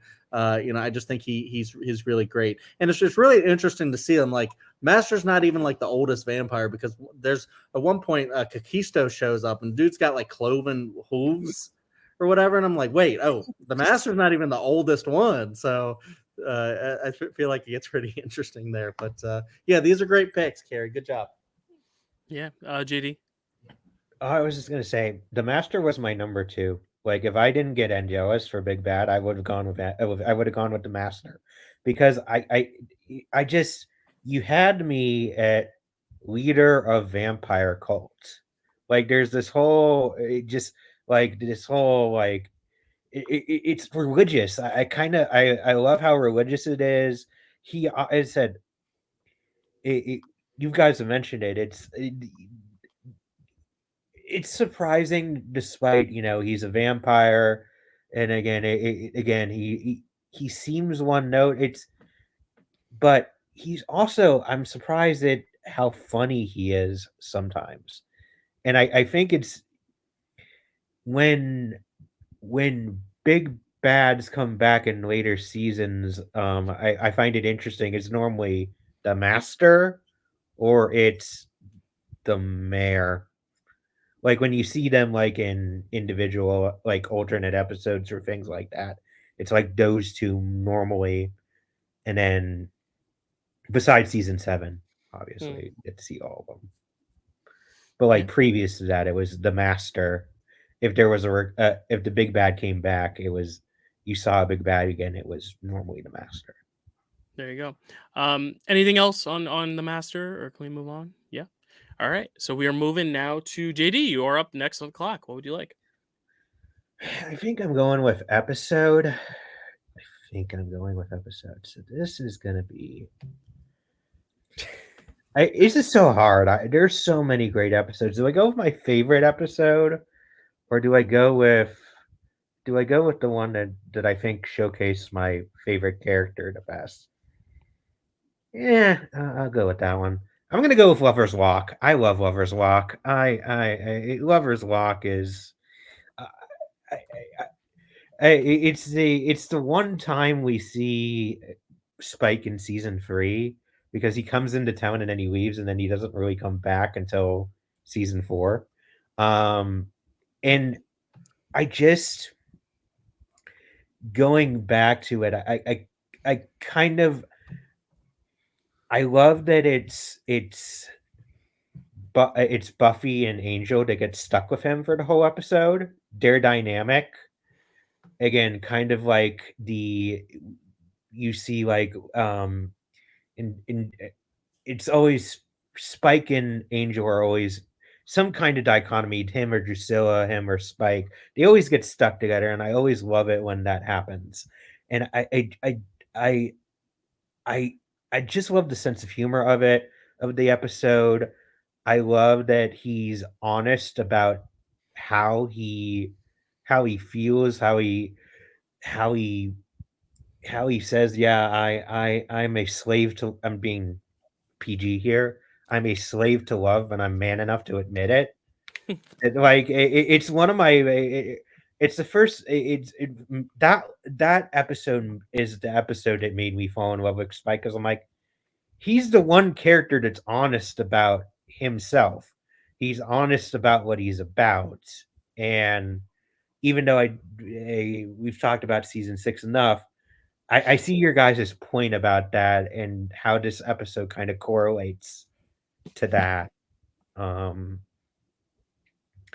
So yeah, that's my pick. Yeah. That's a good pick. I think when kind of what Stacey was saying earlier with like watching week by week by week, I think this is probably better in that sense because it's like, you know, you haven't seen Spike in a while. He's a returning character. You don't realize. I think when you binge it so many times, you don't realize how big it was that he did come back as like this main character. Like this was the first glimpse of that. So like I think I don't appreciate this episode as much as I should because I'm like, oh yeah, it's Spike. But like I'm like, no, this was a big deal. So I like it. It's a good pick. Carly, that's our hand. Is this one that ends with him saying he's going to go torture Drusilla to make her fall in love with him again? Yep. Yes. I love this episode. Yeah, I love the Angel. I love it ending with Spike and Drusilla with their. Oh yeah, nothing's gonna happen there. Yeah, it's great. It's a great episode. Stacey? I love the Spike stuff in this episode, but I hate the Xander, Willow, Cordelia falling through the floor stuff in this episode. So I have such mixed feelings about it because it is the one where they get caught because Spike has kidnapped them. Oh, that's right. Oh, I hate this. Yeah, because he wants to love Paul. And yeah, it's rough. That part of it's rough. So. This is also the episode I thought Cordelia died, so I was very right. I wanted to punch my TV. Yeah.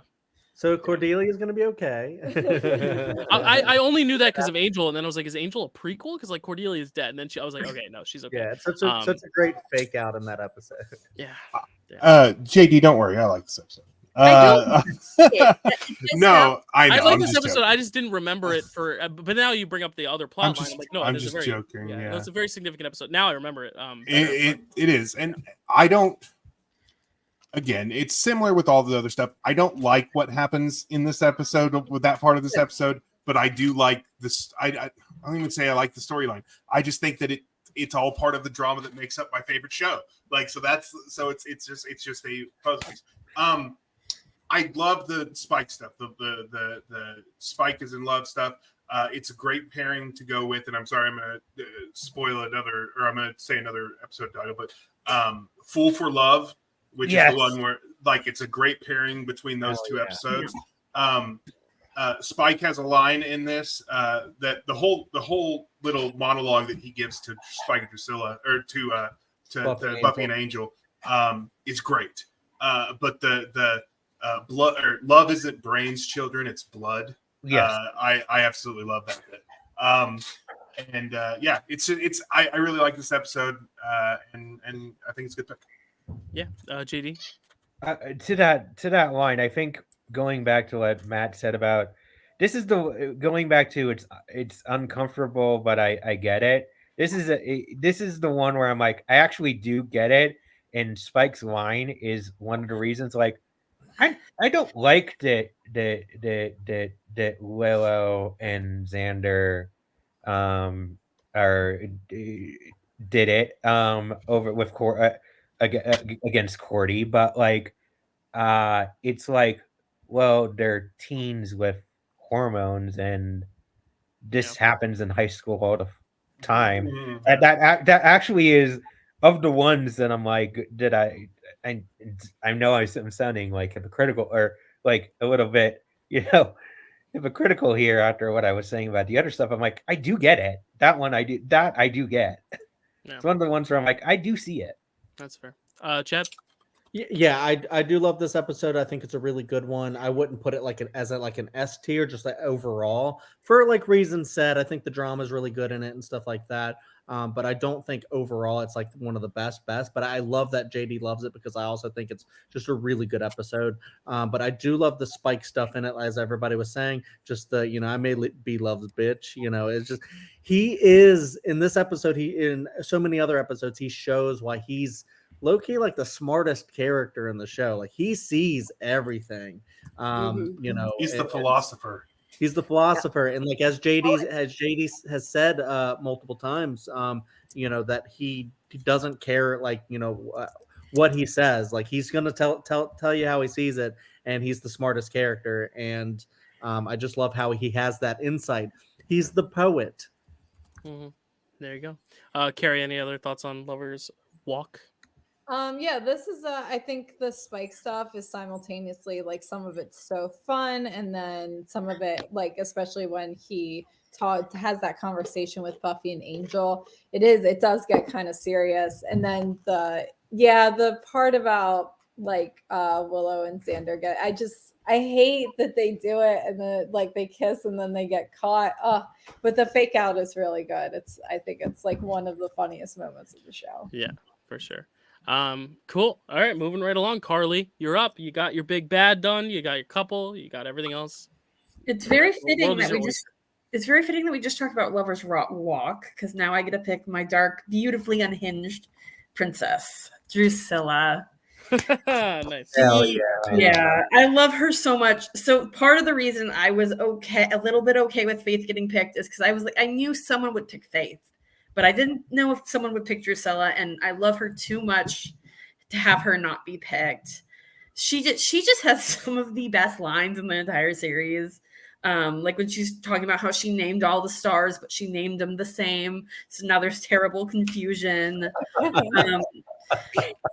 She's so twisted and messed up and like gleefully sadistic. She kind of reminds me of Glory. Like they feel like they're very different types, but they both have that gleeful sadism to them.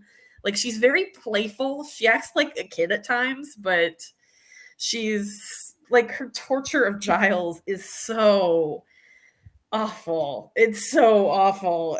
But like, I love her anyway. Like when she kills a bird and she keeps asking it, the corpse in the cage, to sing to her, like she's so dark and messed up. And like part of why I love her is I love her dynamic with Spike. Like their whole eyeball, when he's like says to her, eyeballs to entrails, my love. Like that's so, like they're just such a cute dark romance, and like I just adore them. I love her so much, and I'm so sad we don't get to see more of her. But also I think part of it's we love her so much because we see so little of her. Like when she pops up, it's special. But yeah, I love her, and I'm so glad I got her. Great. JD, I saw your hand first. Let Stacy go first. Ladies first. Stacy again. Stacy actually had her hand up first. Oh, okay. I saw yours first. I was checking my what I had left for other things, but okay. Drusilla's actually was my number 2, but I'm really, really glad that Carly got her, because Carly needs that psycho female on the list. Juliet Landau gives one of the most memorable performances in a show of memorable performances.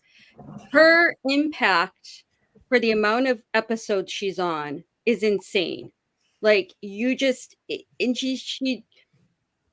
she's so good at being so crazy. Like, and it is fun, and you do like laugh at her, but also she's vicious as fuck. Like when she is out to get you, man, she's scarier than Spike. Spike he's just kind of does things because he loves her, and like, but she's really scary. And yeah, when she tortures Giles, like it's so mean as Jenny, but then when she just keeps kissing him and kissing him and kissing him, when they're like, "We're done, Drew, we're done," and she's just kissing him some more, like it's just it really lightens it and makes you chuckle.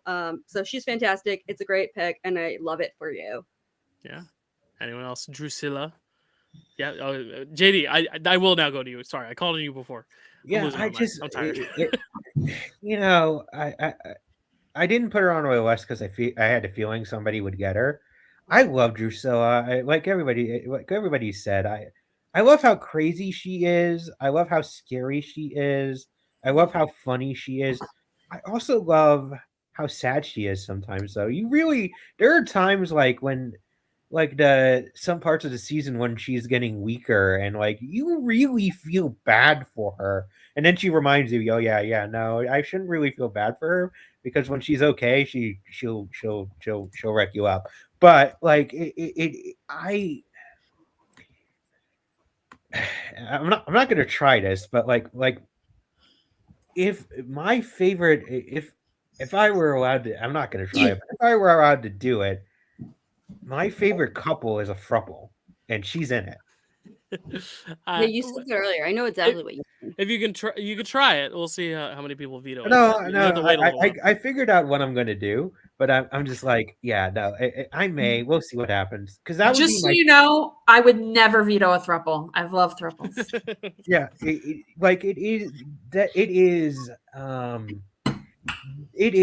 she the people that I'm talking about. I just think they're dynamic, and that would be my serious pick if I was making a serious pick for couple.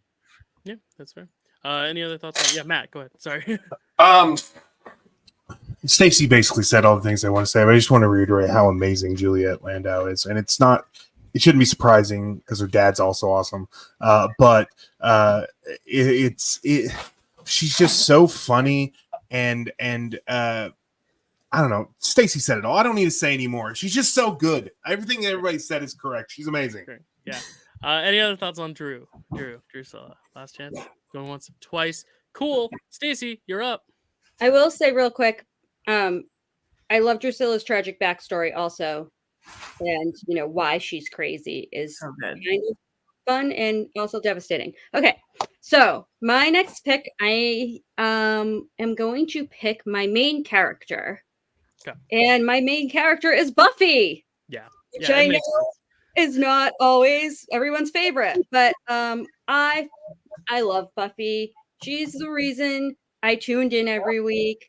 I love that she is 16 at the start of this. She acts 16. She feels 16. She doesn't want to die. People get mad about these main characters, these chosen ones in general that are whiny or whatever. Look, she's acting her age. Yes, sometimes you want to be like, Buffy, smarten up. But she's playing a teenager.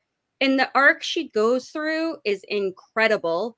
Seeing her after Joyce dies and having to pay the bills. And yes, this is mundane stuff. Maybe it's not great TV, but for her character, having to work fast food and pay the bills and try to get by. And I mean, we've talked extensively about her relationship with Giles and really her relationship with everyone. I mean, her and Xander probably butt the heads the most of her and the Scoobies, but she still loves him. She's still going to be there for him. She's still going to trust him with Dawn in the end. And I do think he gets a lot of shit. Well, that's Xander thing. Never mind. But yeah, I think Buffy's just incredible. In episodes like Helpless, where she doesn't have her powers and she's still resourceful enough to pull through and, do what she needs to do, is just incredible. And I really feel bad for her luck and love, but apparently later she's doing well. Yeah. It's very funny because it's like Buffy. It's like it feels like it should be the first pick overall, but it's also like with so many deep categories, everyone has their passionate one, but it's like Buffy is almost the given. It's like it's shocking it took this long for someone to pick her, but I understand why she didn't. But yeah, go ahead, Susie. And I was just gonna say, I feel like a lot of people's favorite characters, it's not Buffy, or at least not the one they say if you ask them. And it's almost because Buffy is the given. Yeah. Right. The more I thought about, the more I thought, really, Buffy is my favorite. If she is gone and I didn't get Angel somewhere else, I would have probably picked him. But Buffy's Buffy, and I will love her. It had to be. It had to be picked, and I'm glad. Actually, if you look at the draft board, if you look at all the picks lined up, yours is dead center in the middle. Buffy is the actual center point of this draft, which I think is a really cool thing. I think it's a really cool thing. Round 3, pick 4. So I there's nothing else to say. It's so good. Matt. My relationship with Buffy has been basically it's a bit of a roller coaster. I originally was one of those people who was like, Buffy's my least favorite character, didn't really love the character Buffy because I love the other characters so much. The more I rewatch this show, the more I appreciate her, to the point where she's not on my list, but I think it's more of a like she's a given type thing. More, I think what you were saying, but I think that she is one of the best characters, and she's an amazing character, and the show has so many great supporting characters, but it doesn't work without Sarah Michelle Gellar's Buffy. And so yeah, I used to be one of those people, but I'm not anymore. I love Buffy. I think she's a great character. Yeah, absolutely. Carly. Yeah, I also think she's just such a great character. You just love to follow her, and you love to she's just such a strong presence. And I love how she's not necessarily a tomboy or anything. Like, she has her girly moments. She has her moments when she cries and feels emotional despite having all this power.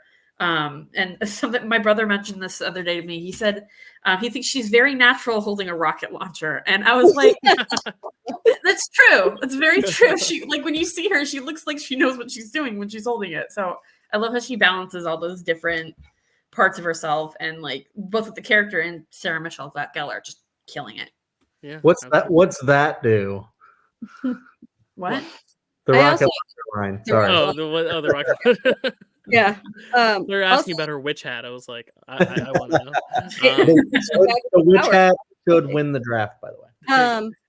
I get so upset when the Scoobies are mean to her. Yeah. Like, I really, and I just, I have so much sympathy for her. And like, when everyone gets mad because she ran away, and I'm like, at the end of season 2, she literally killed her boyfriend, got kicked out of her house, was wanted by the police. Like, of course she ran away. Like, how can you fault her for that? I agree. I feel like the more I get along, the more I watch this, the more I feel more sympathy for her. I still will always understand where everyone else is coming from there. I don't think anybody's out of line for what they're saying to her on those situations. But I do understand her a lot more as I go on. I feel like every time she's in conflict, I'm always siding with her. Not because I'm like, oh, I like Buffy more than everyone else, but because like she gives so much humanity to that character that you feel for her. And it doesn't feel like the stale kind of main character you see in so many shows where it's like all the other characters are more interesting than them. Like, I really do think that there are some colorful personalities around her, but I think, she's not bland and one note, which I think is something that a lot of other characters in this position could be, because you want that kind of stoic, the Captain America for all the other Avengers, and not to say he's boring either, but I mean, he plays a certain role, but she is allowed to have feist. She's allowed to have sass. She's allowed to have those human moments, which I love. So yeah. Any thoughts on Buffy, Kerri, Chad? Yeah, I love Buffy. She is gonna be my pick for main character too. She's just so incredibly charismatic, and like you guys said, she's the reason I feel like, or at least for me, go back to the shows again and again and watch each episode after each episode. And yeah, just the amazing depths that Sarah Michelle Gellar like gets to. Like, she like so perfectly embodies Buffy. Like, I don't know, there's not really 1 second that I'm watching the show and I'm like, oh yeah, that's Sarah Michelle Gellar. I'm like, no, that's Buffy. Yeah, just she is so fitting as this main character of the show. Yeah, I think it's great that Stacy got Buffy like right in the middle, but I was gonna pick her as soon as it got to me, and she was like, no, you are next. Denied, Chad. No, it's a great pick, of course. I mean, it's the elephant in the room. Like, when is someone picking Buffy? Like, she's Buffy, okay? And Sarah Michelle Gellar is like the biggest professional. Apparently, like, she just like was like right there, just commanding the screen, just taking direction like the best, and just really creating that character so much that it's just like one of the most iconic characters of all time in television, and or just in pop culture. And I think she really crushes it. She's one of the most silly characters of all time. She's just cracking jokes, being so witty, and then also can be one of the scariest. I talked about Dark Willow. Buffy can also be scary at times. If you see the time where she almost killed all of her friends, and Thank you're you. like, holy shit.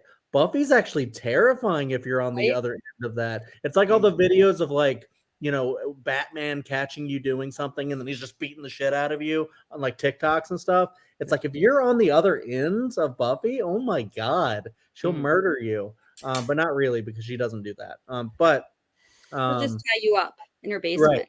right.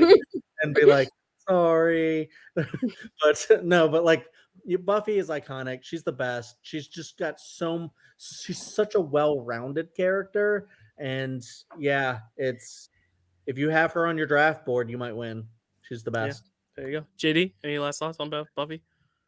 Yeah, I'll keep my thoughts brief. I I agree with everybody here. I think she's great. I think when the people who say that she's not not as good, or I think it's because sometimes she doesn't always when you think of the memorable moments of the series, hers doesn't always immediately come to mind.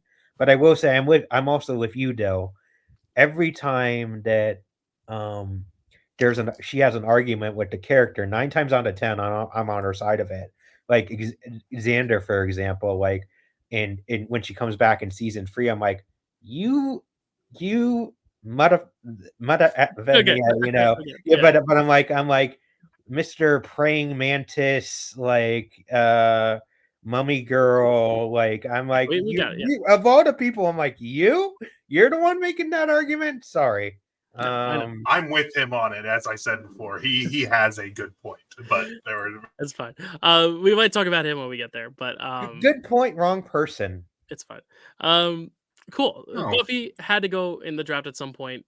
3 rounds. I'm shocked it took this long, but it is the right pick right now. And I will say, now that we are at the halfway point, I just want to say we're 3 hours in. We might have to like just speed up a little bit. So as we go into Chad's next pick here, Chad, you've already got your recurring and your big bad. You got everything else. Episode character.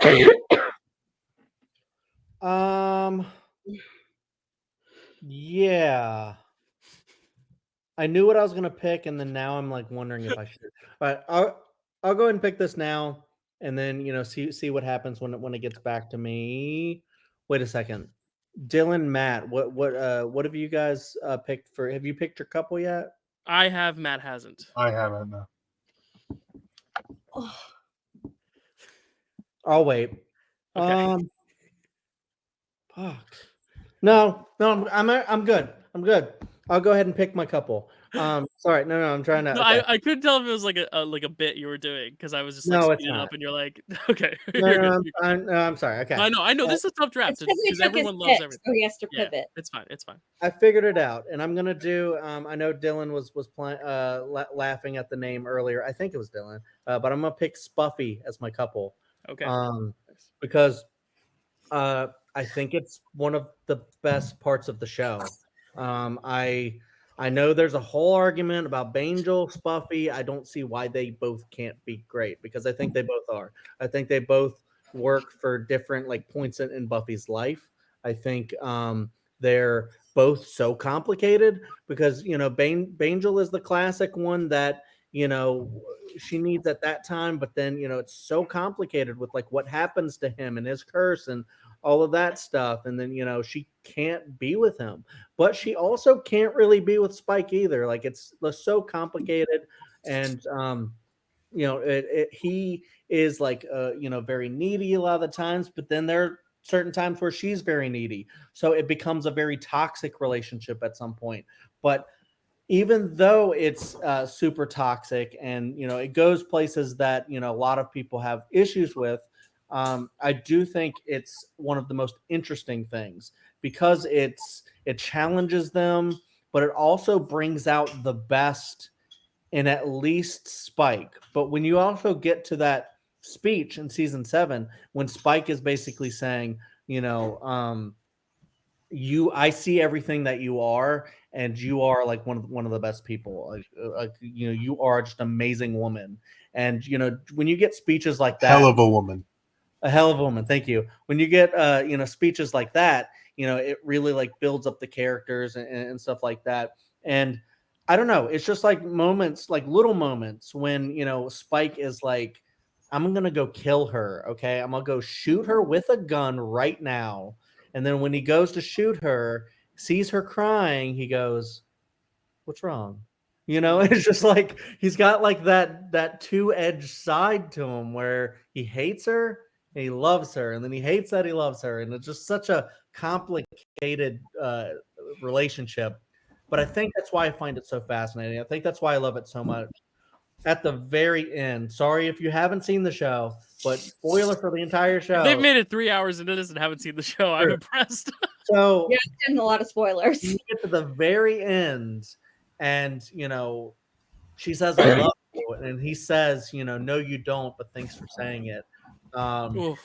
It's just I don't know. It's just such a complicated but beautiful relationship, and I don't know. It's kind of perfect, and I love it so much, and I want to say so much more, but I know I can't believe they made it work as good as they did, because it really feels like something that's just there for shock value, but they actually bring some substance to it that doesn't, it's really impressive. And I agree. If I had to pick a couple, it shouldn't be a contest, but I'm gonna pick them because I think it's a more fascinating one to me. Not necessarily like long term, like I want them to be together for them, more so like if this is the most intriguing dynamic. So I agree, it's a great pick. Matt? The in terms of which one's better, they're both better for her in what the time in her life. That's just the way it is. I don't have one that I like over the other, except that I like this one better. And when I say that, it's just because this one entertains me so much, because of the characters, and what it is for her, and this is exactly what she needs at that point, and I love that. I think their relationship or his side of the relationship is summed up perfectly in the at the end of one of the musical episode, where he says, "First I'll save her, then I'll kill her." With the I hope she burns. I better help her out. All that stuff. That bitch dies. Yeah, I'm free. Yeah, I better help her out. That's right. Yeah. That stuff is just perfectly encapsulates the relationship they have, and it's wonderful. And it's wonderful for the toxic relationship it is. And then he goes and does what he does, gets his soul back, and suddenly it becomes more complicated because it can't be this toxic thing anymore, which I also really love. So yeah, it's really good. JD? Yeah, I think, to your guys' point, I'm not necessarily for either, but if I had to choose between the two, I would go Spike Buffy, just because he's willing to change for her, where Angel is always he's there's just things there are things Angel can or will not do. So of the two, but I agree with you guys. I think that it makes sense when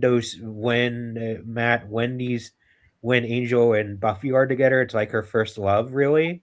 And then Spike is, of the two, it's the more maybe realistic. It also, I think I'm glad they didn't end up together at the end of the series.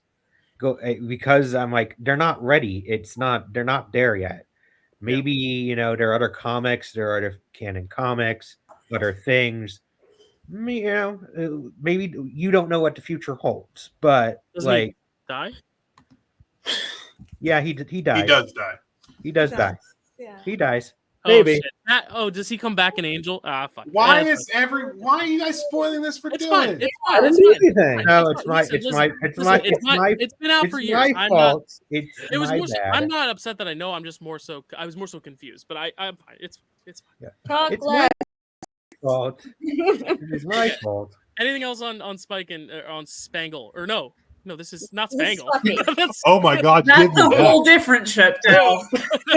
Yes, I just want to say I don't hate Spike and Buffy just because I prefer Angel. I don't hate them together, but Also, you guys are lucky I'm sick, so I don't go on any of my rants. No, it's not like an Edward Jacob thing where there's an objective right answer.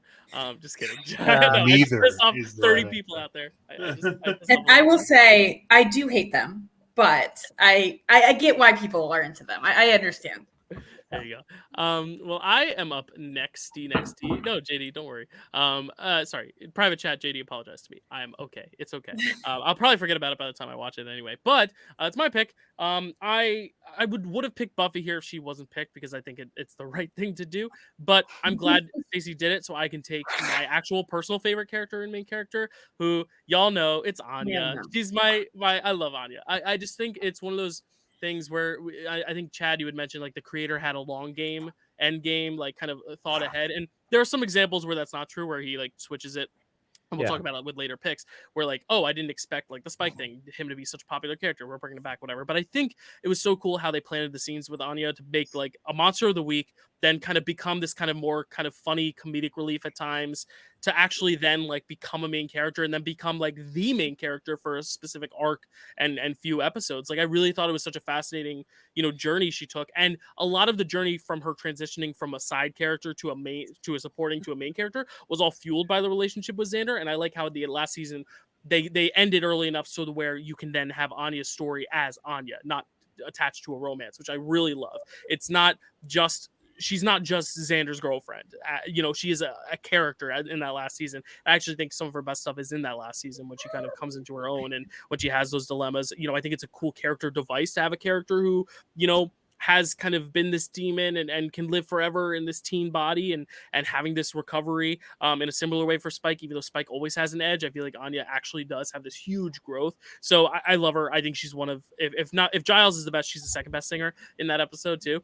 But I do think she is terrific and just so entertaining, so funny too. I think that's another thing. This show gets dark and deep at times, especially in the last few seasons, and she keeps it light, even though she is also in some of the darker storylines. And my least favorite storyline is about her, but it's because she is on the receiving end that I feel for her even more, and I love her and I want to console her even more. So she is terrific. Help me with the name. Emma Caulfield. Emma Caulfield. So fantastic.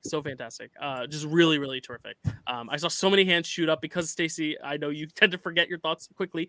Go ahead. Thank you. I just want to say I have a lot of love for Anya. She is great. I have the bunny suit Anya because that is one of the funniest things ever in the show. It is well known that I'm a lover of fish out of water humor. Anya is very much a fish out of water because she doesn't remember how to be human, and it is hilarious a lot of the time, especially her obsession with the money. And I'm going to stop there because I'm running out of breath. Yeah, it is my pick, so I'm going to talk really quick. But that reminded me of In the Body, which is the episode Kerri picked one overall. Yes. I think her moments are actually my favorite moments of that episode because she doesn't know how to necessarily convey her thoughts, but because she's so honest and blunt, she says what needs to be said in the moment. I love what they do with her in that episode. So good. Sorry. Who's next? Carly, go next. Ladies first. I love Anya so much. She's also very hot. There's so many hot women on Buffy. I love it. I do hope someone picks her in a certain relationship because I have a lot of thoughts and feelings about that, but we'll save that for later. But, yeah, her quote in The Body about not understanding is so good. And I haven't rewatched Buffy recently, but I do want to rewatch to see if like an autistic coding for Anya makes sense, because her lack of understanding at times and just kind of trying to watch how other people react and kind of go off that and like that type of stuff I think is really interesting. And next time I give Buffy a rewatch, I'm definitely going to keep an eye out for that because I think that could be such a really cool reading of that character. I love that read. Yeah. Part of why I love her from what I remember. And I just love that she loves money. Like it's so funny that she's just like, oh, money, and like she gets all excited. It's awesome. I love her. As one should. Money's great. JD. I think I love Anya. The reason I turned around on that when we get to that couple, the reason I turn around on that particular character is because of Anya. I feel like Anya makes that character better in a lot of ways. I agree. I love her. I think her fear of bunnies is her fear of bunnies is hilarious. I love that they continue with that for several seasons, that recurring joke. She was high up on my list. Not gonna lie, if I didn't get, I just knew everybody. Everyone's like, I can't get mine. I can't take this one because I know how Dyl feels about Anya, and I'm like, my feelings will be hurt, but never pick something or never not pick yeah, something. no, but she would have been my. It's between her and somebody else, but like she's very high because I think I also like her perspective of being. I love all the people who are kind of part of the Scoobies, but are just like right outside of the Scoobies, because I feel like their perspective of that like core 4 group really adds a much needed dynamic that they're missing, and she was really the first one that came in really from that outsider, and really brought that voice to that group, which they really needed. Absolutely. Yeah, Matt. Anya was number 2 on my main characters list. Ooh. If you had taken Giles, or if anybody had taken Giles in the first round, I still would have gone with Anya in the first round. So we would have just traded each other's number 1. Exactly. I love Anya. If we get to that relationship, I have thoughts too. I'm actually dreading that conversation just because of things you guys know. But I really love Anya, and I love the dynamic she has with everybody in there.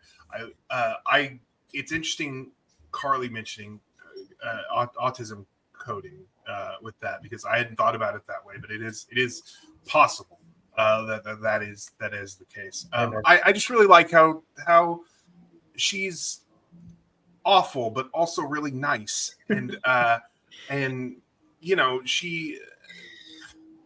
A lot of what I have to say is about the relationship, so we'll see if we get there. But and if we don't, we can talk about it. If we don't, we can. Yeah, a lot. She's just wonderful, and I love her. So that's all. Yeah. Chad, Kerri, yeah. Can I trade in these children for more cash? Like she has the best lines, zingers, yeah, and she has no filter. And so just being hilarious, having no filter. I mean, it's what causes that great speed she has in the body. So you get like some really deep moments with her, but then also you get some of the really high, comic relief. But it's more than that. She's just like such a great character. You guys talked about her being kind of on the outside of the Scooby, but I've always considered her like hardcore Scooby. But I can see it kind of being a little bit of both, because she is on the outside. At least at first. But, she goes from this monster of the week, like Dylan said, to someone that you just love and you just adore so much. So I totally get this being Dylan's favorite character, because Emma Caulfield has been said to be maybe the funniest person on set. So, and she brings that to the character so well that just like the show just could not be the same without her. She's just the best. Yeah. Kerri, anything to add? I adore her. Yeah. I did have a thing that I forgot to mention, and that is that just calling back to what our discussion about season 6, about how the terrible things in it lead to the people picking up the pieces and moving on. That's what, I hate Hell's Bells. I think it's a bad episode. I think that what happens in it makes me upset. I don't like anything what happens there. However, that had to happen in order for what you said, Dylan, for her to come into her own, be this character. And I think that it's great. And I think that's what season 7 is. Season 7, at least the first half, is reconstruction after the destruction that is season 6. It's a reconstruction era. Yeah, I love it. Cool. Anya, I'm very happy. She went 3rd round. I wanted it. I'm glad I got it. And let's see. Matt, you're up next. Pick 7 of the 3rd round. You're up. Oh, am I? Okay. Yeah. Let's see. I'm gonna go with my episode. No, wait. I still have a big bad. I'm back to back, so it doesn't matter. And your big bad will decide my big bad. So yeah, exactly. Well, thank you. That's so nice. I'm gonna go with the episode anyway. To put it before that because the big bet isn't worth it. The episode is going to be. I love so many of them so much, and the episode is actually better paired with a second episode, which I will talk about later, I'm sure. But I'm gonna go with Once More with Feeling musical episode. The Body and Hush are top two. Once More with Feeling is number 3 for me. It's I have seen that episode more than any other Buffy episode. When after I had watched it through the first time, my friend who let me borrow her DVDs ripped that soundtrack, and when I say soundtrack, I mean the audio from the episode, onto a CD. Yes. And I used to do like a 30-minute drive to work every day and back, and I listened to that every time, like back there and back. So I could pretty much quote that episode because it included the previously on. So I had, so I could pretty much quote that episode for a long, long time. But it's such a good episode. The songs are so good. And I'm nervous about Dylan talking about it because of the musical theater part. My top 10 episodes. The Buffy. I put my top 10 know. Listen, surprise me. But it's great. I love it. It's this could have been a throwaway episode where nothing important happened, but everything important happens in this episode. The entire season turns because of this episode. And the episode that comes right after it is a beautiful pairing. And I was joking with Dyl when we first started this. He's like, part 1s and 2s work together. I was like, what about spiritual part 1s and 2s? Because they work so well together. But we'll talk about that later. This episode, Hinton Battle, who sadly passed away this year, right? This year? Yeah. Last year. Okay. Who sadly recently passed away. Hinton Battle. Amazing as sweet. You get to see everybody's singing, even the people who are not very good at singing get really great parts in it, like Allison Hannigan, who's a bad singer, but she gets the, I think this line's mostly filler. Stuff like that. It's very funny, it's very good, and it's important, and that's what's amazing about this episode. So, yeah, go on. No, I have nothing bad to say about it because I know also the function in the it's a musical episode of a TV show. It's not gonna be Spielberg's West Side Story, and I think that's my original point that I used to make. But like, it's just so fun, and because like you said, a lot of important things happen, and the device of using music as that way of telling, in a similar way to Hush being silent and what that says about communication. I think that is where this episode is such an elite one. It is one of the more memorable ones. It's not my top 5, but it is in my top 10, as I said. So I am very happy. It deserves to be in the first three rounds. There's like certain episodes and certain things and certain characters that feel like they need to be picked early on. It's like Spike and Buffy, Angel and Buffy, Buffy herself, and then like this episode, Hush. Like there's certain episodes, The Body, that feel right for the first few rounds. So I'm glad you picked it. I think it's great. Yeah, Chad and Kerri. Just let JD go. He had his hand up first. I love this episode. This is easily. I go back between this one and Lover's Walk. It's like a coin flip for me. It is all the stuff that you guys said. I love how how they made it important to the season overall. But I also love just like the world building. Like you saw, you get to see like throughout the episode, like all these little interstitial, like they got the mustard out. They got the mustard out. Sorry.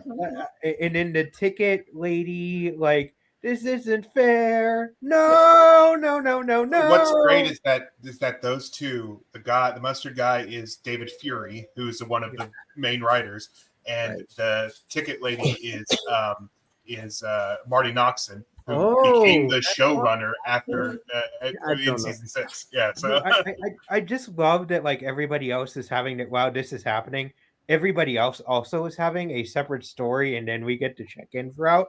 And then in a episode in the later season, we find out that the ticket lady and the mustard guy are having a forbidden romance story, and it just warmed my heart.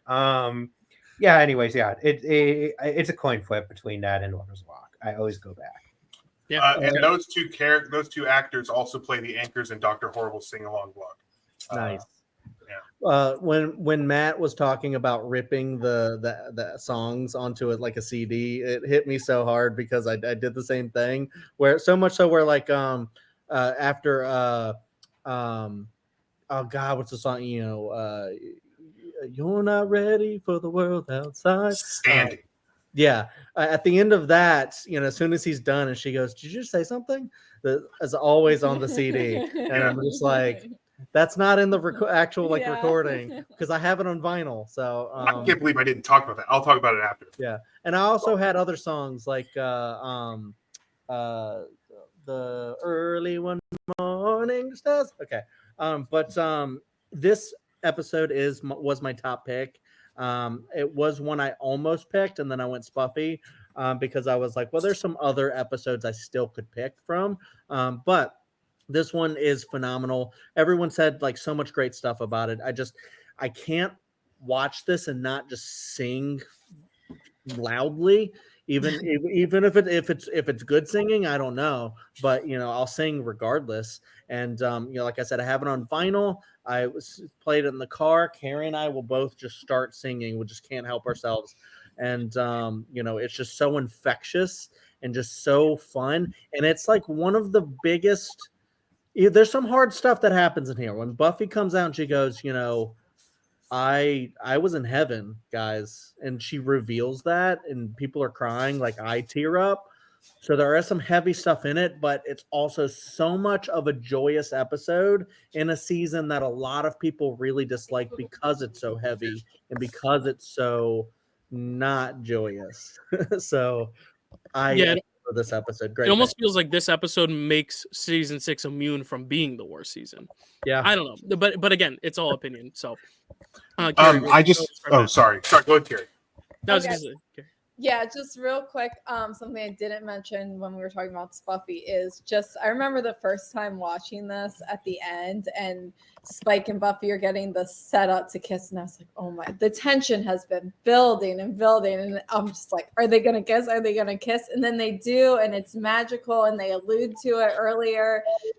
Like I think there's a lyric like ends with a kiss or something. Like it's just perfect. greatest musical episode of TV ever. Yeah. I'd agree. Yeah. Standing. I just need to talk about that because I talked about when I was talking about Giles, about how that's my favorite song in this episode, because it is all about how he understands that he's the father, like he has taken on the father role, but he is now caught being he is the problem because she is depending too much on him. It's just such a beautiful thing, and the reprise of that where With Tara. Giles and Tara sing together makes me weep. It's so good. Oh, it's so good. Anyway, that's all I really needed to. Here we go. Yeah. Oh, the line is the curtains close on a kiss. God knows we could tell the end is near. And That's then right. it cuts to them in the back. Right. In the back. Yeah. Right. Stacy. I'm not gonna. You guys talked a lot about how much character development and everything there is in all the music, and I agree with all of that. It is one of my favorite episodes. Hush, The Body, and this are the top 3 I always point to when discussing what makes this show so great. And can we not forget about one of the funniest ways of defeating a demon by being a boy and not Dawn. It's one of the best outcomes. There's no battle. He just finds out it's a guy.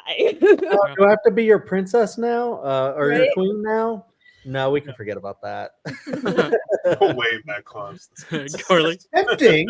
Tempting, but I think just once I will decline. Carly. I love this episode. I regularly just listen to the songs just because they're all so freaking good. I love that Xander and Anya have like they have a fight through song, but that you also get to hear a little bit about what they're thinking.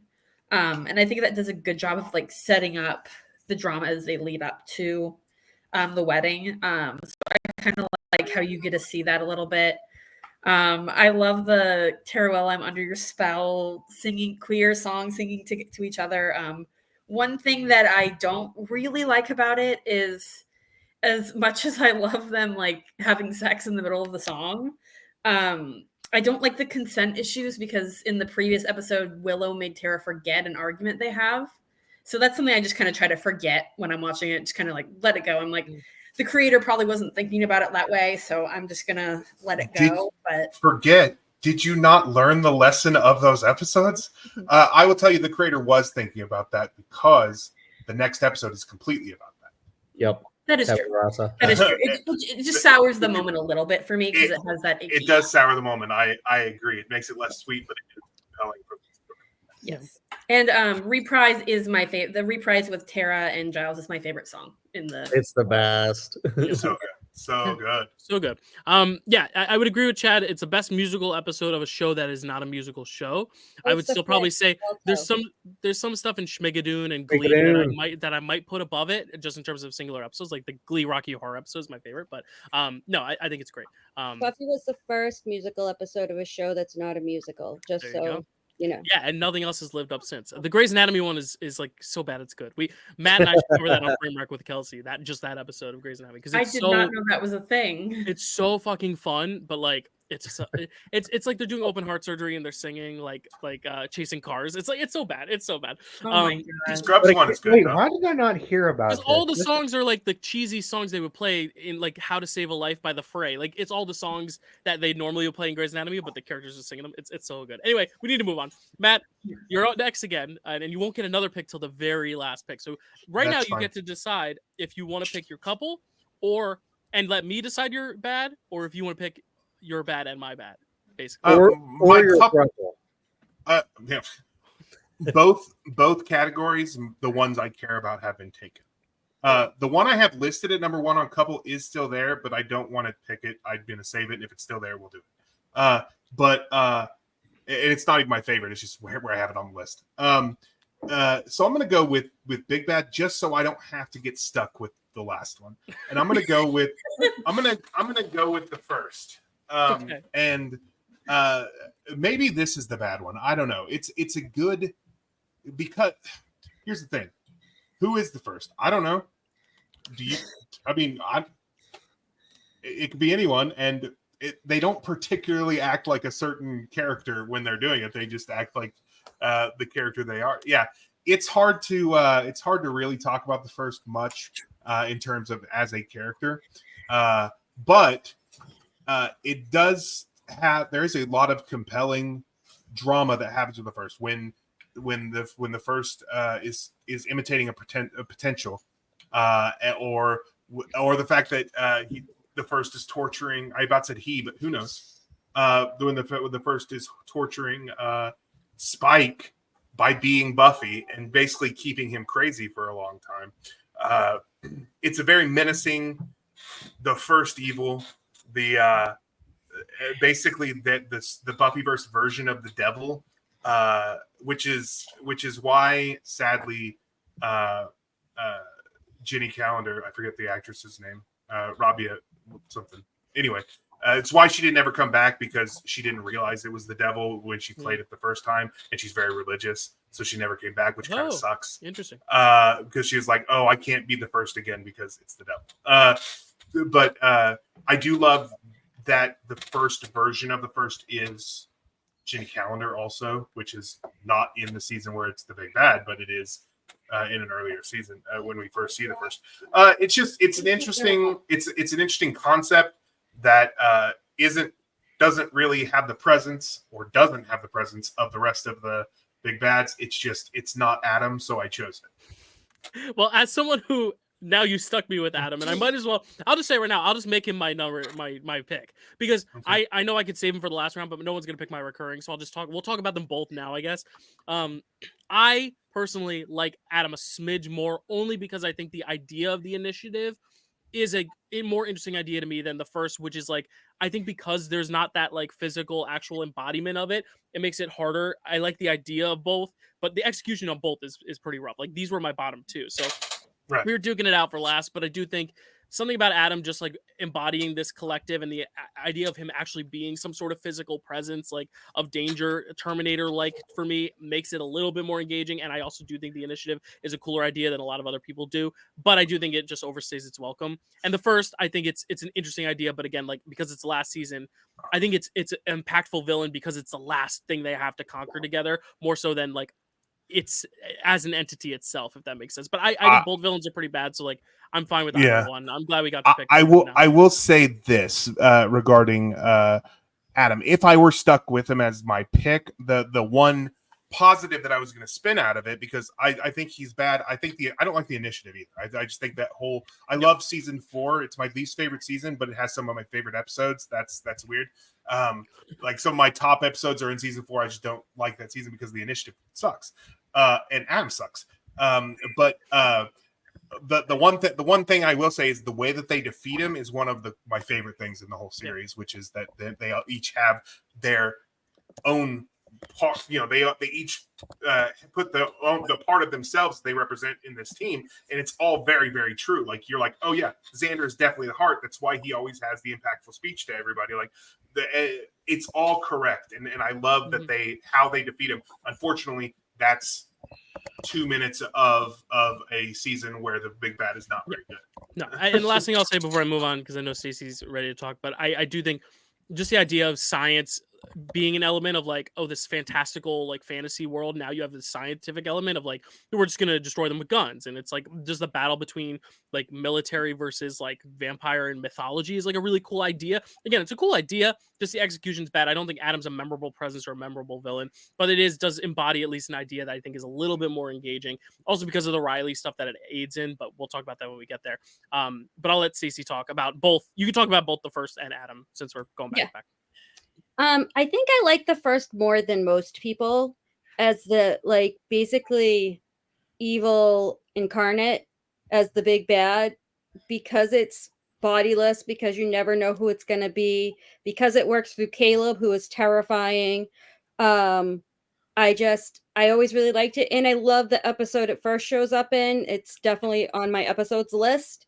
And yeah, I think the first is actually really scary in its way. And I do love all of the things that stems from it, like the conversations with dead people and just the different realizations. The Uber vamps are really scary. So I think I tend to like the first a lot more than most people do. Adam is Frankenstein. Maggie Walsh is the real villain. Agreed. That's all I'm going to say about that. I mean, I don't disagree. I mean, I'm just going by the Wikipedia No, definition. I know. I'm not in any way saying that you're wrong in what you put up by any means, because everyone would say Adam is the villain of that season. But what I will say is, if we're thinking, if people are voting on this and thinking like, oh, the mayor, you kind of that symbolically includes faith in that, then I think I also kind of get the initiative as an idea. Well, then I get Caleb. Right, well, yeah, no, Caleb was going to be on the graphic for the first. That was my introduction to Nathan Fillion. Kind of like Glory and Ben as well. It's like you take what they stand for as well. But yeah, no, you're getting Caleb on the graphic, Matt, if that helps. Okay. Right. Well, how else are you gonna do it? Right, exactly. It kind of goes along your idea though of like life being the villain of season 6, death is the villain of season 6. Yeah, I agree. Another thing I would like to point out about the first, and it's not really about the first or that, but I do find it. What a fun thing that I always find when I rewatch it is that in both season 6 and 7, the final shot of Buffy in the opening credits sequence is not Buffy. In season 6, it's the Buffy bot, and in season 7, it's the first. Oh, I didn't know that. Very cool. Yeah. Any other thoughts on Adam or the first? I know we're kind of doing a twofer here to kill time, and also because. Yeah, we got the slim pickings here. Chad? Yeah, I mean, I understand if people, talk about these being like weak villains. I don't think they're as strong as the other ones that we've talked about, coming up. But, I do think the first is very menacing because of what people have said, is that they're not really a thing that you can fight. They're more of an idea concept of evil and, how they embody that into that idea, into like this force that you don't even know if you could ever defeat, and you really can't. You know, at the end of the day, which is kind of terrifying to think about that. It's kind of like the It Follows kind of, you know, thing where it's like, that's the thing that's going to come for you and it's going to get you. And it's just inevitable. And you're just staving it off. And it leads to great speeches like, you know, they want an apocalypse. Well, we'll give them one. You know, stuff like that is just so perfect. And season 7 is messy, but, you know, I think a lot of it works. And I think the first is a really cool villain. And Adam, you know, I don't know. At the end of the day, when I was thinking about this draft, I was like, if I end up with Adam, I'd be fine with it, because I think that I really like that season, even though it might be one of the weaker ones. I still really like it. It's the college years, and I think the whole initiative, Maggie Walsh and Adam stuff, it gets really interesting, and I like that it's kind of like a Frankenstein type of thing. And then I also find Adam really creepy and terrifying. I mean, the dude kills a kid off screen, but just like the thought of that is just very haunting for me. And I'm just like, that's a Frankenstein thing too. Yeah, but exactly. And let me just clarify real quick. When I say this is my least favorite season, it's my least favorite season of my absolute favorite show. Right. I don't dislike any season of this show. Yeah. I love every season. It's like when someone like if I name like Order of the Phoenix my least favorite Harry Potter, it's still an 8 out of 10. You know, it's still great. You know, so yeah, exactly. Yeah. So I mean, honestly, I think you know, all the big bads are cool. Some are stronger than others, but I like both of these picks, to be honest. So even though Dylan's stuck with it, I think it's still a pretty cool villain. Yes, but you know, I would have liked to be stuck with the Mayor or Glory or something. No, I'm kidding. I'm not kidding, but yeah. Kerri, any thoughts on the last 2 villains? Yeah, I think you like you guys have said, I think these are the 2 weakest villains in the show, but they're the 2 weakest villains in my favorite show. I still have things that I love about them, and I still enjoy watching both of these seasons. I think they're amazing, and especially the 7th season. That was the only season I watched live. And at that time, the first, and especially Caleb, it was actually really scary. It seemed like in the Uber vans, it seemed like this really big, overwhelming thing. Yeah. So, yeah. Any thoughts, Carly? Yeah. Yeah, I do think the first is better villain than Adam, despite the fact that season 7 is my least favorite. I do think the first at least has like effective moments, and like I remember more about the first than I do about Adam, who's kind of just like the initiative seems more of a villain than Adam does to me, even though he is the big bad. Yeah, he's like the face of it. So yeah, it's interesting. But anyway, any other thoughts on the big bads? No, cool. All right, Chad, you're up. You got to pick your main, and you got to pick your who else? Your episode? Yeah. God, I forgot that I was up. Okay, let me take a quick glance at the episodes I have written down. Gotta say, Jake Randazzo, best scalloped potatoes I've ever eaten in my life. Oh, they're both good. You can't go wrong. I know. They're both phenomenal. All right, I'm going to go with the one that gives me the feels the most. What do you think? Yeah. Okay. I'm going to go with the one that gives me the feels the most. I'm going to go with the prom. Yes, good. Thanks. Sorry, that was my number 2, so I'm happy. Now. Yeah, I picked the prom. It rules. This one is very special to me because, you know, it's basically Buffy trying to wait, is this the same one? Is this Homecoming? Is Homecoming the one where she's fighting all the werewolves, or is this the prom too? You mean the Devil Dogs? Devil Dogs. Yeah, that's still the prom. Good. Okay, I couldn't remember if that was Homecoming or not.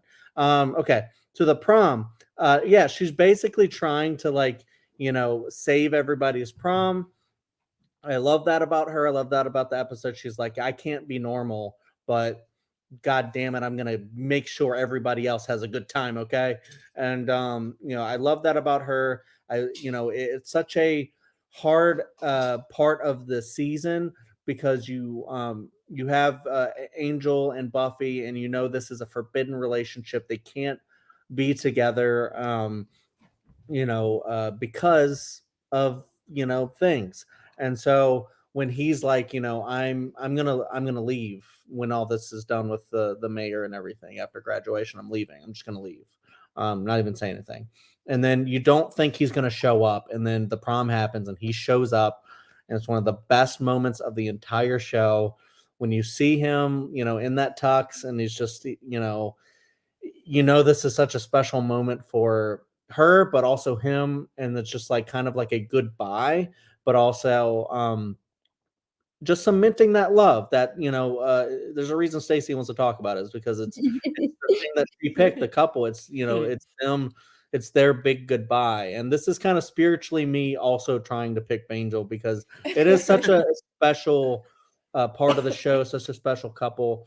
And Kerri and I danced to the Sundays Wild Horses at our wedding, and I wanted to do the Rolling Stones, but then Kerri was like, no, Buffy. Got to do the Sundays. Well, we picked it because of Buffy. That's we true. have to That's do true. the version. We have to. On You're Buffy. right, and it was special, and I'm glad we did, because I love Sweet. both versions, and not only that, but you get the Class Protector Award, so you're crying like 3 or 4 times in this freaking episode, and it's just because it's so well done, and you see that the entire school and town like kind of appreciates Buffy. They're like, we don't really know what the fuck is going on, but we know you have something to do with that. It could be worse. Yeah. And stuff. And it's such a special moment. And them just dancing together, even though he's like, this doesn't change anything. It's just, I just can't with this episode. It's the best. Okay. The Class Protector is my single favorite moment of the series. So like, I'm glad you picked this. That's why this was my number 2. The Body is my number 2 episode, but like, for this draft, this was going to be my number 2 over The Body, just because I love all 3 of those episodes so much. The Hush, obviously, being the one I picked, but this episode's so good. And I forget about the Angel moment, but as someone who's not a big fan of their relationship, this moment still gets me. And I think that's a testament to how good the episode is. So, sorry, Stacy. I'm looking at Stacy. I said Carly's name. Sorry. Yeah, there's 2 episodes that always break me on Buffy. There's 2 moments. One is when she has to kill Angel at the end of season 2, and the other, because I'm a well-documented happy crier, is when she gets the Class Protector. I can't even, it always gets me. And I just love when people get recognized, when they've been doing a thankless job like she is, and she's great in that moment. And then when Angel shows up, I just keep crying. Like, it's just amazing. It's a great episode. It's a great pick. It's after like the ones I think are like the 3 to kind of signify what makes Buffy great. I don't really have an order, but it's definitely up there. Yeah. Matt, you're muted, my friend. Yeah, I know. You guys pretty much said all the stuff. I do want to say that Class Protector Award for me also makes this episode. It's just incredible. The Buffy Angel stuff.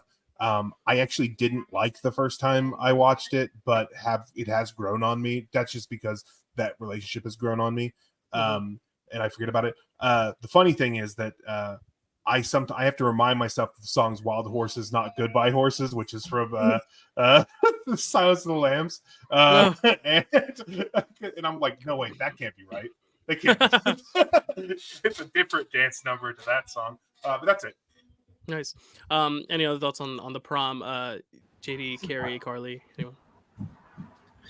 Cool. I mean, I just love the Angel moment. The Angel moment, like back when I first watched this, I didn't cry much at movies and TV, and it made me cry like a little baby. I could not stop crying throughout this episode. Perfect. It just hurt. Yeah. Alrighty, Stacy, you're up. You're down. Okay. You're lying, but you gotta. Yeah, I'm fading pretty on the quickly. It's okay. We respect you being here. We're trying. I'm trying to not talk about stuff, but I can't help it because I love the show so much. We all love it so much. That's why it's the best panel for it. I love it. My list of episodes is so deep that really like it helps if people keep narrowing them down a little. So even though I think it's safe, I'm gonna go with my reoccurring character. Okay. And I wish the graphic could put these episodes up with my reoccurring character so people realize, but they can't. And that is Ethan Rayne. Now, Ethan Rayne has only been in 4 episodes, but the 4 episodes are Halloween, Band Candy, A New Man, and what the heck is the other one? There's one more. Oh, the Dark Ages. His history with Giles makes him feel like so much bigger part of the show than he actually is. All 4 episodes he shows up in are fun. They're great. They're all like on my list of probably top 20 episodes. Like he always creates mischief. He's very human, and he just comes to town, creates some mischief, gets caught and leaves. And these episodes are so Halloween and Band Candy. Oh my god. Like they're so fun. They're so good. And then I love A New Man. I think that gets overlooked a lot. It's when Giles gets turned into the demon, and I do think that episode is very funny, and it gets overlooked quite a bit. And The Dark Ages is probably the weakest of all of them, but it does reveal a lot about Giles's backstory and the darker stuff in his past, which I'm always really into. He's also in the video games, particularly Chaos Bleeds, which is yes, he is. And I'm sure I'm forgetting stuff I want to say, and as other people talk, I'll probably remember, so I might put in. Good. JD, what do you got to say about Ethan Rain? He was one of my three, that I was switching between. So I'm glad you helped me narrow it down, Stacy. Yeah, he's like, I loved for like 3 seasons. Like there would be like 1 to 2 episodes where Ethan Rain would come into town and cause chaos. And he's like Giles' Joker. I just love it. Like he comes into town, causes chaos, leaves, comes back, causes more chaos, leaves again, etc. Rinse and repeat for a few seasons. I loved it. Won't kill him. What? Because he's human, Buffy won't kill him, so he just gets to run away and show up again. Yeah, I just love it. I love it. I love what. Hello, Ripper. I love when I love that he calls Giles Ripper. It's one of my favorite things. When I hear that, it just makes my heart fill with joy. But like, yeah, I love him. I love that character. I wish we got more of him. For sure. And to Stacy's point, that was one. He was another character that like helped me do the 180 on Giles. By the end of it, he was just like one of my favorite characters. He was up there for me with Spike and like somebody, Spike and Anya. Like I just love the history that he kind of adds to Giles. Yeah, cool. Any thoughts on Ethan Rain, Matt? I love Ethan Rain. Yeah, every episode, every time he shows up, it's a treat. It's always fun. It's nice to get a little backstory on my favorite character. Also, just a little fact: there was going to be a BBC spinoff of Buffy called Ripper. That was going to be about young Giles and Ethan Rain, and that would have been awesome. I think that would still be awesome. I think they need to make that. Yeah, that'd be great. Any other thoughts, Carly, Kerri, Chad, on Ethan Rain? Yeah, Chad. Yeah, pretty much exactly what Matt said is that when he pops up, he's like this, delicious villain and stuff. And I love that what he brings out of Giles because, he's from Giles's past. So like, when Giles basically manhandles this guy, I'm like, geez, Rupert, what the hell, bro? You're like a fire. Okay? Do we think he's like this stuffy librarian? I mean, he is, but he's also like got this like dark side, like like in Band Candy when he's he's just like this little hooligan guy, like from from London, just like he's like, what did he say? Like you say I used to play with the Who or something like that. I can't remember what he said, but yeah, enough about Giles. Ethan Rain, I just love what he brings, and he is such a fun villain. Absolutely, it's like a perfect like reoccurring antagonist. So I think this is an interesting like out of the box pick for like I'm gonna pick Ethan. Nice, cool. All right, Carly, you're up. What do you want? All right, gosh, it gets tough. There's this one episode that I really want someone to pick, so I'm gonna wait to see if they pick it, so I can pick something else potentially. If it helps, the 2 people after you have already picked episodes, so you won't find out until your next pick, or until later. So well, I'll just put it off anyway. Okay. So I'll go with my character. And so the reason I was okay with waiting character this long was because I kind of already got her earlier in my couple. So I am picking Tara. She is, so I have like 2 types of favorite characters I love, Sweet Rays of Sunshine and like sexy villains who I can fix. Tara is the first type.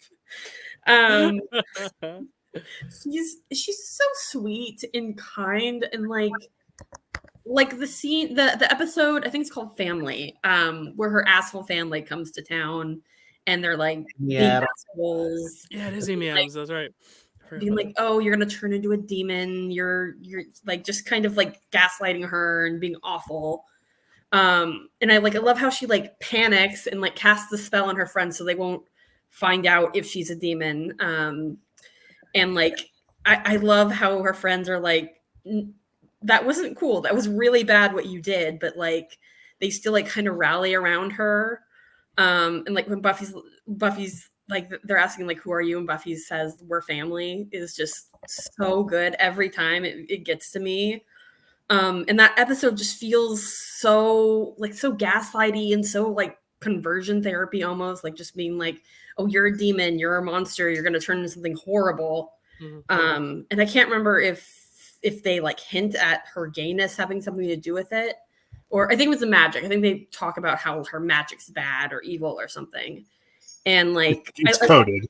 Like, yeah, I love how you have that whole episode where it's just like you see her awful family, and like despite them, like she's just like the sweetest, kindest person ever.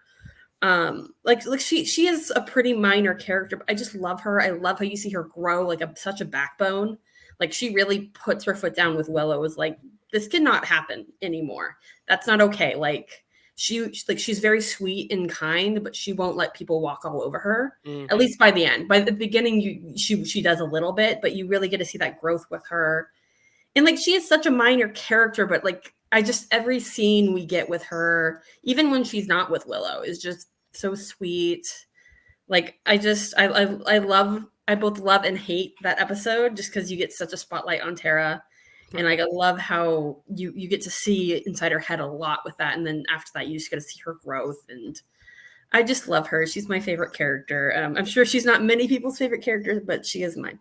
Yeah, I love her. I said all the reasons why when we were talking about her as a couple with Willow. So I'll leave it at that to speed up some time. Anyone thoughts on Tara?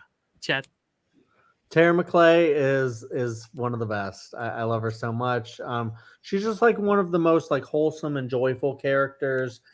Even though, you know, a lot of the time she's just one of the shy characters, which, you know, if you are kind of like an introvert, you know, kind of shy person, like I can be a lot of the times, you know, you identify, you know, she's like sees a lot of stuff and yet she's never really in the group. Like she is, but she's not. And she's like more of like an outcast than Anya a lot of the times, where she's just kind of like in there because of Willow, but like she kind of knows that, and she, you know, will be someone that, you know, Buffy can confide in, like she can confide in Spike and stuff like that. She can confide in Tara because, you know, Tara's going to listen to her without any judgment and actually, you know, listen to her and hear her. And, you know, so yeah, so she's just got so much going on. I love how, like, you know, Carly was talking about how in Family, she just doesn't feel like anybody would accept her. And then she gets accepted in such a big way. And it is one of the best episodes because of that. And, oh my God. And just like the way that she tries to better Willow too, by showing her like, you know, you don't need to be this way. You don't need to do this stuff. And then, you know, it takes her a little bit, but she accepts her back too. Like, you know, I see that you're growing and stuff like that. So she's just such a great character. This is such a great pick. I love Tara too. Absolutely. Thoughts on Tara? Anyone else? Great character. We can move. Yeah. I love Tara. Third best singer in the musical episode. Yeah, we're going down the line. That's great. Last two rounds, so we're moving a little fast, but it's okay. We love Tara. We talked about her, Willow. It's great. JD, who's gonna be your next pick, or what's gonna be your next pick? Because you still have a couple. How many people have chosen recurring character? That's gonna... Kerri has, Carly has, Stacy has, Chad has. I have not. So I'm the only one who hasn't. I have. Except for you. We know who you're picking. Yeah, because my top three were gone. So who'd you say that to? Who we know who you're picking? Dylan. We know. Who okay. You're picking. Okay. Interesting. All right. I think. I think I'm still gonna go recurring character. I don't think Dill's gonna choose mine. So, yeah. All right, I'll go. I will go. I will go Principal Flutie. Principal Flutie. Because I this may be an underrated opinion. I love Principal Flutie. I when he met when like Buffy and first went to the office, I just like he's like, oh, we don't care about that, and then he's like he looks and he's like, oh, maybe and if you're not, and but I like their interact every time like that Buffy and Flutie interacted.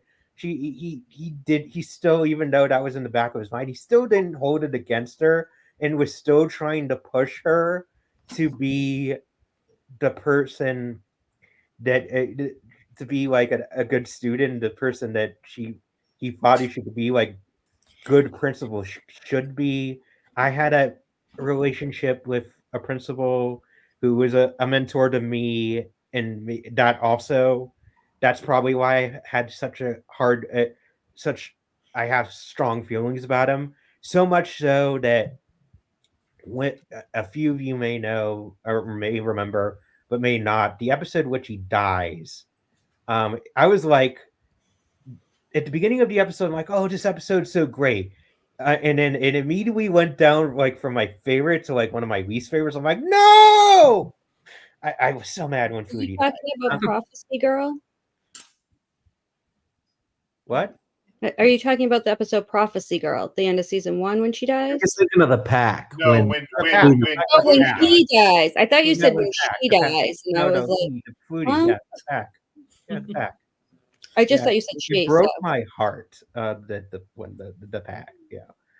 So yeah, that's my pick. Principal Foodie. It's personal pick. It's a very JD pick, yeah, because he is a dies very JD pick. 6 episodes into the show. I had to look him up because I was like, wait, I thought his name was Snyder. And I'm like, oh no, they're talking about the guy before him. Anyway, sorry if I tipped a pick. I'm the only other one with a recurring character, so I tipped it for myself. Chad. I prefer Schneider, but I like Flutie. That's all. I had a very visceral reaction when JD picked Flutie, because I was just like baffled, like, wait, does he mean Snyder? Like what? And then his explanation, I was like, oh, that's kind of adorable that he loves Flutie. Like he is a very accepting a guy. He gives Buffy a second chance, and that's great. And it's sad when he dies. Yeah. So that Ken Thorne, I think, is the am I remembering that right as the actor? I'm probably wrong. But yeah, I'm probably wrong. Matt's face makes me think I'm wrong. But I think it's Ken something, or starts with a K. Anyway. Anyways, doesn't matter. It is a very JD pick, and that's why I like it. I will say, it knowing who I'm going to pick, it's crazy that someone did not get picked in recurring, but we'll get there when we get there. I'm just looking at it now. I'm like, okay, anyway, Stacey, go ahead. That was I think that pick is the other pick I was choosing between, but we'll get there. Stacey. I was Ken just Lerner. I actually really love Principal Flutie too, and I didn't even think it was weird when JD picked him. Like, apparently I'm the only one.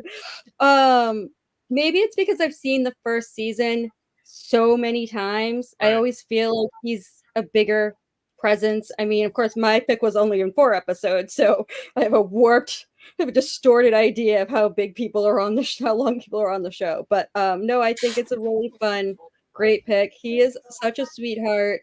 I also was very upset when he got eaten. I don't really like that episode at all anyway, but yeah, that hurt. I think it's good. Fun fact, in the unaired pilot, Stephen Tobolowsky played Principal Flutie. Oh, that'd be such I love Ken Lerner, but that would have been cool too. That would have been really cool. Any other thoughts on Mr. Flutie, Mr. Principal Flutie? Principal Mr. No? Cool. All right.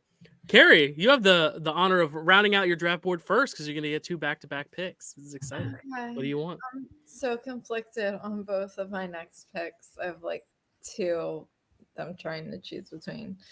Okay, I'll do my couple first. I'm gonna go Willow and Oz. Nice. which nice. is Good one. not the best Willow pairing. I think Willow and Tara is the better Willow pairing. But I do think Willow and Oz is also like just one of the sweetest relationships. And I think it's like the relationship that helps Willow grow into the woman she is. Like, I think by the time she meets Tara, she's become like pretty confident Yeah. and self-assured. And I think that's like her own journey, but I think the love and support that Oz gives her helps her to get there. I think he's just like the perfect boyfriend for her at that time in her life. I hate the way that Oz leaves. And fun fact, Seth Green actually wanted to stay on the show during this period, but he felt like because he was a main character, they kept having to write him into every episode. And he was like, but my character just doesn't have a place in all of these episodes. But the network and Joss Whedon really wanted to make it work, I think, with him being a recurring character, and the studio would not allow it. So they had to write him out completely. But I hate the way he leaves by like doing this weird werewolf cheating thing where he's a werewolf. It's like it's so weird and complicated and messy. But I love when he does finally leave and he sees that Willow has like moved on with Tara, and it's healthier for her at that time. It's healthier for him at that time to be somewhere else. I think overall it's just a really beautiful relationship that they have. Yeah, absolutely. Chad?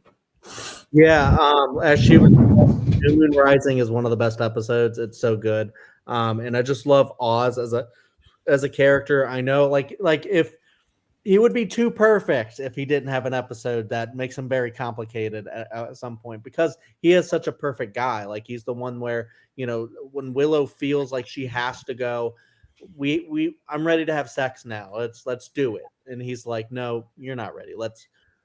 I want to do it when you know you want to do it for like, you know, the right reasons. And I just think like because he is just that smart and that, you know, genius and that like, you know, mature, is just like exactly what Kerri said, is like he's the right person for her at that moment when she's, you know, she's mature, but she's like very like not very confident, and then he helps her grow into that. Exactly what you said, I think is the perfect way to say that. And I just think he's hilarious. I just love his whole, you know, he's been in kind of the college and they're just coming in there and he's just like, I don't know what the hell's going on, you know, just like comments like that, just like, you know, make it for me. I just think he rules. Yeah, I was sad to see him leave, but you know, I think what we get from him is just perfection. Yeah, And I also don't know how many other storylines they could have milked from it, because he was kind of there to serve Willow's story. But we've seen with like Anya and with even Cordelia and Angel, I'm assuming, like they do find ways to tell their stories that aren't attached to a couple. So I would have loved to see what they could have thought of with Oz. Because I really like when they get together. Like I think my favorite stuff with them is the very early stuff. But then towards the end, especially knowing now on rewatches, seeing how it ends, and with Tara, I'm never as engaged with their romance on repeat viewings, but it's a good couple, especially for this late in the draft. It's definitely a top 7 couple for sure. So, yeah, just real quick, is especially when you know, he's in the band and he's looking out at people in the costumes and he's like, "Who's that girl?" And they're like, "That one right there." No, the Eskimo. It's the best. Yeah. Anyone else? Willow and Oz? No. Cool. I really love Willow and Oz together. I actually, even though he's not a huge impact on the show itself, I do love what he brings to her character, and just the soft spoken thing. I really dig that. I just really like their character. I don't love the episode where he leaves, but I love the one where he comes back. The New Moon Rising. So cool. Anyone else? Any more hands? No. JD, did you have a hand? Did I see? No. I think you covered what my main points that I would have said. All good. All right, cool. We're in the final round now. This is exciting. We've made it here, round 5, 4 hours in, making good time. Very excited to find out how this is going to close out with Kerri's main character. All right, Kerri, you're up. Yeah, I was talking to Chad about how conflicted I am. Real quick. Oh God, they have coaching. I feel like that's off limits. No, I'm kidding. It's fine. Do Oh it. God. That's what I was going to go with, anyways. Chad confirmed me. All right. I'm going to go with, I was between 3 really hard. I think they're all 3 great characters. But I'm going to go with Cordelia. Yes. Woo. Love Yeah. that. Love that. Yeah, Chad was just talking about, she shows a lot of growth. Yes, definitely. And I don't know. I love her journey throughout Buffy. And part of it is definitely because of Angel. She is like just absolutely phenomenal on Angel, but I will not talk about any more about that because I don't want to spoil anything. But on Buffy alone, I think she is just fantastic. Like she goes from really just this self-absorbed person, or at least seeming person, but we get to know her slowly more throughout the series. And she's one of those people who's like, she can be really mean and like in it for herself, but she has like a good heart at the very bottom of things, and she knows like what's right and what's wrong, and she does the right thing even when it kind of sucks sometimes. I love that she does it in her own way, though. Like she always stays true to that core of herself, even though she grows as a person throughout the series. And I love in the, I guess it is Homecoming, the Slayer Fest 97. 97 I love that. Yeah. 98 98 sorry. episode when she's just like such a badass. That's definitely like a highlight episode for me, and among many other highlight episodes like The Wish. She's great in that as well. Yeah, I love the humanized mean girl trope. Like, you know, it's not just this one note bitchy like bully mean girl queen bee. Like, I love how they found new layers to her, and I actually, part of the reason I really want to watch Angel as soon as possible is because of her. I'm excited to watch her, and I heard she's a main character too. Like, she's not gonna like She's leave amazing 3 in seasons in. Angel. Like this one, she like leaves like 2 or 3 seasons in, and I'm like, you know, so it'll be nice to like get the full dose. I will say, just to motivate you to watch Angel, I will say the reason I excluded Cordy from my list is because the stuff I enjoyed most about her is on Angel. So I'm like, I'm going to save it for another draft. That's reassuring because she's my number 2. So she was my number 2. Kerri's getting all my number 2. She got my number 2 recurring, my number 2 main, and my number 2 episode. So I'm very happy with Kerri's board. But I'm also very thrilled Cordelia was picked because I was worried she wasn't going to get picked at all. Yeah. I love Cordelia. She's great. She named the Scoobies. She did. She's the one who named the Scoobies. That's right. I don't know who had their hand up first, Carly or Stacy, but okay. Stacy can go. Okay. Oh, thank you. I appreciate it. I love Cordelia. I love her when she's just the mean girl because she's so funny. And then as she grows as a character, obviously she has a lot of heart, and I love her for more reasons. I love Slayer Fest 98, Homecoming, like Kerri said, that is a fantastic episode. And fun fact, Buffy tried out for Cordelia and Charisma Carpenter tried out for Buffy. Oh, I didn't know that. That's cool. Very cool. Yep. Yeah. Carly. Yeah, I love how she's a bitch at the beginning of the show, and she's still a bitch at the end, but like in a different way. Like she's a friendly bitch. Are you a good bitch or a bad bitch? Like they don't soften. They soften her hard edges a little bit, but she's still like Cordelia at her core, and I love that. And I loved her and Xander's relationship before he ruined it. I thought they were really cute. How she was like, I don't know why I'm attracted to you, but I kind of am. And like, yeah, it's real.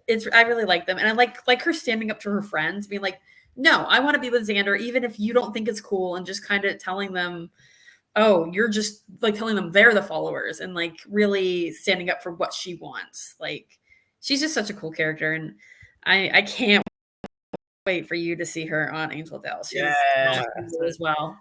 You said true to her core, and I wanted to make the joke, but you know, true to her core, Delia. I made the joke. All right, Chad. Yeah. Yeah, I mean, I also she's better in Angel, but that's just because we get more of her, and she gets to actually become like Cordelia. But like we get so many great tastes of what she would become in Buffy, and she just moves on to the other show for after season 3. But in Buffy, I just love everything about her. She is that diva, like, I'm gonna be the homecoming queen kind of a thing. It's fun to see her fight with Buffy for that, and but also I love the, like you guys were saying, the depth that she has, when her family just starts losing money, and then she has to kind of become a different person. She falls in love with Xander, and has to like figure that out and face her friends, like Carly was talking about. And I just think all of that, and like the way Charisma Carpenter just does it, is just really, really phenomenal. And she's just so underrated, and I just love Charisma and Cordy so much. It's phenomenal pick. I'm glad that you went with that. Yeah. Stacy? Oh, I just want to add too, like, she's very, very self-absorbed, but it's so damn funny. I don't even hate it, because like things like her being concerned that Angel was invited into her car, and like Yes. about her, and then she's always like, why is nothing about me? It's always about Buffy. She always makes it about her, and it's always hilarious. And I don't know, like, she's got a lot of character growth, and she's a much better person than Angel, but I might kind of like her better as the diva rich girl in Buffy. And she is, well, I say she is kind of like what you were saying, like the fish out of water, even though she's not like a demon or a different character or creature, but she is like kind of the one who's a little adjacent, kind of what JD was saying about like having someone who's not in the Scoobies, but kind of part of it, but not like fully ingrained yet.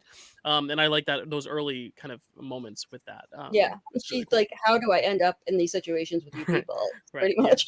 Gone too soon, but it sounds like she's got a lot more to give, so I'm very excited to see that. But yeah, great. I'm so glad she got picked. I was worried. I was almost like, should I pick Cordelia because she's one of the OGs and like risk losing Anya? But it sounds like JD would have picked up Anya. Oh no, but JD picked Spike. I'm glad it worked out the way it did. But we must move on to Mr. JD Domash with your final pick here. What is going to be your couple? Or if you want to try it, throuple. No, I'm not going to do it. I will just mention it at the end. I don't even know if I'm the last one that has a couple. So Matt has the last one for couple. So yeah, it's fine. I'll mention it at the end. But honestly, I'm fine with my choice, because to me, it's not even close. It's Buffy and Sid the Dummy. Like, that's easily the best couple. I just is this your actual pick or is this a joke? No, I mean, I'm being very serious. Okay. I'm being very serious still. Very one-sided, because for the first time, she sees him at the talent show. All right, hold on.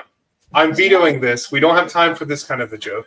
Wait, is this an actual pick or is this a veto? No, this is a joke pick. Oh, okay. What are you doing? I was voting up to a joke. We're trying to erase it now.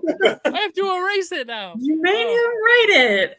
No, so yeah, no, it's fine. Okay, so I am gonna try then my throuple choice, since Matt vetoed. All right, JD, just hurry, say it so we can veto it if we like Drusilla and Angelus. That's my throuple. I'm not gonna veto it. Nope. I mean, it's beautiful. You want to just take Spike and Drew, or you want Angelus with that? I want Angelus with it. To me, it's all or nothing. All right, yeah. I mean, let's see. Kerri, Chad, and Stacy, you're good. I don't have the energy to fight it. What's going on? All right, we're asking if he's choosing a throuple. He's Spike, choosing the throuple. Angel and Drusilla As the couple. I'm fine. What about Darla? Why isn't it a? Because that's Dara ain't more. Darla is dead at this Angel, point on the in show. my opinion. Yeah, that's true. Is anyone vetoing? Just it's weird, but I'm fine with it. All right. So here's why to me, like, I went throuple with this, because that whole season they are competing with each other for, like, even if it's manipulatively, like, Angelus is 100% like doing all this kinky stuff with Drusilla to make Spike jealous, and it's working so much so that Spike goes to Buffy in order to do it. So yeah, I to me that's why I said it's a throuple, because to me it's my favorite dynamic of the season. I'll open it to the floor now, but that's why I did it. The thing is, can I just say, this was not a big JD pick. The Sid the doll was the JD pick that I was fully I believed it because it's a pick you would do. So I was fully ready to write it down, and I was like, you know what, it's an inspired JD pick. But no, you it picked got something a lot more vetoed, reasonable. so I wasn't going to do it. And then Well, no, only Matt vetoed it. So if you wanted to pick it, we'd have to. But does anyone else veto the Sid and Buffy? Yes, I veto Okay, that. so Don't veto it; it won't get votes. No, Let I'm it still happen. vetoing it because I want to talk about Drusilla, Angel, but and if Spike. that was your actual pick, we need 5 vetoes. So if that was your actual pick, we can veto a vote now. Oh my God. I'll go with the serious pick. It's fine. I will go with the serious pick. All right. So okay. I think we would have vetoed it anyway. I don't know about Chad and Kerri, but I think we would have vetoed it, right? Sid and Buffy. Yeah. Okay. All right. Anyway, It was a joke pick. Okay. It was All the right. joke Let's pick. move on. This Let's is the move on. serious pick. any thoughts, Carly? You had your hand. Yes. I'll go to you. I love a throuple. There's not enough thruples in TV shows. That's my little soapbox where it's like we need more thruples in TV shows, like healthy ones. This one's toxic, but I love it. I love it's. I feel like most thruples are toxic in movies. You know. Yeah, We yeah. need to normalize it. Healthy ones. The only Mhm. healthy one I've ever seen is in Sense8, which I love.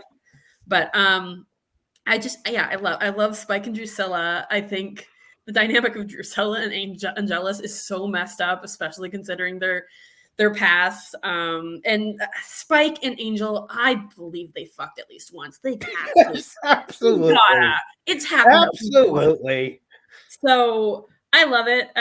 It's kind of it's toxic. It's fun. It's a great pick, and I do love their dynamic in season 2, and I think it's amazing. And I love how you can tell there's so much history there that we don't know that you can kind of just speculate on, like what happened when, because they've been together for like so long.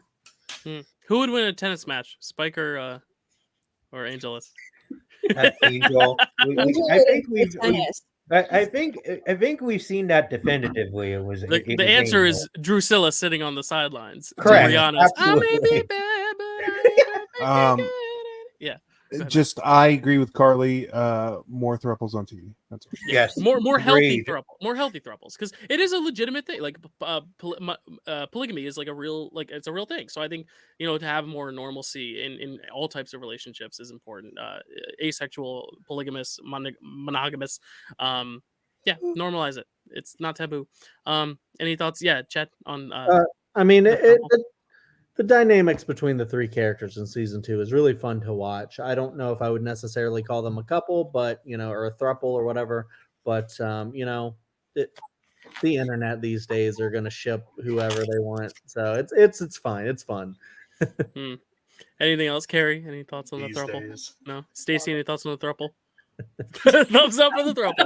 All right, Carly, you get to round us out now with your episode. What do you want? Okay. So I was torn between 2 finales, and I think Stacy will probably pick the one I won't pick, hopefully. Okay. So I'm going to pick what I think is the best episode of the show, The Gift. Nice. And I actually have an unpopular opinion here that I wouldn't have minded if this was the series finale, because it's such a killer end of the show. Like I think it would have been a depressing end, but I think it could have worked really effectively. This episode is just so freaking good. Like there's so many quotes in it that are just like hit you with like a sledgehammer. Like Buffy saying to Giles, "Tell me to kill my sister," and like her saying that the last thing Dawn will see is her protecting her. Like that, her delivery of that line every time just hits me. It's so good. Like her just being like, I'm gonna, like, she lost her mom earlier in the season and just being like, no, I'm not gonna lose my sister. I don't care if she was fake or whatever. Like, she is my sister. She is my blood. So, like that just hits me so hard. And I love how she hears earlier in the season that death is her gift. And in this episode, she's like, oh, death is my gift, but not in the way I thought it was. Yeah, it's just, and like just the Buffy Dawn connection. We haven't talked about Dawn a lot in this draft, but I love Dawn so much. And I love her dynamic with Buffy so much. It's so good. And that line, the hardest thing to do in this world is to live in it. Like this episode's such a banger. And I just love how Buffy is just like she realized, oh, Dawn is my blood, so I can sacrifice myself and it will close the portal. And like just ending on her headstone is just so good. Giles killing Ben so Buffy doesn't have to is so good. So dark, but so good. And I love how they like start the episode with "You're just a girl" and her being like, "That's what I've been saying." Oh my God, it's the best. So, like this episode, my brother's listening from the couch and he's groaning as I say these lines, like hurting him too. Yeah, but yeah, it's like it's my favorite episode. I love it so much. And I'm probably gonna go rewatch it after this. Good. Hey, I'm loving it. That's the goal here. Stacy? It's perfect because I am going to take what Carly thinks I'll take. And if she had taken it, I would have taken this. But the right people got the right ones, Right. which is perfect. It's like me and Matt with Giles and Anya. It's like we both took each other's number ones, but or number 1 and 2, but it was the right. Yeah. I love this episode. Obviously, I picked Glory as my big bad. I really love season 5. I think it's a great pick. It was the season finale, but then she got picked up by another network. I mean, the series finale. It was the series finale. She got canceled on WB. Then UPN picked her up later, and that's why it's no longer the series finale. But it definitely worked. It would have been a great series finale. At the time it aired, did people know it had already gotten picked up or no? No. Oh. Interesting. I don't believe so. I don't think I knew, at least. So yeah, it's a great pick. It's a great episode. It was a great finale, even though it turned out to not be. And it's perfect that Carly got it. I think it's funny that you said that, Stacey, because I actually think knowing there were 2 more seasons, it lessened it for me on a first watch. Yeah, I think if you were watching it in the moment, if you don't know there is anything after that, it is the perfect ending. And I agree. I just think because of how quickly it was since Joyce's death, it almost felt like it was a little overload for me in the binge. And then knowing how it would just still continue in the next 2 seasons, I think that's the only thing I hold back on this episode. But looking at the episode just singularly on its own, it's perfect top to bottom. It's so good. Yeah. Got great action. And in the headstone, she died a lot. It's just so perfect. She saved the world a lot. Yeah. Saved the world a lot. Whatever. She died a lot too. She did both.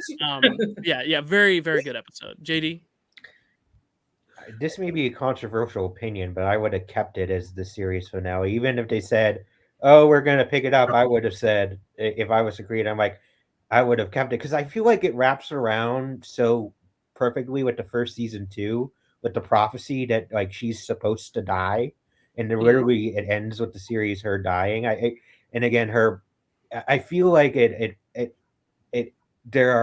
wraps with the first season better than I even think than season 7 does. So it may be, but yeah, I love this. It's a great thing. The only thing that's controversial about it is like we get more Buffy, so like it's not a bad thing, but it is also like I do think I agree with you. Like it might be a stronger ending to the first 5 seasons than season 7 is to the whole 7 seasons, if that makes sense. Yeah. I think that's a pretty common opinion. It's just we didn't care because we got more Buffy. Right. I think that's fair. That's fair. Pretty sure Carly said that exactly already. Right. Oh, sorry. Yeah, she did. No, not you. JD. Okay. He said a controversial opinion. I was like, Carly already said that. Yeah. That's not against you. I'm just saying that's how it's not a controversial opinion because I think we all feel it. Yeah. Chad, what's your hand? Kerri wants to talk. Oh, Kerri, go ahead. This is my number 2 episode, and I was really debating picking this or The Body. I love it so much. I'm so glad Carly picked it, and we get to talk about it, and it gets to be on the draft board because I do think it is just absolutely one of the best episodes of the entire show. And I love the relationship between Buffy and Dawn. I almost picked Dawn as my main character, just so we could talk about, that relationship and how strong it is. I love that season 5, instead of having a love interest, she has her family and she has her sister relationship. That's the main focus of her life at that point. Love that. Hey, Chad. Yeah, it's a brilliant episode. I won't go on because everybody's kind of explained it pretty well, just how amazing it is. I will say if not everyone has picked a recurring character yet, Joel Gray's character is still on the table if you want to pick Yes. him. Sadly, he will not get picked. I'll tell you right now. But that's okay. I'm the only one left to pick that. So, But I will. I just wanted to add on to I'm not saying that anyone who says that this would have been a nice to the series is wrong, because I think you have a really good point. But yeah, I agree. Like, there's so much great stuff in season 6 and 7. Season 6 being maybe my favorite season. I would have been. I guess I wouldn't have cared because I wouldn't have known about it in that timeline. But well, and even then, like technically, there's how many seasons of the show are there now based on the comics? Like, technically, season 7 is an ending. 12. Yeah, so technically there's even 12 seasons. It's just we only saw 7 televised ones. So even then, the ending of season 7 isn't even the fulfilled ending. There you go. Matt, did anything else on the gift? 12. Yes. No, I really liked that episode. Everyone said the quotes I wanted to say. So. Perfect. All right, Stacy, you're up. What's going to be your episode? You said it was going to be another finale. So yeah, it is, and I'm glad it got narrowed down to the fact where like I can feel like this is the right pick, because if I had picked my episode early on, I would have gone with something I felt was maybe a better episode, but not as special to me. So mine's going to be Becoming, which should be no surprise to anybody at this point. I cannot say enough how effective this was, how hard it was to watch. Everything in it, like from her being accused of killing Kendra to Joyce finding out she's a Slayer and how that was handled, and Xander lying about what was going on with Willow, like it just breaks my heart again and again and again. And then it just shattered me at the end. Like, so even now, like I can sometimes choke up just talking about it. I can't even explain, as somebody who just loved them so much, what it was like for that to happen and then have months before he came back without knowing it was going to happen. It was just like, I was in college. I'd like to say I was in college, and Tuesday nights were Buffy nights in my suite. If you didn't want to watch Buffy, you don't get TV time, or I was going to record it either way. And I just remember just sitting on my college bed and just sobbing and sobbing and sobbing. But I'm a person who likes things to affect me, like whether it's for good or bad. Like the fact that it pulled so much emotion out of me, and I had so much love for them, just spoke to the show and how great it was, and how, I mean, let's face it, really Buffy comes down to the characters. We all love it so much because of these characters, and how well-rounded and well-written and great the performances are. And they killed it. And the look on Buffy's face, and she has to kill him anyway. And she can't go home. And she's like, I know I said it before, but it's just like, there's so much.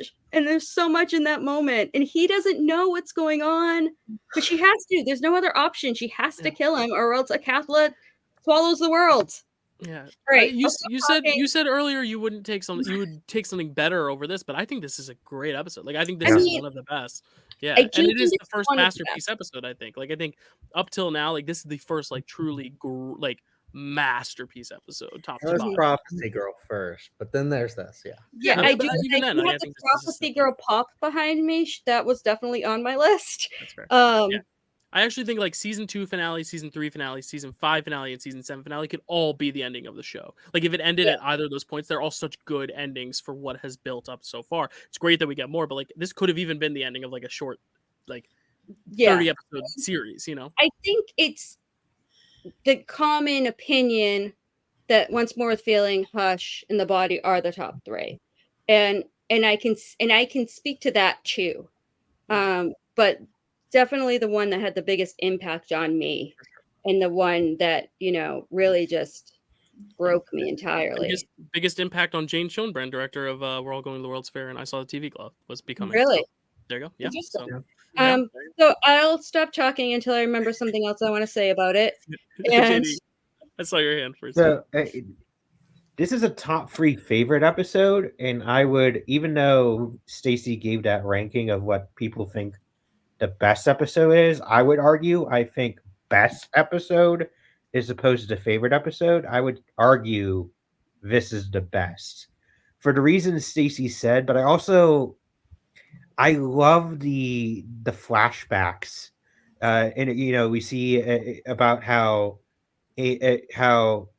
who Angel was before he became a vampire, and then him initially as a vampire, and as an even more context Angelus through the years, and it leads to some of my favorite episodes with the flashback. I may be wrong that there may have been more flashbacks before this, but I'm maybe confusing some things, but the flashbacks add so much, I think, to it.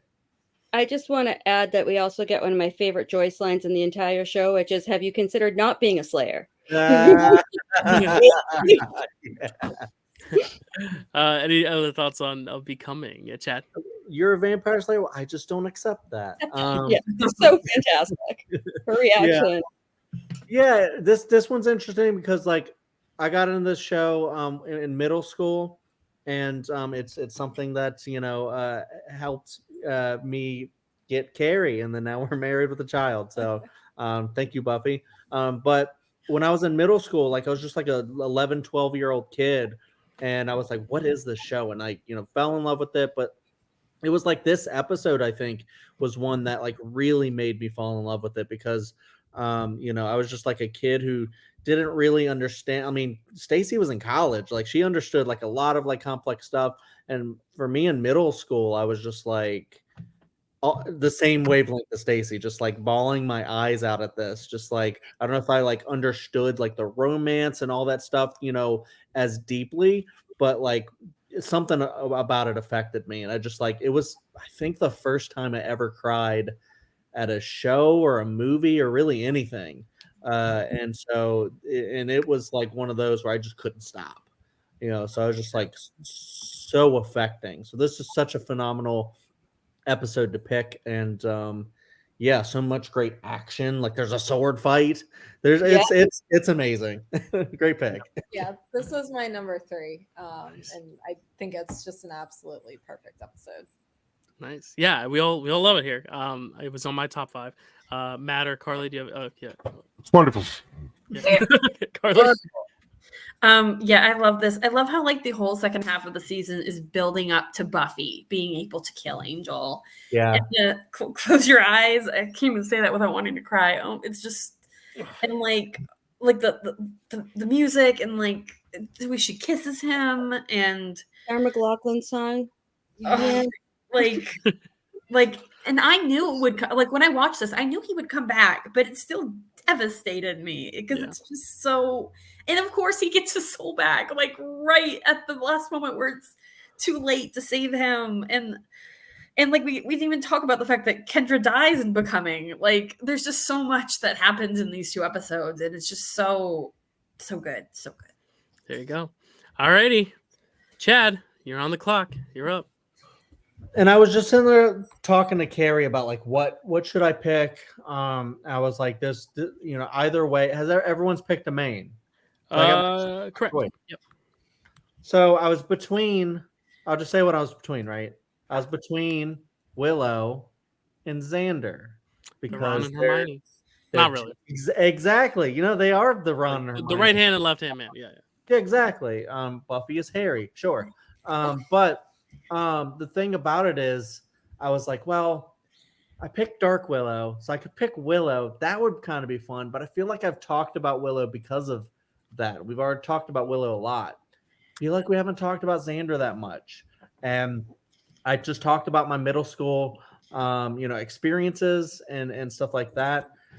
This was back when Spike and Xander were my favorite characters, and I wrote fan fiction about them just living together.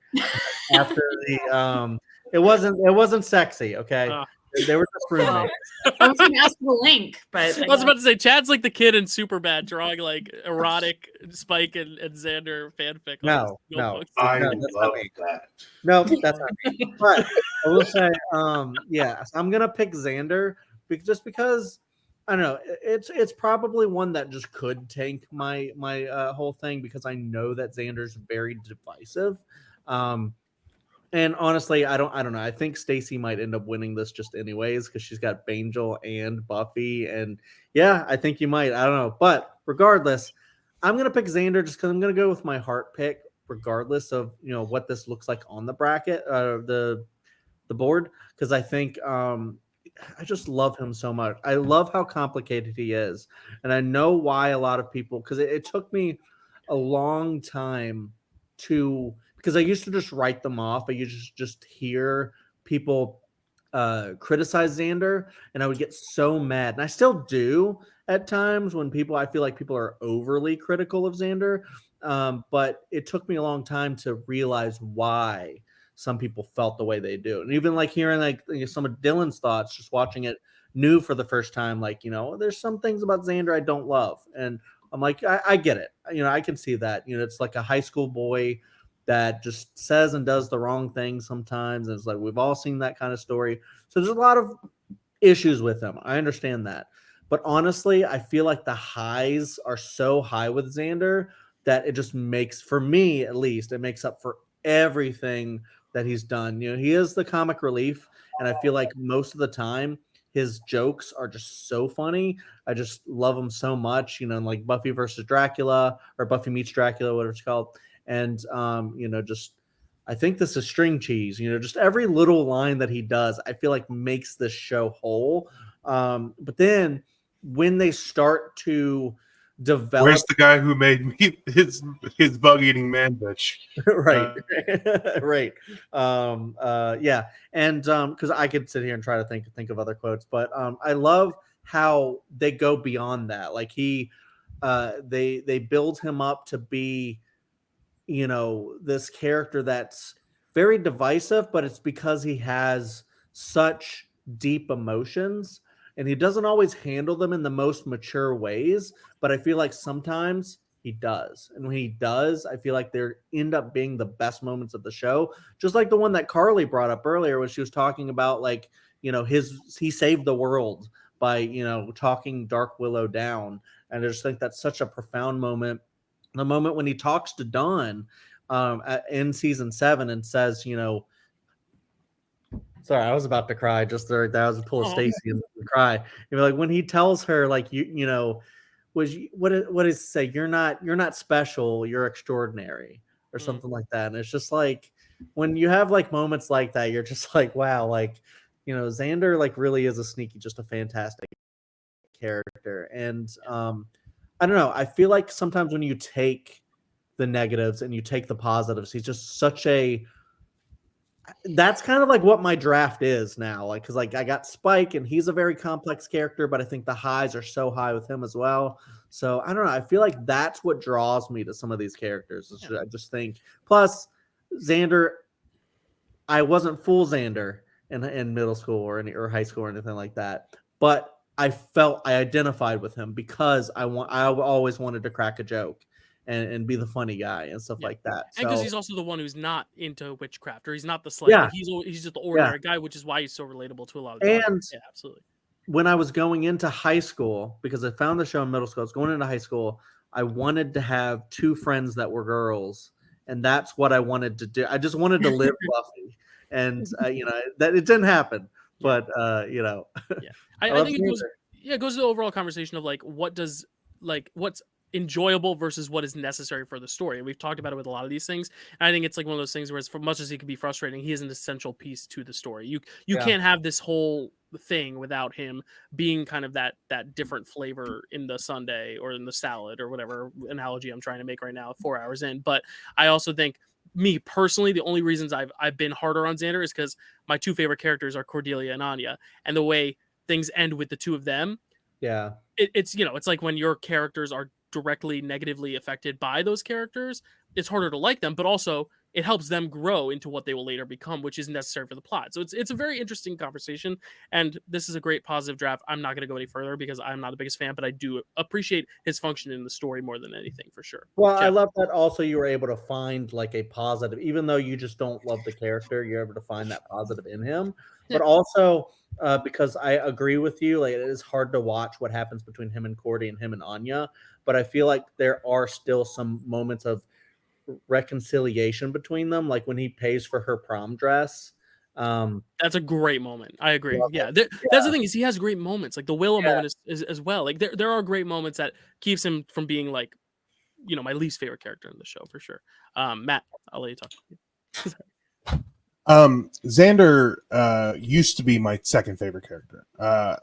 He's only fallen because it's gone out of fashion to enjoy Xander. It honestly is hard to talk to people about him anymore. And I think a lot of him is a product of his time, because he's sexist, but all of the women around him are also talking about how hot the guys are too. He just gets like the bad. I don't know why he gets the bad side of that when they don't. But he is sexist, and he says a lot of immature things. But he's also a high school boy. I was once a high school boy, and I said a lot of immature things. I said I was always just like Chad. I identify with this guy a lot because he's very similar to me in high school. With the jokes, with the maybe not appropriate jokes, with the I had my best friends were girls. Like there was just a lot of it that really that really resonates with me, including the kind of jokes he made, and how he joked was very similar to how I joked. So there's a lot of it that really resonates with me with this character. I identify with this character a lot. And now a lot of people hate him, and if you say you like him in public, a lot of people will skewer you, and it's hard. But I appreciate how positive we're being here, so I'm just gonna say that I really like him. I think that I love that he's the heart of it, and that he gets all of and that bears out throughout the series, like that he is the heart in that group. But he also, like you said, has these speeches where he is literally he's saving the world. He's saving people from the edge. He's Buffy would not have made it without him, and that's just true. Yeah, absolutely. And I'm not even saying in a dynamic as the story. Buffy the character would not have made it without Xander the character. Mm-hmm. And he's so full of joy, like at the end of season 4 when Willow and Buffy are hugging him, and he's like, "Giles, you got to come down here. This is great." Yeah. So there's a lot about Xander that I really like. And like I said, it's harder to talk about him, so I'm not going to go much farther in this. But I just identify a lot with him. So just when if you guys are going to bash him, just remember that you're bashing me.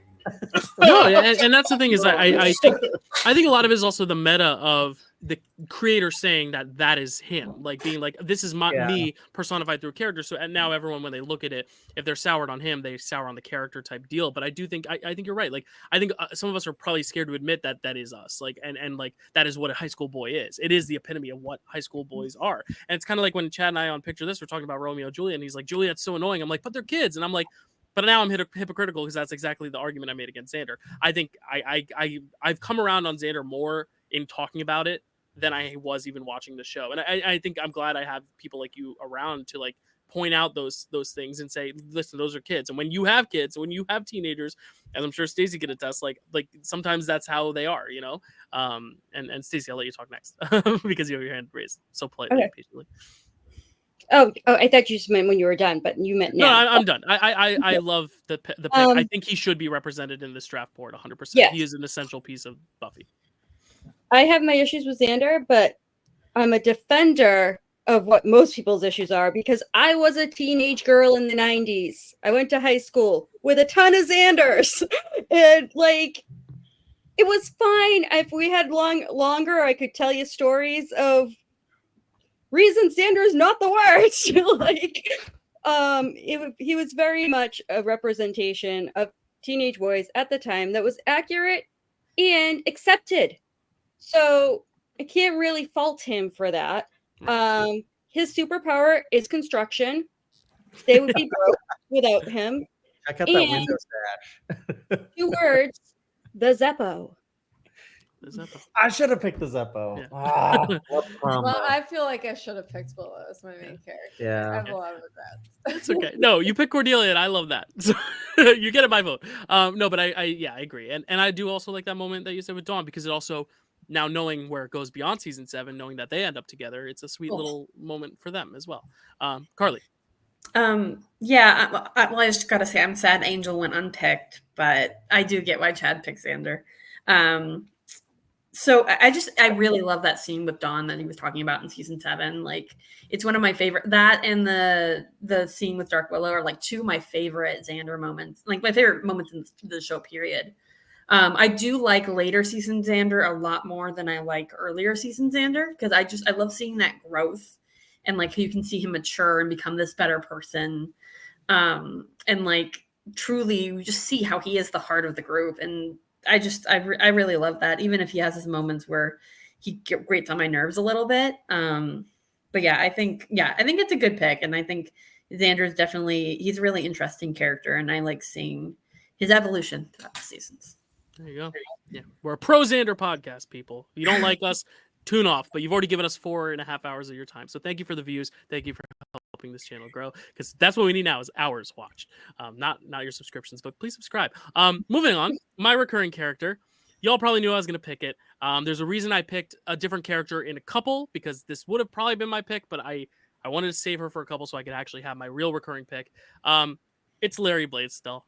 Blaisdell. Right, that's right. I have to rep my friend Larry Bagby, who played Larry in the show. Part of the reason I got back into Buffy was because I was on set with him and didn't want to seem like an idiot. So I was like, you know what? I got to watch at least his stuff. And all his stuff happens very early on, which was nice. So I could like talk to him about it. And you know, Willow and Tara was a big thing for the show, but he is the first out gay character on the show, which is great. And I think it's funny because it was supposed to be setting up Xander being gay, but then they switched to Willow. That's what I've read. So this was like the start of Xander's arc of coming out, but then they changed it. I don't really know why they changed it, but I think it's a good change. But either way, I just love his small but also very mighty moments. You know, he is in that final battle on graduation day. You know, he's fighting, and I do think he's just like an interesting school bully, because nowadays, like with Glee and stuff, not to spoil the show, but I'm sorry if I am, but like the school bully in Glee turns out to be gay too. But like this was the first of that trope, I think, as well, of like the hard tough guy is really hiding something, whether it's gayness or something else, but hiding something deeper underneath. And it's a very bit part, but there are no small parts, only small actors, and Larry Bigby is a big old joy of an actor. So I'm very happy to rep him. And you know what? It's the second to last pick of the draft. I wanted to shout him out like I did on the horror performances draft where I drafted him for Hocus Pocus. If I have a chance, I'm putting him on my draft board. I don't care. And Matt called it. Matt messaged me when he was like, I know what you're going to pick. I was like, because I thought everyone thought I was going to pick Jenny Calendar, but that's why I picked her for a couple. So. And I'm shocked she didn't get picked at all. Her and Jonathan didn't get picked. Biggest snubs of the draft, but it's okay.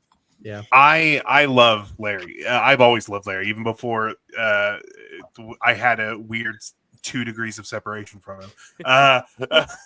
Hopefully someday it's 1 degree. I hope. Yeah, someday. It'll happen. We'll make it happen.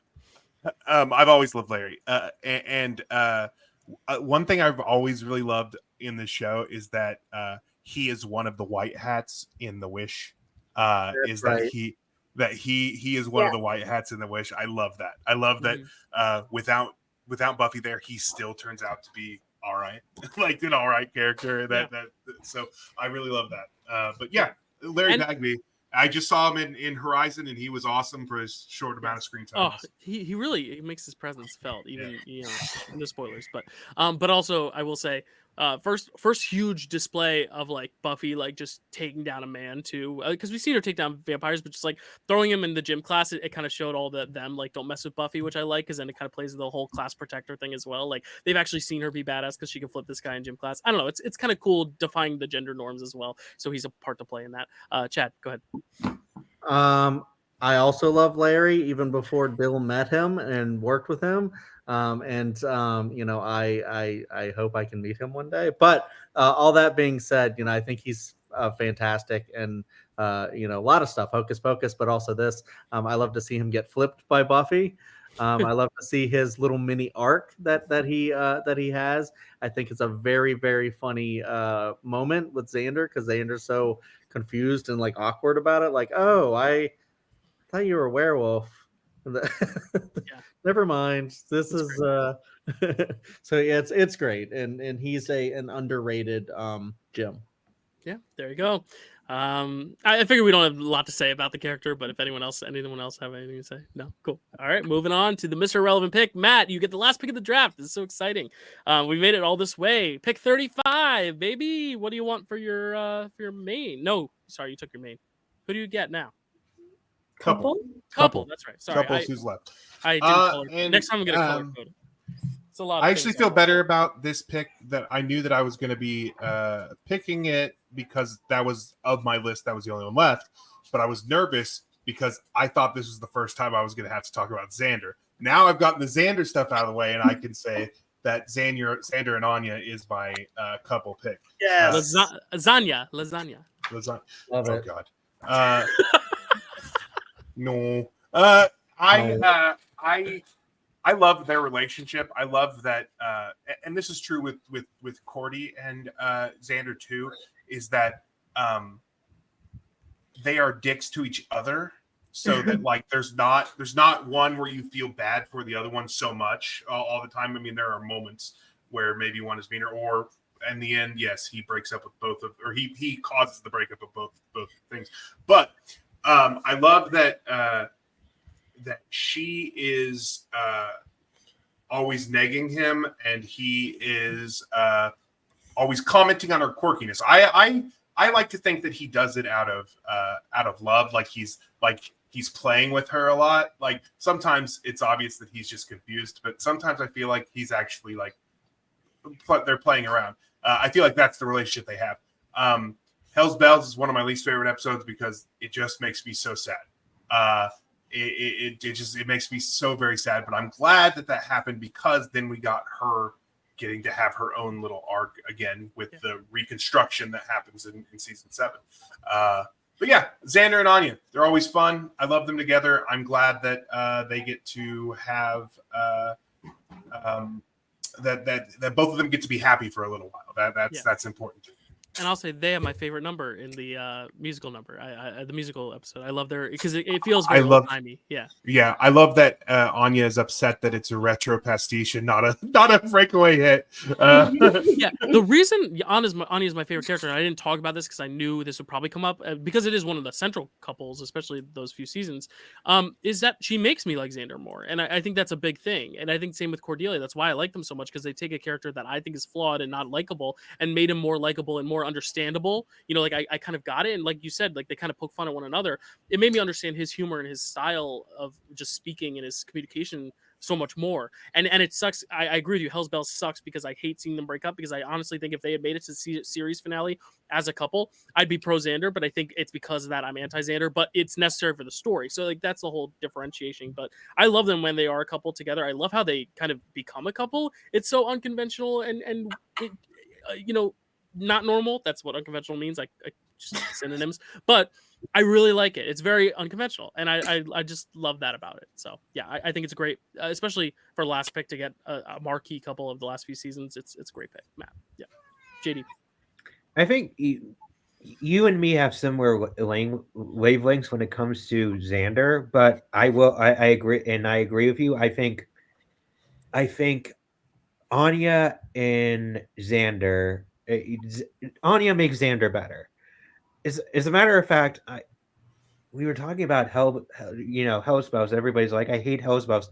I actually don't mind Hell's Bells, because I actually wait. It's gonna lead to a positive. I promise. The realization that Xander has that, like, I'm not ready to get married. Yes, the timing sucks. Yeah. But I'm actually glad that he did it, because he said, and I'm glad he has self-realization. One of the few times he has an actual self-realization, like, I have these fears. We're not going to work if I still have these fears. And yes, the timing sucks, It's the It's time. the That's worst time to do it, but it's like I'm like, good for. I'm like, it was one of the few times I'm like, good for him. You should have done it sooner, but good for you. I mean, Yeah.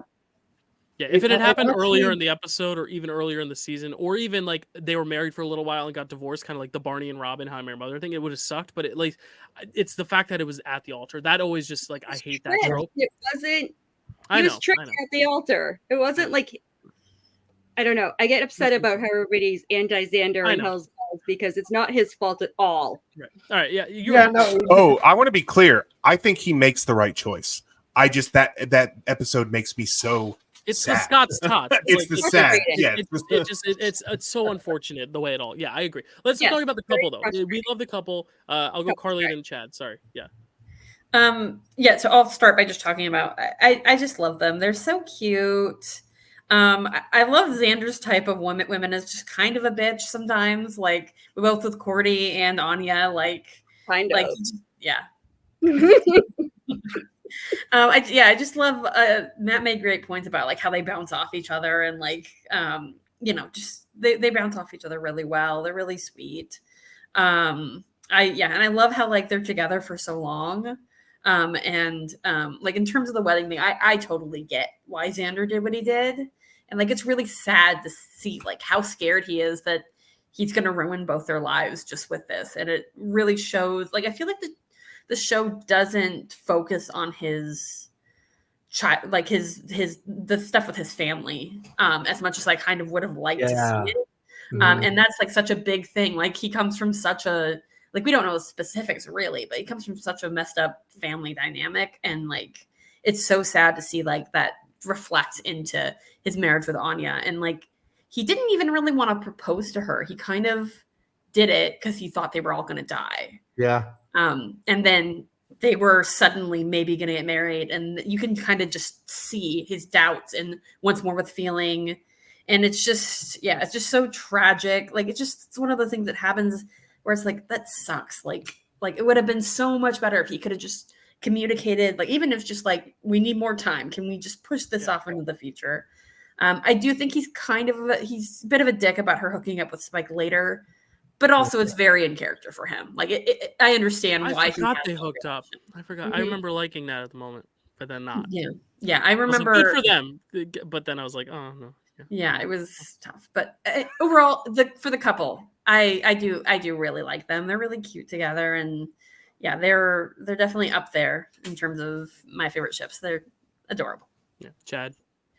Yeah, I mean, honestly, you guys have. I wasn't going to touch on it, but you guys have made me so happy by talking about Hell's Bells and talking about just how hard to watch it is because it's so sad, but also it's way more complicated than Xander sucks. He shouldn't have left her at the altar. What a terrible. It's like no, he definitely made the right decision. It should have been way earlier. more complicated than that. But I feel like a lot of I'm people. so frustrated. So frustrated. Yeah, I Go feel ahead, like a lot of Chad. people.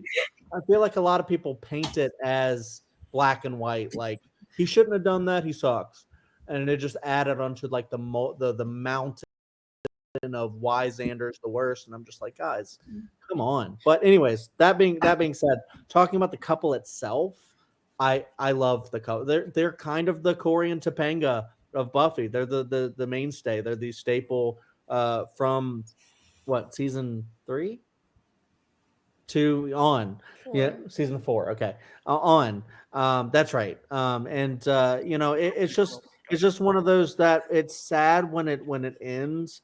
But honestly, I feel like they just fit each other so well. Like he makes fun of her for being quirky, but he's so fucking quirky too. So it's just like she's just different quirks, like he's got his little, funny lines that he does all the time, and she has her own funny lines. They're just different. And I just feel like their puzzle pieces that just fit together so well. And yet I just kind of wish that they hadn't made the choice to break them up. Like it's interesting what happens after that, but honestly, I could have just had them just be together at the end. I agree with that. I think that could have been perfect, but we didn't get that, and it sucks. But what we did get from them, I think, is phenomenal because their song is great. Just This is such a great pick. Good job. Yeah. Stacy. Okay, I do love them as a couple, but I have to talk about Hell's Bells for a minute because I'm kind of frustrated. Okay. Leading up to the episode, yes, he had his moments of like, am I doing the right thing? As most people do as they're getting closer to a wedding. At the wedding, he was excited. He was not going to leave. It was not this should have been decided earlier because that wasn't his decision. He thought future him, because that's what the demon told him he was, showed him how he destroys their lives. That's why he left. Not because he had cold feet, not because he didn't want to. It wasn't really a decision to make earlier. He was shown this. At first, he was like, there's no way I'm not getting married to this demon. He was like, absolutely not. You're not going to convince me. And then he showed him all these things about how they ruin each other's lives and how much they hate each other in the end. And he very sadly left. No. And then he feels bad about it immediately after, and Anya tries to kill him. So yeah, and I don't know. So I guess it frustrates me. It gets I weird. think we're all on the same page though that like it was the right thing to do, but just the timing was Yeah. bad. And I will also say The timing sucked as a viewer, not necessarily that he Right. could have done, Yeah. should have done it. And differently. I will also say I will also just really quick because I rewatched the episode recently. Like, yes, he was shown those. He was gonna get married to her. He was shown those, and then he's like, "Yes, I know." But that was not the reason. The visions led him to a realization. I think that's where I give Xander credit. Is like he says, yes, I know that all that stuff was just a demon messing with my head, but I realize I do actually have those fears, and if we go through with this, with these fears, we're not going to work out. Yeah.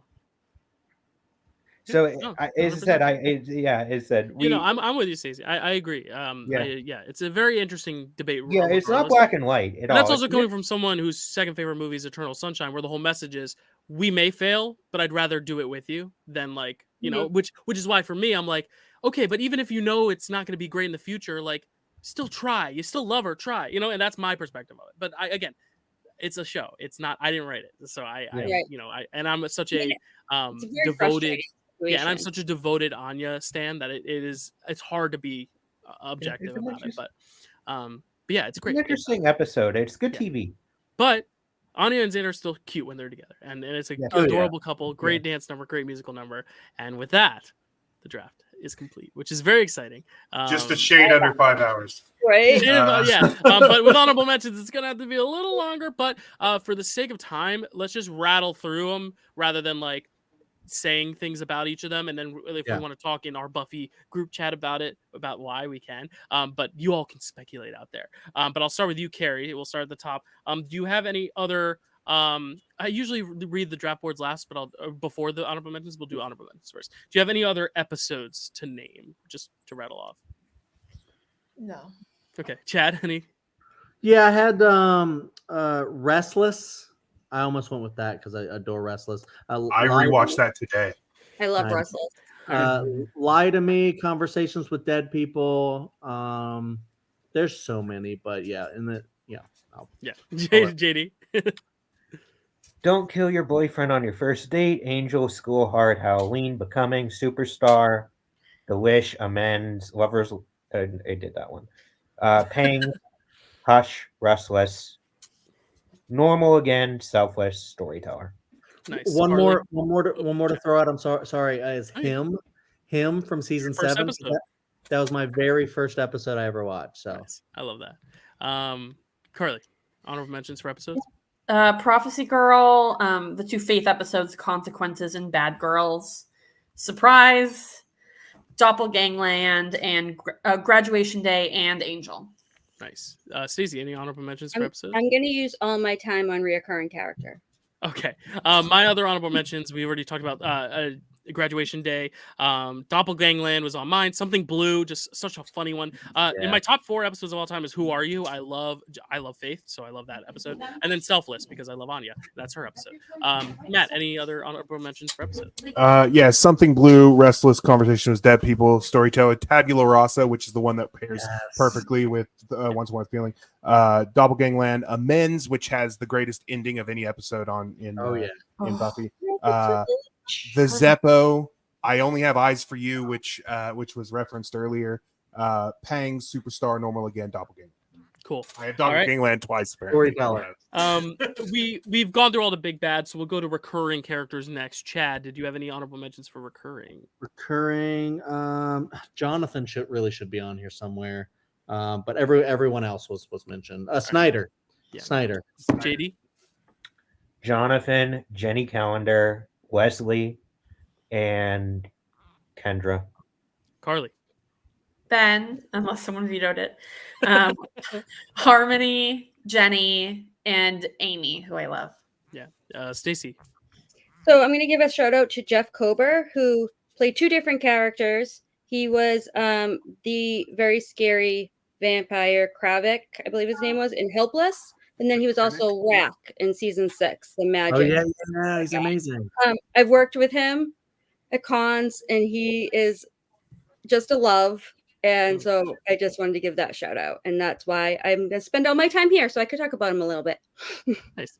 Yeah, my big one was Jenny Calendar. I'm shocked she's not amongst the top 7 recurring characters in the show, but that's just how the cookie crumbles, cookie wise. I don't know.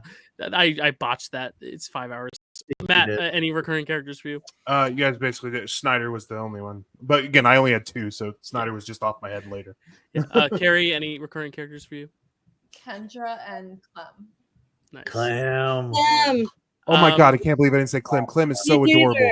I love Clem so much. Calendar probably would have been mine if I wasn't sick, because I made my list right before and I kind of forgot.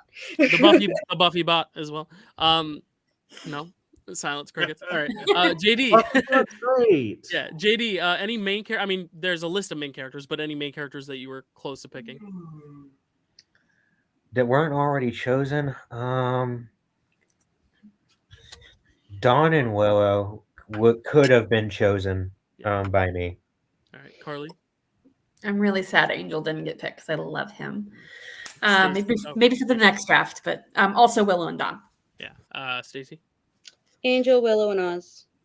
Yep. My whole top 5 was picked, so I'm happy. Matt. Willow, Oz, Dawn. Nice. Kerri. Yeah, Willow and Dawn. Yeah. Chad. Willow and Dawn should have been picked, and Riley's underrated, I think. I was gonna say Riley's the only one none of us mentioned. I think Riley's underrated, yes, but not top 7 probably. Yeah, I think by underrating Riley, you're overrating him so much. Listen, I think Willow's the biggest shock. I thought that would be like the first round. I think because 2 of her couples were represented, and as a big bad, I understand why she didn't That's what happened with Angel too, I think, because Right. Well, we'll do an Angel draft someday. Who did I start with for that? JD or Carly? JD. So Carly, you're up next for any other. What am I missing? Couples. Can you skip me? Because I closed my notebook. Sure. Stacey, couples. I think the only 2 that I had written down that didn't go were Xander and Cordelia, and Spike and Drusilla. Yeah, I did consider Xander and Cordelia, and I did consider Buffy and Riley. I'm sorry, I did. Maddie, any honorable mentions? Just the 2 that Stacey said. Kerri, any honorable mentions for couples? No. Chad? How can you hate Buffy Riley and love Hush? I just don't understand that. But Carrie's I don't give me 5 minutes. Hey, Chad, what are your honorable mentions for couples? That was basically it. That and Parker. I'm just kidding. Okay. JD. Because this will be interesting. That wasn't chosen. If I couldn't have got if Spike, Drusilla, and Angelus were also veto, I would have tried Buffy and Willow as a platonic couple, and then that's why I didn't do it. That's why. and then Buffy and Owen. I'm going to be honest with you guys. The couple part of Buffy was not my favorite aspect of Buffy. Yeah, that's fair. Everybody has their own thing. It just personally that wasn't what I enjoyed. Why I love Buffy was not the couple necessarily. And I was gonna say it was originally gonna be a best death, but then I was like, but then it gets a little weird because it's like, how do you compare the body to like one of the vampire slayings? It's like it's a little weird. And I was like, you know what? If we're talking about the body, we're gonna be talking about the gift. Like we'll talk about all the deaths that are significant, and the couple opens up talks about Buffy and Angel and Buffy and Spike and all that. So, Carly, honorable mentions for a couple. Also, the body death happens the episode before. Xander, Cordy, Drusilla, Spike. Those are mine. There you go. Also, Buffy and Mr. Pointy. Sure. Also, Larry and whoever he ends up with, whatever Still Team lucky Star man Hope. gets him. Are you just staying down here? Anything Pretty else? sure Larry died in the final battle. Oh shit, that's right. Well, so did Spike apparently, but he comes back in Angel somehow. Spike and Harmony. There's my favorite couple. Ooh, that's fun. I did think of another one at some point, but I forget what it was. So if it comes back to me, I'll text y'all. But that is our Buffy draft. I know it went a while. Oh, I thought of Xander and Dawn, but that's in the comics, not in this. So, but it's a little weird, but it's kind of sweet based on the It's a lot weird. Anyway, that's our draft. I'm gonna recap everyone's boards real quick so you can go out there and vote. Exercise your right to vote in your election first, in our draft second. But the draft boards are Kerri, The Body, Faith, The Master, Willow and Oz, and Cordelia. Willow and Oz sounds like the Wizard of Oz. JD, Angelus or Angelus. I always say it wrong. I always just say like the city in California. Angelus. So does Spike. Giles though. Okay, Angelus, Spike, Lover's Walk, Principal Flutie, and Spike, Drew, and Angelus couple thruple. Carly, Tara and Willow, the Mayor, Drusilla, Tara, and the Gift. Stacy, Buffy and Angel, Glory, Buffy, Ethan Rain, sorry, I spelled it wrong. Becoming, and Chad, Andrew Wells, Dark Willow, Spike and Buffy, The Prom, and Xander, Dyl, Giles and Jenny, Hush, Anya, Adam, and Larry, Matt, Giles, Joyce, Once More with Feeling, The First, and Xander and Anya. So there you go. There we have it. That is our draft boards. Buffy and Owen, the don't kill your boyfriend on the first date guy. That's who Owen is. I forgot. That episode's really good. Anyway, that is it for our Buffy draft. Plugs are going to be super, super fast. I'll let you all do them really quick. But just very quickly, where can they find you? Kerri and Chad. Welcome to prime time. And Picture this, Cinema Chad. Cool. JD. At JD Domash, I'm on this channel a lot. Yes, you are. Maybe a little more. We'll see. We'll see. Spooky Carly, where can they find you? Just check out the old episode of Framewreck because we had a lot of fun with that one, and it was The movie old, not an the old. new episode about old. Yeah, the joke is aged well. Yeah, check out Carly there. It was a fantastic episode. I loved it so much. Stacy, where can they find you? Next month you'll find me here on Framewreck, also talking about my hometown. Have to find out what that is. It's already been announced, but not enough people have watched our episode. So go watch our episode of Old to find out what's going to be new next month. You can find me. Actually, you'll never find me on this channel again. I don't do any shows here. This is a one-time thing gig. You've never seen me before. You'll never see me after. I'm the Batman. Matt, where can I find you?